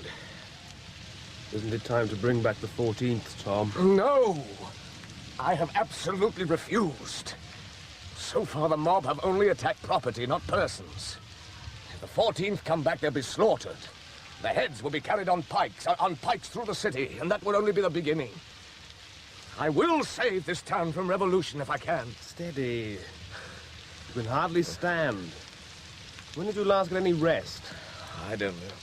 Friday night, I suppose. What day is it now? It was 1 o'clock on Monday morning. You've been on duty nearly 48 hours. You must get some sleep. Can't. I'm in charge. There is no one else. You can leave Captain Warrington on duty. Go to the adjutant's quarters and get 4 or 5 hours good sleep. Warrington's ill, poor fellow. He's got an ague. It's been raining for hours. It's a wonder it doesn't put the fires out. I've told him to stay on call. He's a young man. Let him take over for a bit.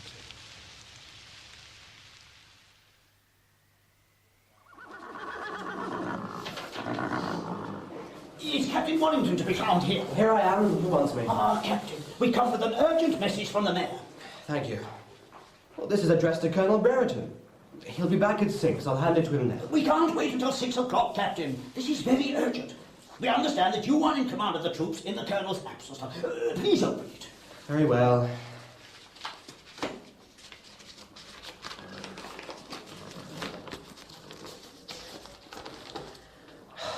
I direct you as commanding officer of His Majesty's troops to take the most vigorous, effective and decisive measures in your power to quell the existing riot and prevent further destruction of property. Signed, Charles Pinney. I cannot act on this, gentlemen. It must wait for my commanding officer. In his absence, you are in command. Will you please order out the troops and charge the rioters? Colonel Brereton has expressly forbidden the use of any force. Never mind, Colonel Brereton. You are in charge now. I am under Colonel Brereton's orders. This is no time to wait for orders. A second city in the land is blazing. The mayor has asked you to defend it. Where is Mr. Pinney? The paper is only headed Bristol, 3 o'clock in the morning. It is advisable to keep the mayor's whereabouts secret. You can take it from us. He is in Bristol. What is the matter with you? Are you ill? I have a fever, a chill. But I am quite ready and able to go out if I have proper authority. If I do order up the troops, I shall require a magistrate to go every step of the way with me. That wouldn't do. No, with the rioters and their present fury, it is better the magistrates are not seen in the city. Then I cannot order out the troops. Are you refusing to set out? Without proper authority, yes. You will regret this, Captain Warrington. Come along, John. We're wasting our time here. There will be a reckoning when this madness is over, Captain. Do not be in any doubt of that.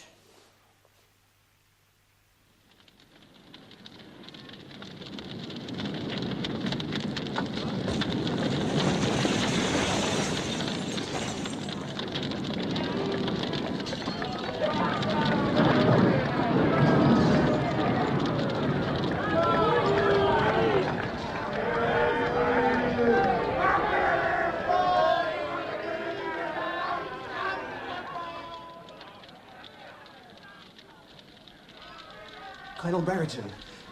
Colonel Brereton. I'm very sorry to disturb you, sir, but the magistrates insisted that I woke you. What o'clock is it? 5 in the morning, sir. It's very light. The fire, sir. They say you can see a pin drop 7 miles away. Is the rioting still going on? Why, yes, sir. The whole of the centre of the city is alight. Nothing is being done. The men with the fire appliances are afraid to come out. The magistrates insist that you order out the troops at once. It's a nightmare. There is nothing more I can do. But, sir, we must try to save the city. Worse than my worst imaginings. The men are very willing to have a try. It will be a massacre. Of us or them. May I tell a magistrate you will be coming down, sir? Oh, very well. I will dress and come down. You may tell the gentlemen I will be with them in a few minutes. Thank you, sir. You're doing your best. This was never in the rule book, was it? Emma, why are you not in bed? I couldn't sleep. It's so light. That is Bristol burning. You've been down there? What is happening? Fires are spreading. Gangs of youths and boys are plundering private houses, dragging out anything they can lay hands on. The troops are there doing practically nothing. It's appalling. I wonder if Captain Warrington is safe. He's safe enough. That young man has cost the city thousands of pounds. What? He refused to go out and charge the mob. More than an hour was wasted until we get hold of the colonel, and meanwhile most of the north side of Queen Square was fired. I'm sure he had good reasons for not taking out his troops. You know nothing about it, my dear. Oh, what is that sound? I believe it is... Yes, it is. Soldiers. A great many of them marching down the street. That'll be the troops from Cardiff. I heard they'd landed. Thank God. All this will soon be over now. What will happen? They will charge the rioters, of course, and make short work of them. They're mostly half insensible with drink by now and won't be able to offer much resistance. The soldiers will use their swords? I should hope so. That rabble will be routed in half an hour or less, those who are left alive. And we've got a list of the ringleaders. There'll be plenty transported and hanged when they come before the courts. They'll soon learn they can't revolt against authority and expect to win. Did you hear they burned the new jail and let the prisoners out? They must have felt very desperate. Desperate? Don't you go getting any sentimental ideas about those creatures. They're trash to you, aren't they, Papa? What do you mean? Those poor ragged people. You hate and despise them. Emma! As you do your slaves. Talking in a very silly, childish manner. Excuse me, Papa. I think I'm just beginning to grow up. Now listen to me, miss. Good night, Papa. I'm going back to my room.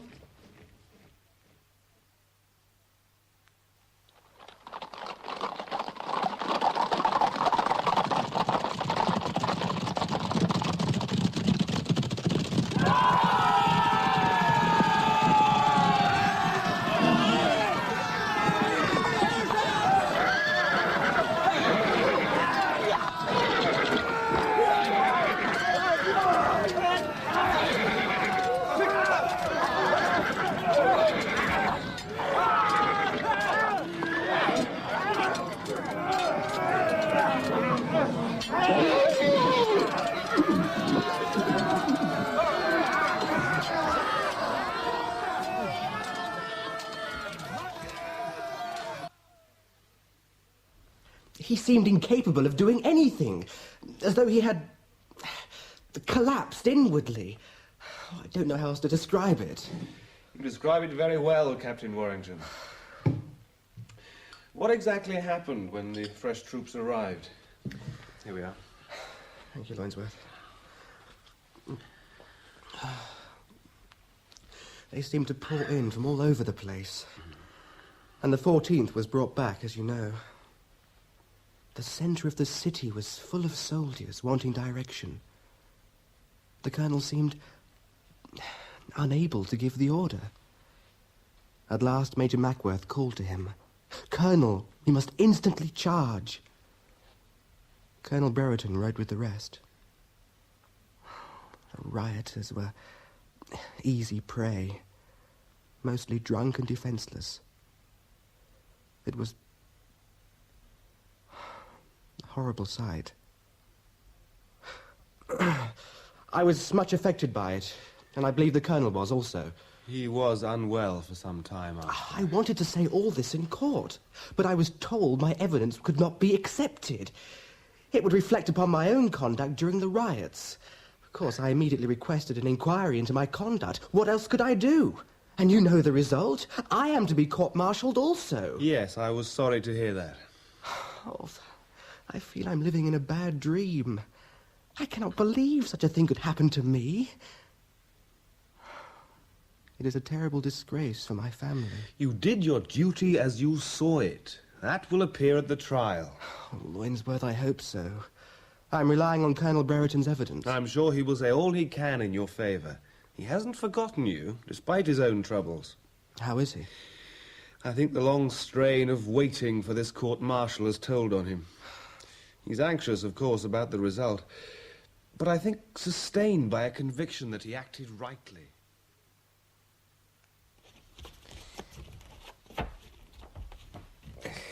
Another victory to you, Gus. I'm afraid I played a poor hand. Will you have another game? No, I've no heart for it. It didn't go badly today. The mayor did you good service by cutting such a poor figure. He certainly seemed rather confused, poor man. Don't waste your pity on him. He lost no time in trying to shift all the blame onto you. The corporation have been very much criticised, you know. It was a disaster. A total disaster. Haunts my dreams. But I don't see that I could have acted differently. Could I have fired on the crowds on Saturday and killed innocent people? Could I have retained the 14th and let them be murdered? I am convinced that I was right to do as I did. I'm sure you were, Tom. And I didn't lose a single man. That's a cause for satisfaction. I was right. But how to convince the court? 11 charges. You have a good chance, Tom. If only I had Warrington's evidence. Poor fellow. His army career means everything to him. I'm dreading tomorrow. Gage will be in the witness stand again. I believe that young man hates me. Hates you? Isn't that rather strong? He's an arrogant young man, and I made him look foolish in front of a crowd of people.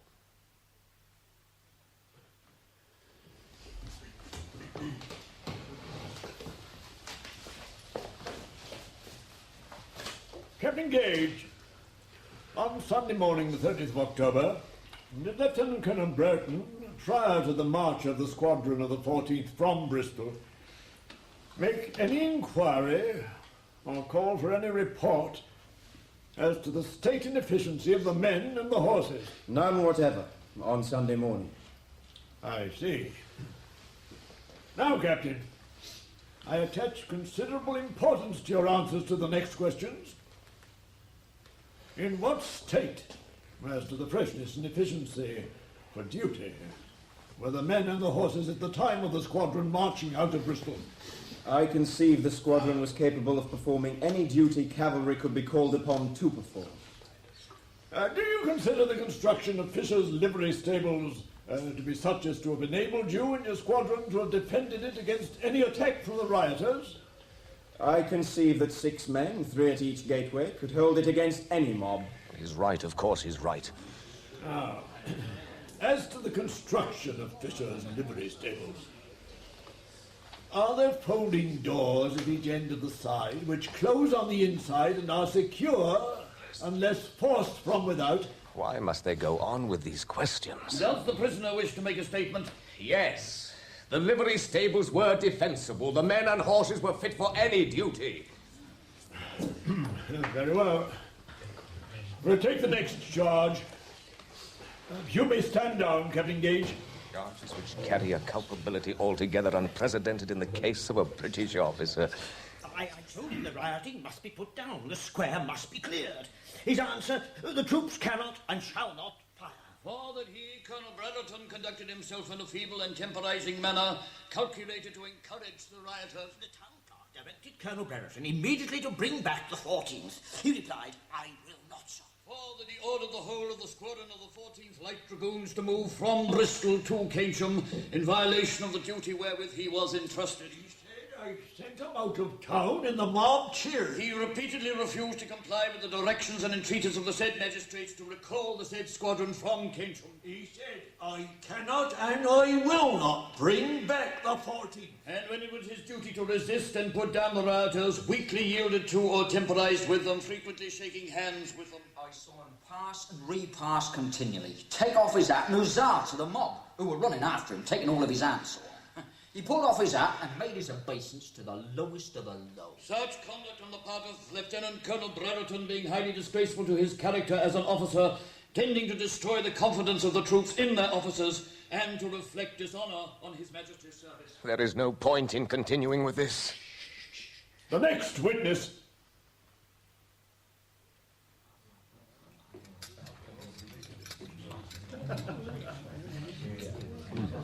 My dear fellow, you've hardly touched your dinner. I have no appetite. Take it away, please. Some more wine, Tom. As you wish. Bring another bottle, waiter. By God, I was a fool to ask Earl to undertake my defence. I think you bewildered him with your new instructions. It's perfectly simple. I will plead guilty to some of the charges and accept whatever censure or punishment they give me. But they must end this trial. I cannot sit through another day of it. You know the court cannot agree to that. How many more witnesses are they going to bring? There must have been thousands of people in the square that night, and they all saw me wave my cap to the crowd. They all, it seems, heard me say I would not bring back the 14th. How many more, for God's sake? Tom, you must try to calm yourself. Take a little more wine. The fact is, Gus, I am guilty. Oh, come. Guilty. You were put in a difficult, almost an impossible situation.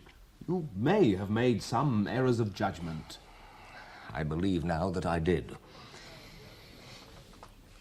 Have you ever had the experience, Gus, of an extraordinary dream in which everything you do seems perfectly normal?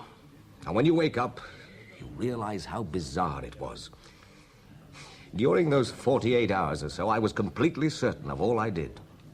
I've never been so sure I was right. And in the last 2 months, although, of course, I thought about it constantly, I never dared look deeply into my mind. Now, well, now I am awake. You acted in good faith. No. That is what I told myself. But I did not. When I addressed the mob, Gus, when they turned towards me, when they seized me by the hand and cheered me, and appeared to listen to what I said. You told me yourself you had a great fear of a mob. I felt fear, yes. But exhilaration also. It was like sitting astride a wild, powerful stallion, learning to control it. A sense of power, Gus, and of wonder that I, an obscure middle-aged recruiting officer, should be able to control a great mob. I thought I could save the city. I thought I'd been chosen for that purpose. But then I could not do it. I wasn't big enough for it. I made unforgivable errors. Good evening, Colonel. Major Loinsworth. Ah, Professor Herapath. Will you join us in a bottle of wine? Thank you. I was not able to be in court today. How was it? Not a good day. I'm sorry. My daughters will have to live in the shadow of my disgrace. Come, Tom, they are 6 and 3 years old. They have their lives to lead. It's been a bad day for Christopher Davis, too. I've just come from visiting him in jail. Are the sentences out yet? Well, have you not heard? Davis and 4 others are sentenced to death. To death? They're to be hanged in 2 weeks' time. How was Davis? In a state of abject terror and misery. He's made a rapid return to the religion he so much despised and is reading tracts and so on. Have you told him the Reform Bill is almost certain to be brought in now?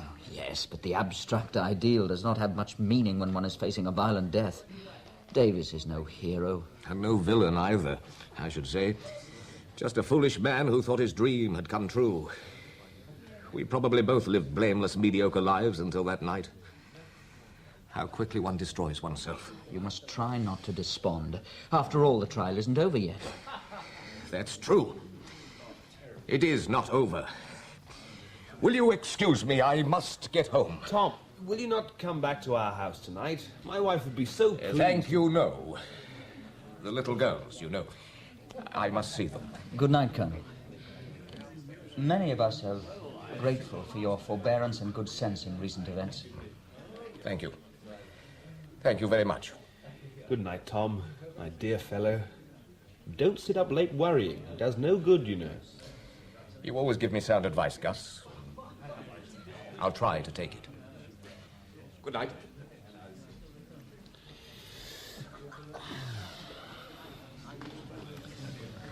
Thank goodness he has his children to keep him from total despair.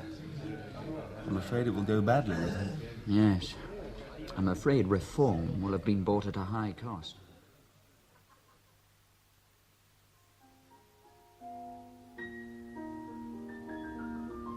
I think so far the corporation has come out of it quite well. Oh, I hope so. Your evidence about demanding the return of the 14th was very strong and clear. Oh, thank you. Emma, my dear, leave your tinkling, will you? Yes, Papa. Brereton has no chance of acquittal, I should say. Oh, not a chance. I suppose we shall be called upon for Captain Warrington's court-martial next week. It will be cashiered without doubt. Pity he can't be transported. We don't want that sort of young man in the country. He's cost me a small fortune in property by his inactivity. It's my belief he was on the side of the rioters. I hear he expressed some sympathy with the men who were to be hanged. Oh, he'll be utterly disgraced, whatever the sentence. You seem to take great satisfaction in the ruin of other people's lives, so long as your wealth and prestige are protected. How dare you speak like that to your elders? I'm sorry to offend you, Papa, but I find I can no longer respect your judgment. And I cannot keep silent while you speak in that way of someone whom I do respect. Leave the room. Gladly.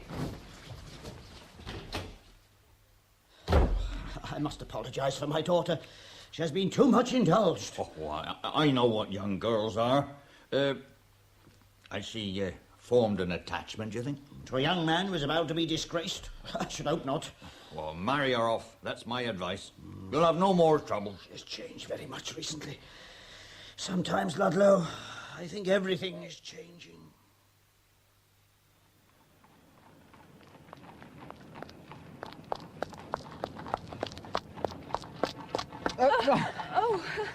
Miss Milford. Oh, Professor Herapath. Oh, how wonderful to run into you. Even though literally. But should you be out unaccompanied so late in the evening? I'm going to Miss Bell's.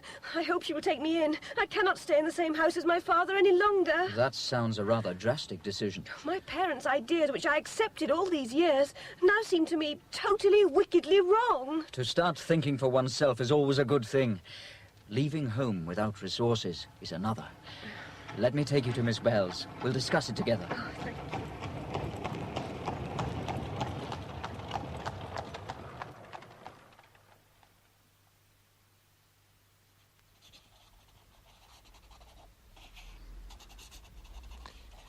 My dear Gus, when one of you said this evening, the trial is not yet over, it gave me hope and resolution. Judgment has not yet been given. I am not yet disgraced. No explanations. It will be construed as an admission of guilt. Mrs. Pigforth, some wood for this fire. Mrs. Pigforth? All gone to bed, I suppose. Well, now then. My dear daughters, I did not come and kiss you good night as usual this evening, much as I longed to see you. I was afraid the sight of you would weaken my resolve. Why should I burden children with my emotions? Into the fire, then, with the lot.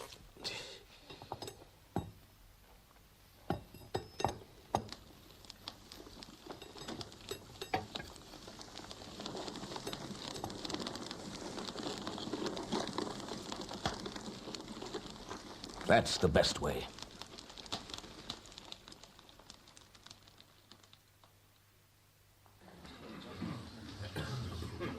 Major Loinsworth, would you please describe to the court what you found when you reached Colonel Brereton's house? Colonel Brereton was lying in his bed. He had taken off his shoes, jacket, and waistcoat. He had his revolver in his left hand. He had shot himself through the heart and must have died instantly. Oh, it was good of you to come and see me, sir, so soon after this tragedy. I'm afraid you've lost a friend. A good friend, yes.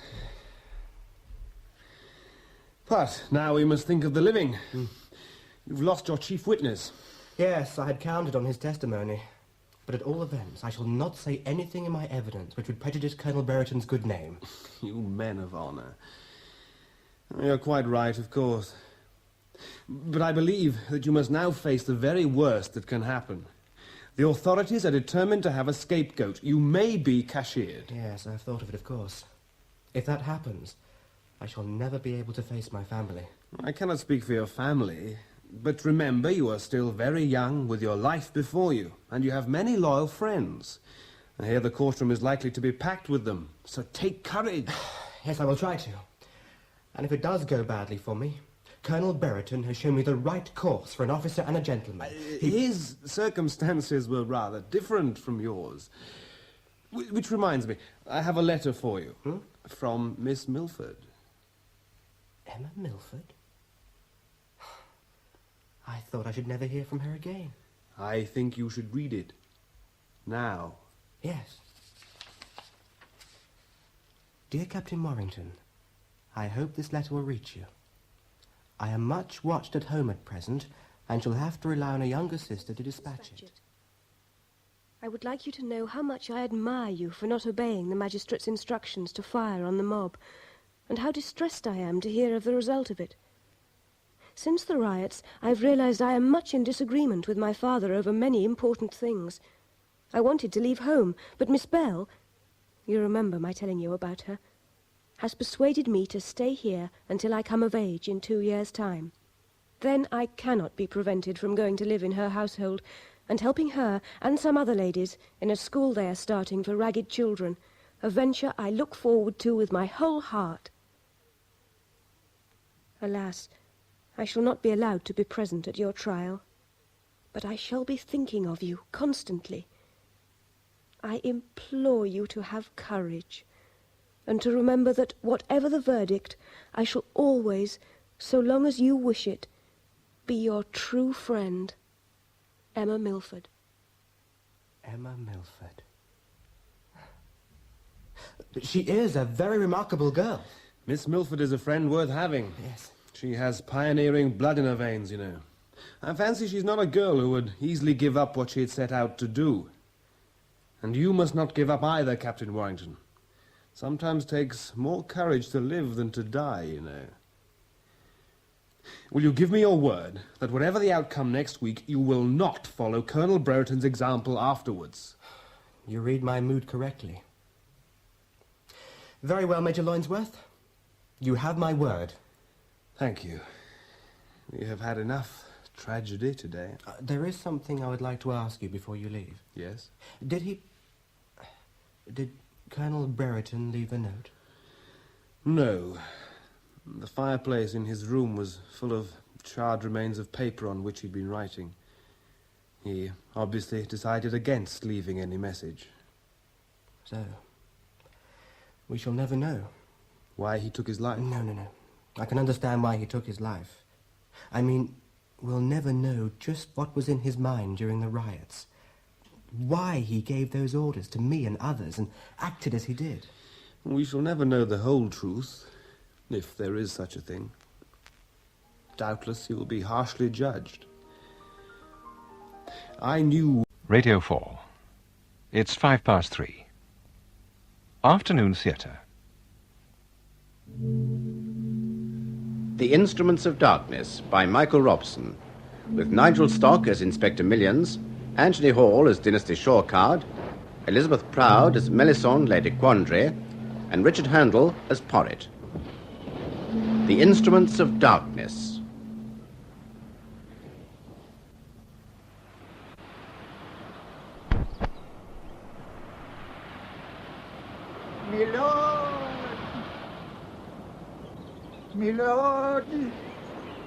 My lord. What is it, Porrit? Breakfast is quite ready, my lord. Why, thank you, Porrit. Oh, what was that, my lord? Another subsidence, I fear. It seems that our garden by the sea is diminishing rapidly. How long, I wonder, before the very foundations of the house be threatened? I think the garden will outlive us all, my lord. I pray you are right, for Dunwich has yielded much more than enough to the sea already. They say that when the tides are northerly, you can hear the bells of the sunken churches tolling for the dead, and for those yet to die. Oh, I have heard that superstition, my lord, and prefer to disregard it. I admire your sturdy common sense. I wish I could share it.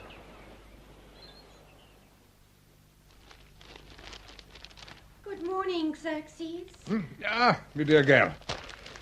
Had I known you were coming down for breakfast, I should have waited. I am glad you did not, for I shall be eating nothing. A drink of tea will serve me well enough. Are you perfectly yourself, Melisande?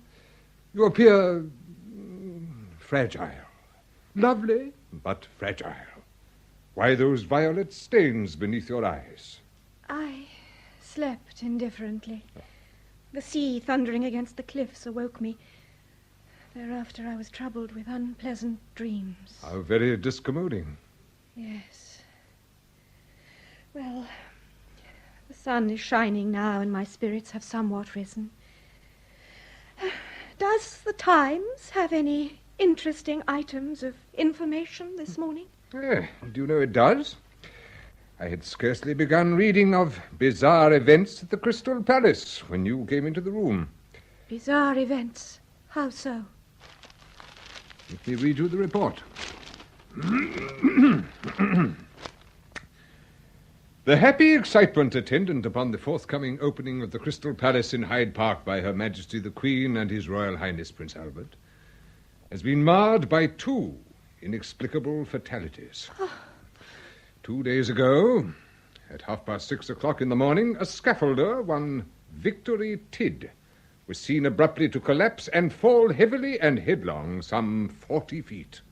through glass and past girders, to the floor of the Oriental tea room. Oh, the poor creature. But yesterday morning, an even more macabre death was to follow. During an informal visit by several members of Parliament, a man was seen lying motionless some 60 feet up in the branches of a sycamore tree, the centerpiece of an horticultural display. When the unfortunate person was eventually reached, it was found that his heart was savagely ruptured. Though by what agency, it has not yet been determined. The deceased, who had... Great heavens! Xerxes, what is it? The deceased, who had become one of the most gifted landscape gardeners of the exhibition, has been named as Mr. Temperance Muldoon of Chelsea. Muldoon! Ah!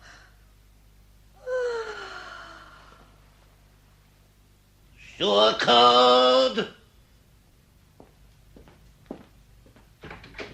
Sure card. Where is the lad? Confound him. Come in, sir. At once, sir. On my way, sir. Well, sir, may I give you good morning, sir? No, you may not, sir. Do you know where I have been this past hour, sure card? I have been closeted with the man upstairs. That man has seen fit to postpone my proposed holiday to Hove in favour of a new investigation. Are there not, I cried, other officers of the detective force who are capable of undertaking this work? But that man was adamant, lad, was obdurate as very agate. Millions must lead this investigation, he said, and millions must solve it within the fortnight before the royal couple open the exhibition at the Crystal Palace.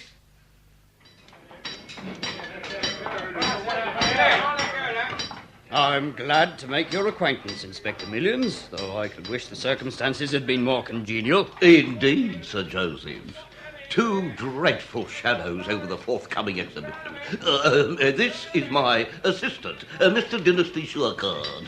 Surecard, be gratified to meet Sir Joseph Paxton, prime planner of this remarkable edifice. Gratified to be sure, Sir Joseph.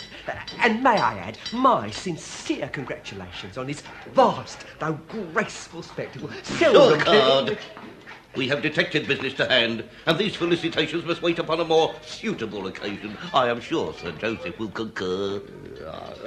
Well, tell me how I may assist you, gentlemen, and assist you I will and shall. Thank you, sir.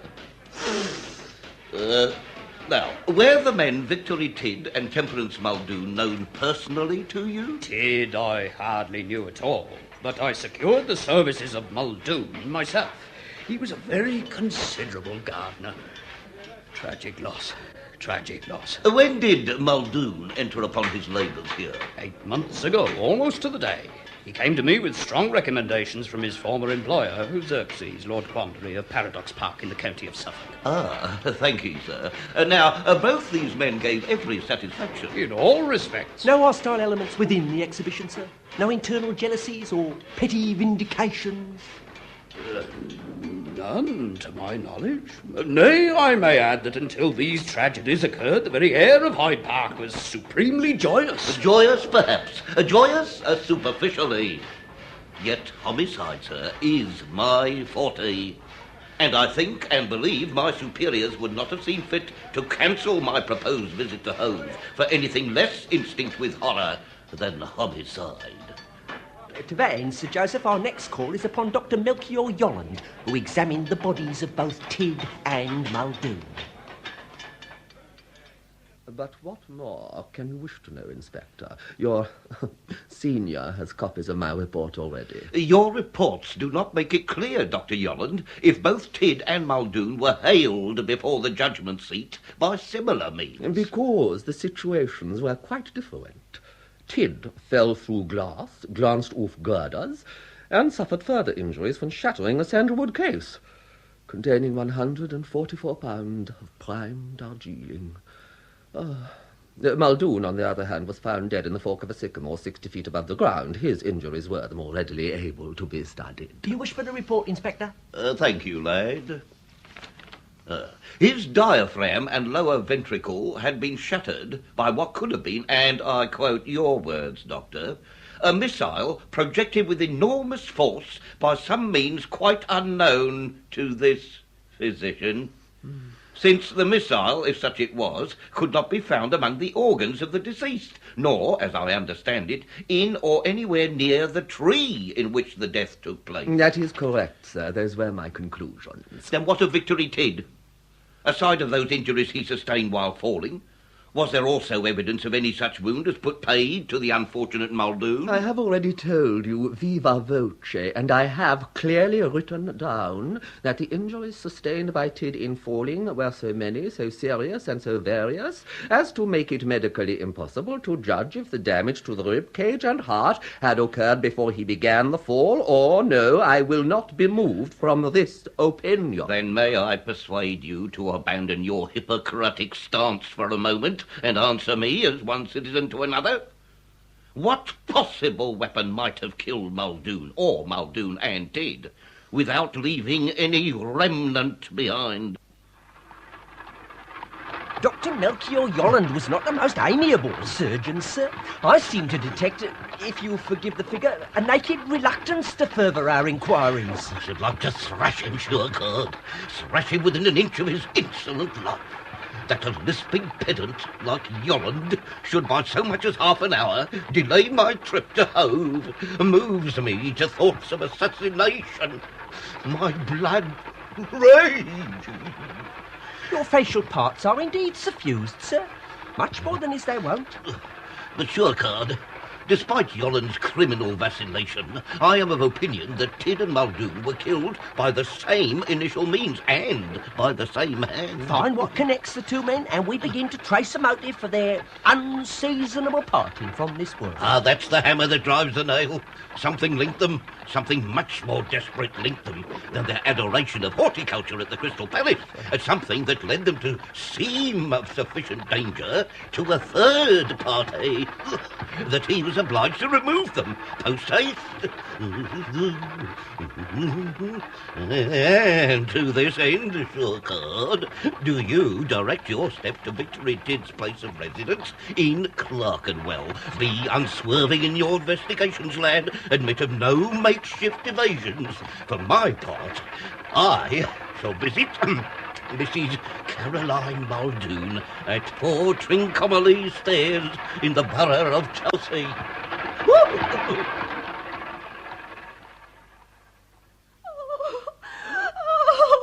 But who could have killed Muldoon, Inspector? And who shall now support me along my faltering path to the grave?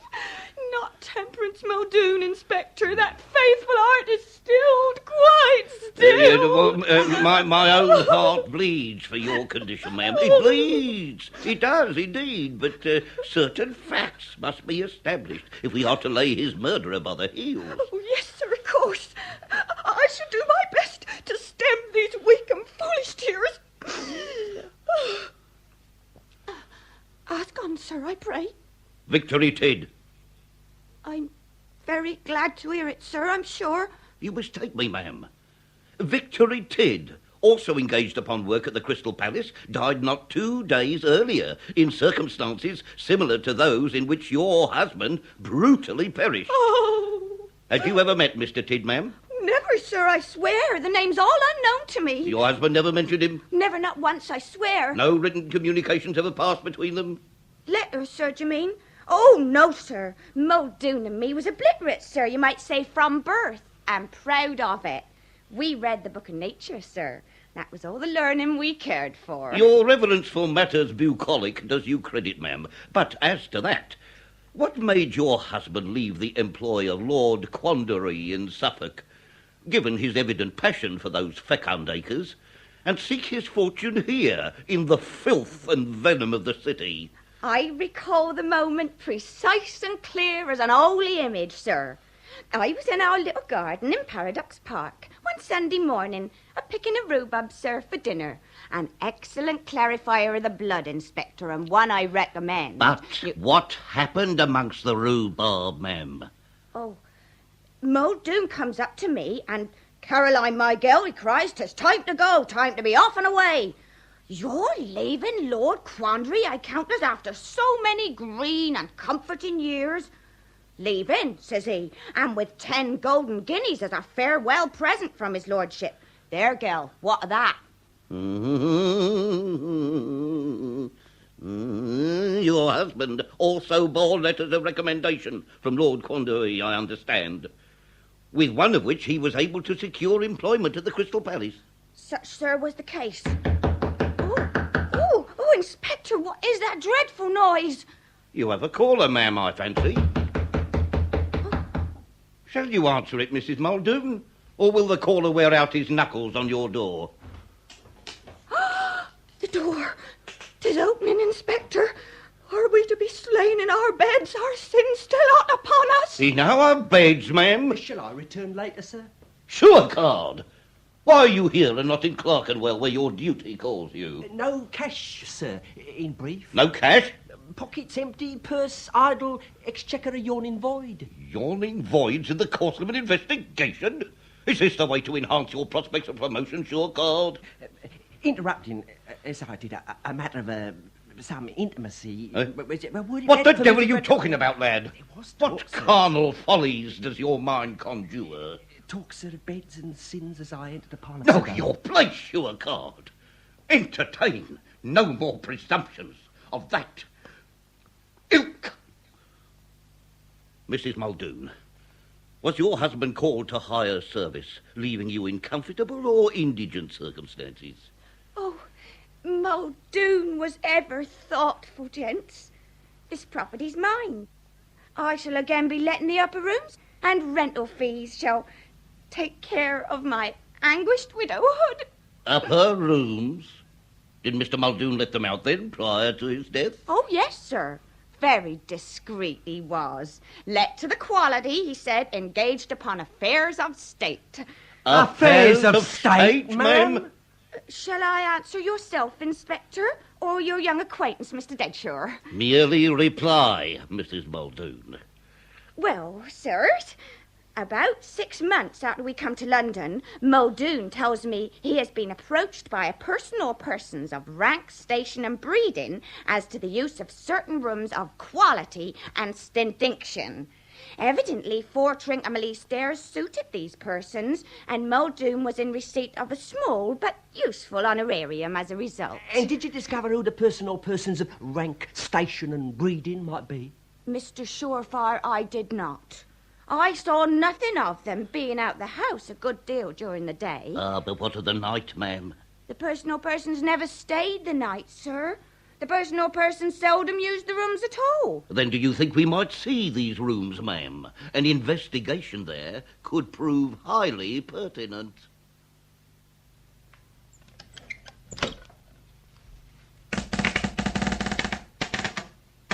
So, this is where affairs of state were conducted. Sniff, sure, card. Sniff again. Well, does nothing assail your nostrils? Some trace, some lingering fragrance. Perfume, lad. Feminine perfume. Of the subtler sort. Do you believe this to be in a place of assignation, sir? I believe nothing. Yet. But perfume is certainly present. Hello? What is it, sir? Cast your eye across the street. Who do you observe skulking down there? Fleet Ned Sprott. Fleet Ned, the my-side informer. Have him, sure, card. I shall follow in my own time. But have it, lad, the truth from those rancid lips of his. Fleet Ned! Oh, my eye. Oh, my afflicted eye, the peelers. Fleet Ned Sprott! A word with you, my dear! I'm too old to leather the cobbles like this. As once I did in sweet days of yore. My lungs is fair for out. What have you? Can't stop seeing me barber. Wait, I won't. Barbus, me uncle! How's me a squirrel? I warn you! Bleed Ned's frock in the gutter again. Can it be you, Mr. Millions? Hush your pitch, Sprott, and don't breathe near my face. You was always a sensitive man, Inspector. Bleed Ned, talk. Avert your face, but talk. Of long afternoons in the upper rooms of 4 Trincomalee stairs. Don't know it, sir. Never been near the place. Leave there, don't waste my time. Time that could be far better spent in Hove, contemplating the raging billows of the main, than here in the gutter with you. Adjust your memory, Ned. Don't cross him now, he's working to a fashion. 4 Trincomalee stairs. Abode of the late Mr. Temperance Muldoon and his relict Caroline. Who visited when said Mrs. M was about her artless business away from home? Aye. He hesitates, sure God. He gingerly proffers his hand. Now, what might Fleet Ned require? The power of cash to stir the memory is wonderful to behold, gents. Beauteous to see. Tuppence farthing if we hear the truth. A week in Tokay if you temporise. Well, sirs, I've seen strange comings and goings at that abode of which you spoke but recent. Strange? A visitor come there perhaps 4 times, always of an afternoon, always with a key. A visitor? What kind of visitor? High or low? Whig or Tory? Home or colonial? Poor or rich? Male or female? Of gender? The faces was always wild. The physique slight and trim, the clothing obscure but costly, mode of a wry walk, cab. I guess a young woman of uneasy virtue and considerable means, keeping of a Essex nation, or tryst.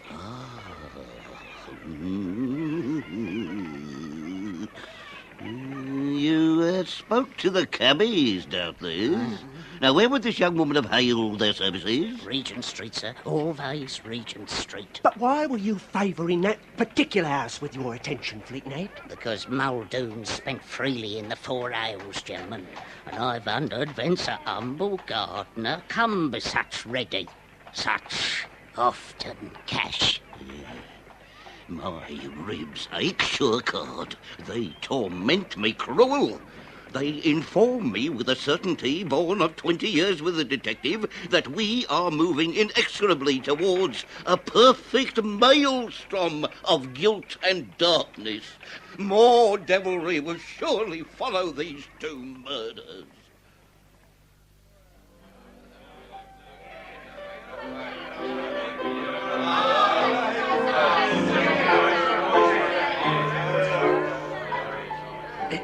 Mr. Joint Schism.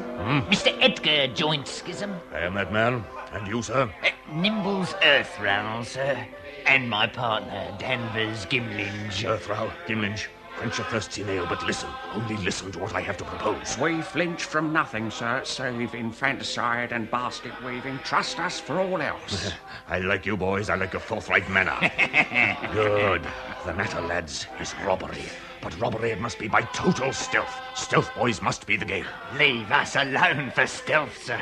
Only tell us the place, only the place, and what we are to remove. Close. Come close. Very close, boys. Xerxes, Lord Cornbury, and his lady wife are recently arrived once again in London to their townhouse in the borough of Marylebone. The house, good fellows both, is situate in Bentinck Street. A rare neighbourhood, sir, and full of promise for lads of mettle.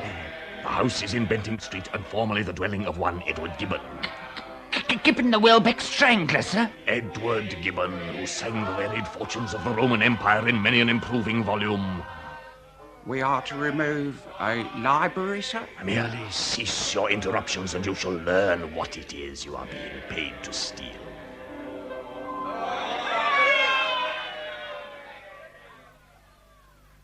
But you are still pale, Melisande. Was I right to bring you to London? I was troubled by a recurrence of that dream that has disturbed so many of my slumbers at Paradox Park. But last night it was so real that I thought it must actually have happened here in Bentinck Street. So real? I thought I heard a long, hoarse scream of fear, a great clattering, then a dreadful, a most harrowing noise, as if someone had struck ground after falling from a desperate height. My treasure, you are still dwelling upon the spectacular and tragic deaths of poor Muldoon and the man Tidd. But if you are to know any tranquility whatsoever, you must put these thoughts behind you. Forgive me, my lord, but there is a person from the detective wishing to see you. The name of Inspector Millions. From the detective, Porritt? What can he possibly want of Lord Quandery? I shall see him at once, Porritt. Very good, my lord. Should you repair to your room, Melisande, and recruit your strength in quiet? No, of course not. It behoves us to meet such a celebrity with the liveliest interest. Inspector Millions, my lord. Thank you, Porritt. That will be all. Your ladyship. Inspector. Lord Quandery. Most grateful for this signalled opportunity. My dear Inspector, whatever we can do, we shall do, to aid you in your inquiries relevant to Temperance Muldoon. How swiftly, sir, you bring your lofty intellect to play upon the matter in hand. But why, given his wholesome devotion to all things rural, did Muldoon choose to quit his toils amid your Dunwich sanctuary and make for London? How often have I asked myself that self-same question, sir? And what was your reply, my lord? Why, I was at a loss for an answer. Ah, so no reason offers itself. He just ups and leaves. A forceful and a cogent description of his exit from my employment. Thank you. Now, his wife, was she a prima mobile in the Muldoon's urban adventure? Caroline, that most genuine, that warmest-hearted of natures. Rhubarb was her one excess. She was else the completest of helpmeets. The rhubarb, I well recall. You parted then from the Muldoons on the best of terms. 10 guineas for the gardener and letters of recommendation. Accurate in each particular, sir. You can think then of no person or persons who might have harboured such resentment against Muldoon as to have accomplished his assassination? None, sir. The world was his friend. The meadow sang to his tread, and all creation flowered beneath his sunshine blandishments. Then that shall be the superscription to his eternal resting place. Do you, my Xerxes, arrange it this very day? Yes. Come, sir. Haste, post haste from Clerkenwell, from the innocent Alice of Victory Tidd. Innocent? A dangerous word to use in my presence, sure, Carl. In the course of 2 long days and nights, I've discovered the late Victory Tidd to have been a man of such startling virtue that I confess myself amazed he was not summoned to his eternal reward at birth. That poor fellow, sir, had not an enemy in the land. No eye recalling him but fills with tears. I feared as much. Tidd blameless, Muldoon apparently so, aside of that mysterious visitor in Chelsea. So, where now, Surecard? Where direct our path from this facer? At the moment when Muldoon was first glimpsed, dead in the branches of the sycamore tree at the horticultural exhibition area, no fewer than 5 members of Parliament was present, in addition to the official guide. Continue, lad. The political gents in question was Mr. Cosmo Evergreen, Mr. Hatchard Millicent, Sir Jericho Arbogast, Mr. Nathaniel Upjohn, and the Laird of Yell.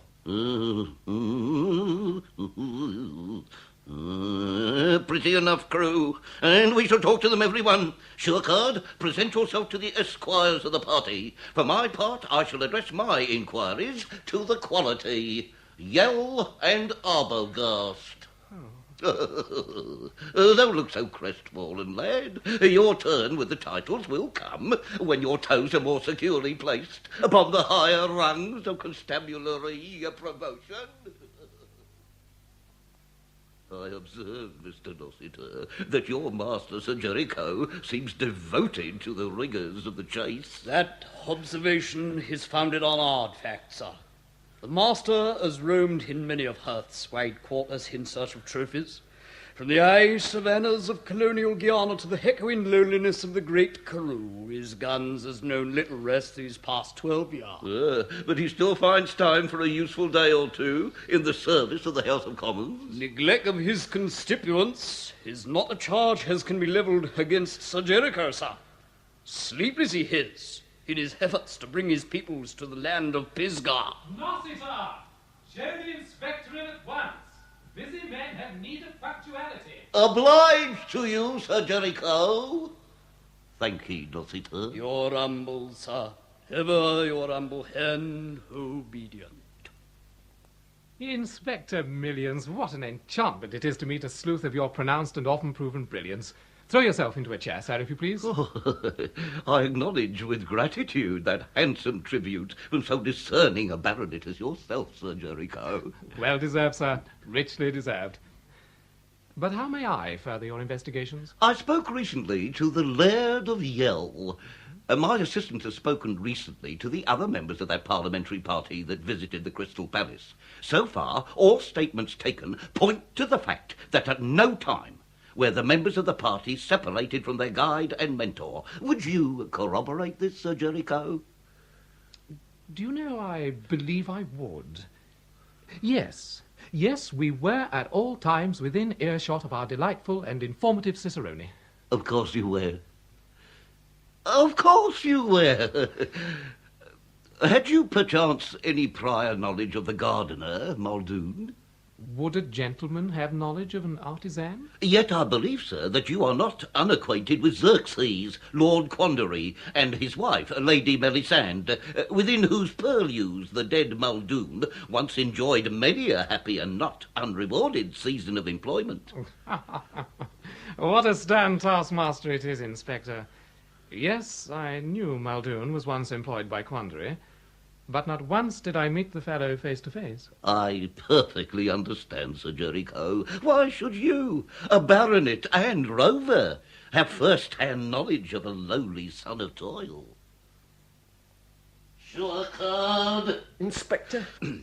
I have spoken to the Laird of Yell and to the dashing Sir Jericho Arbogast. They maintain that the parliamentary party observing the Crystal Palace was all of a piece all the time. Yet Mr. Cosmo Evergreen allowed that from time to time individual members of the party would stray as a fancy took them to an exhibit here or an area there. So, here is an inconsistency. Innocent or intended? At present I fail to see why any of these parliamentarians would wish to kill two artisans, and... Why are you looking so wan? We've had a note, sir, from Meldrum's cellar in Rotherhithe. A corpse was recovered from the Thames early this morning. Would you care to examine it?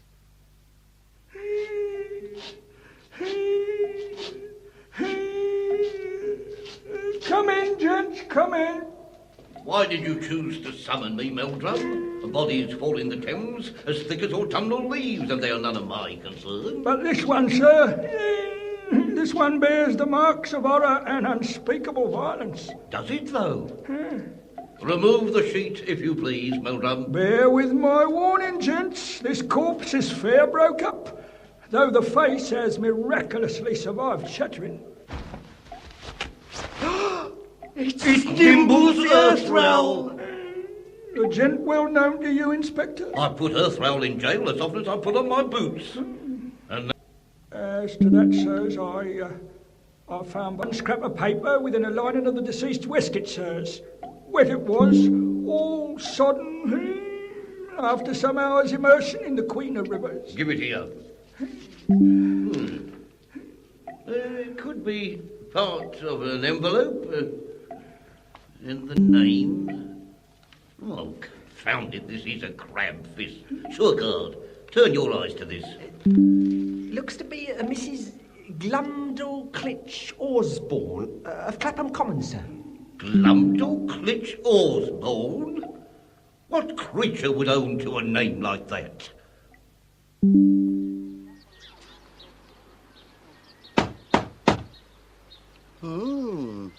Clapham Common this time of year is undeniably attractive, Shulcard. Man could do worse than buy a genteel property here against his ultimate retirement from the detective. Good morning, ma'am. Good morning, sirs. Have I the pleasure of addressing Mrs. Osborne?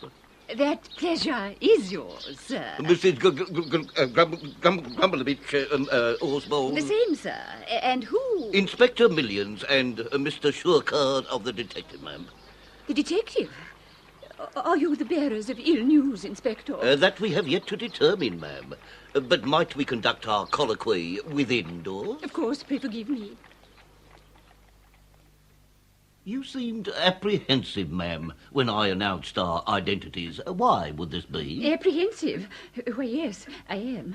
Care to enlighten us, ma'am? My husband has been away for almost 3 days now, and still no word from him. Mr. Osborne don't normally stray from hearth and home. My husband is not called Osborne, sirs. To my shame, I must confess it. But how may this be, ma'am? Our union has not been blessed by Mother Church, sirs. We are as one in common law, but not under the eye of heaven. Would your protector's name be Earthrowl, ma'am? Why do you start so? Earthrowl? But Mr. Earthrowl is a recent partner of my protector's in a small but energetic plasterer's business, sir. Plasterers? Earthrowl? Sir, Danvers Gimlinch, and as good a man as ever drew breath. Then why did he not make an honest woman of you? Because, sir, he already has a wife and daughter, though he has not set eyes on them for 20 years.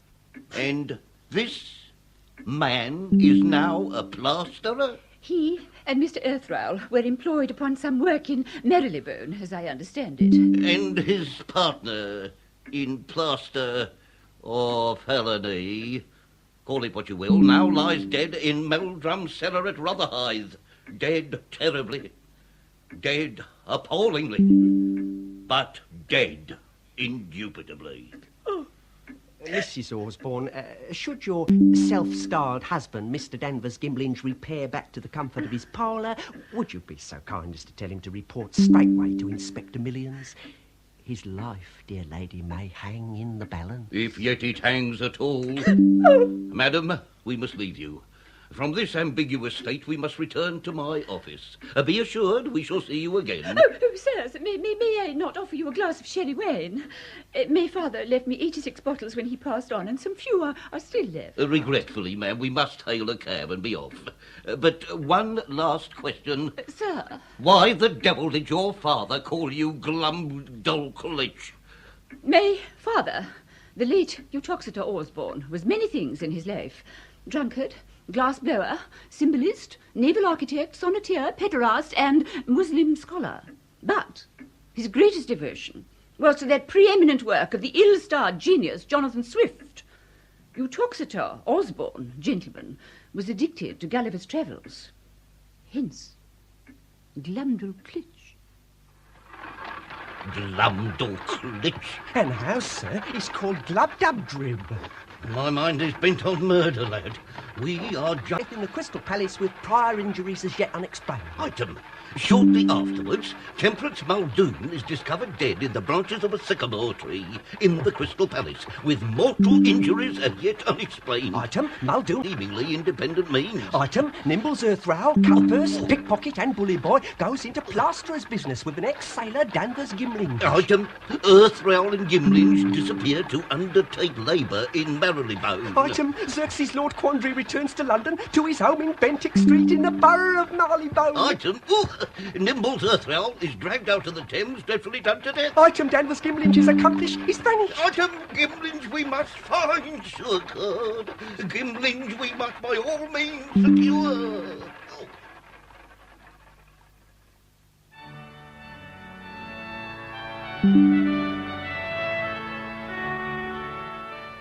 Gimlinch, here, man. Mr. Joint Schism. Who else? St. Paul's Cathedral. A pretty enough place to conduct our business, sir. The noble sentiments we hear may pour an unction on that business, Gimlinch. Yes, well, I have ill news, Mr. Joint Schism. You were unable to steal the correspondence from Lord Connery's home? We stole it, sir, yes. Earthrowl came out of that upper window with the bundle in his hand. Passed it on to me before attempting to effect his descent by the drainpipe. But there was a commotion within the house. Voices raised, candles are flickering, and the sound of approaching footsteps. And in that instant, Nimbles Earthrowl's natural skill deserts him. He misses his footing and falls some 60 feet to a desperate, shattered fate in the courtyard below. So he was found by Quandary's staff in the article of death? He was not. I went down the side of that house like a frantic ape, sir. Collected the mortal remains of Earthrowl and was out of the rear door before the staff were fully aroused. And how did you dispose of the body? Into the Thames, sir. With only a gruff sailor's prayer to speed him on his last voyage. You did well, Gimlinch. There can be no unforeseen connections between us and the late Earthrowl, and the full fee of the robbery will be all yours. The fee, sir, is something we must discuss at length. be we in the house of the Lord or not. You would turn renegade? I did not realise when we undertook to burgle Lord Quandary's house the nature of the correspondence we should remove. It is compromising. Utterly. Well then? It compromises Lord Quandary, sir, and it also compromises a lady whose reputation I shall stop at nothing to protect.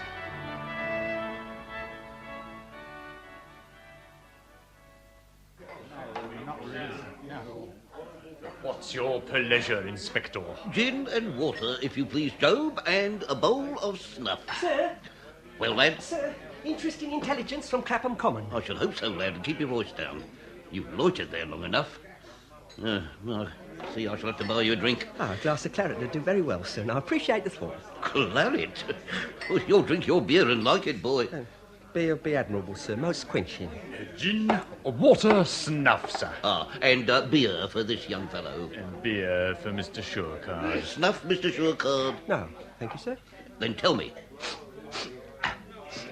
what have you learned at Clapham Common? Miss Glundle?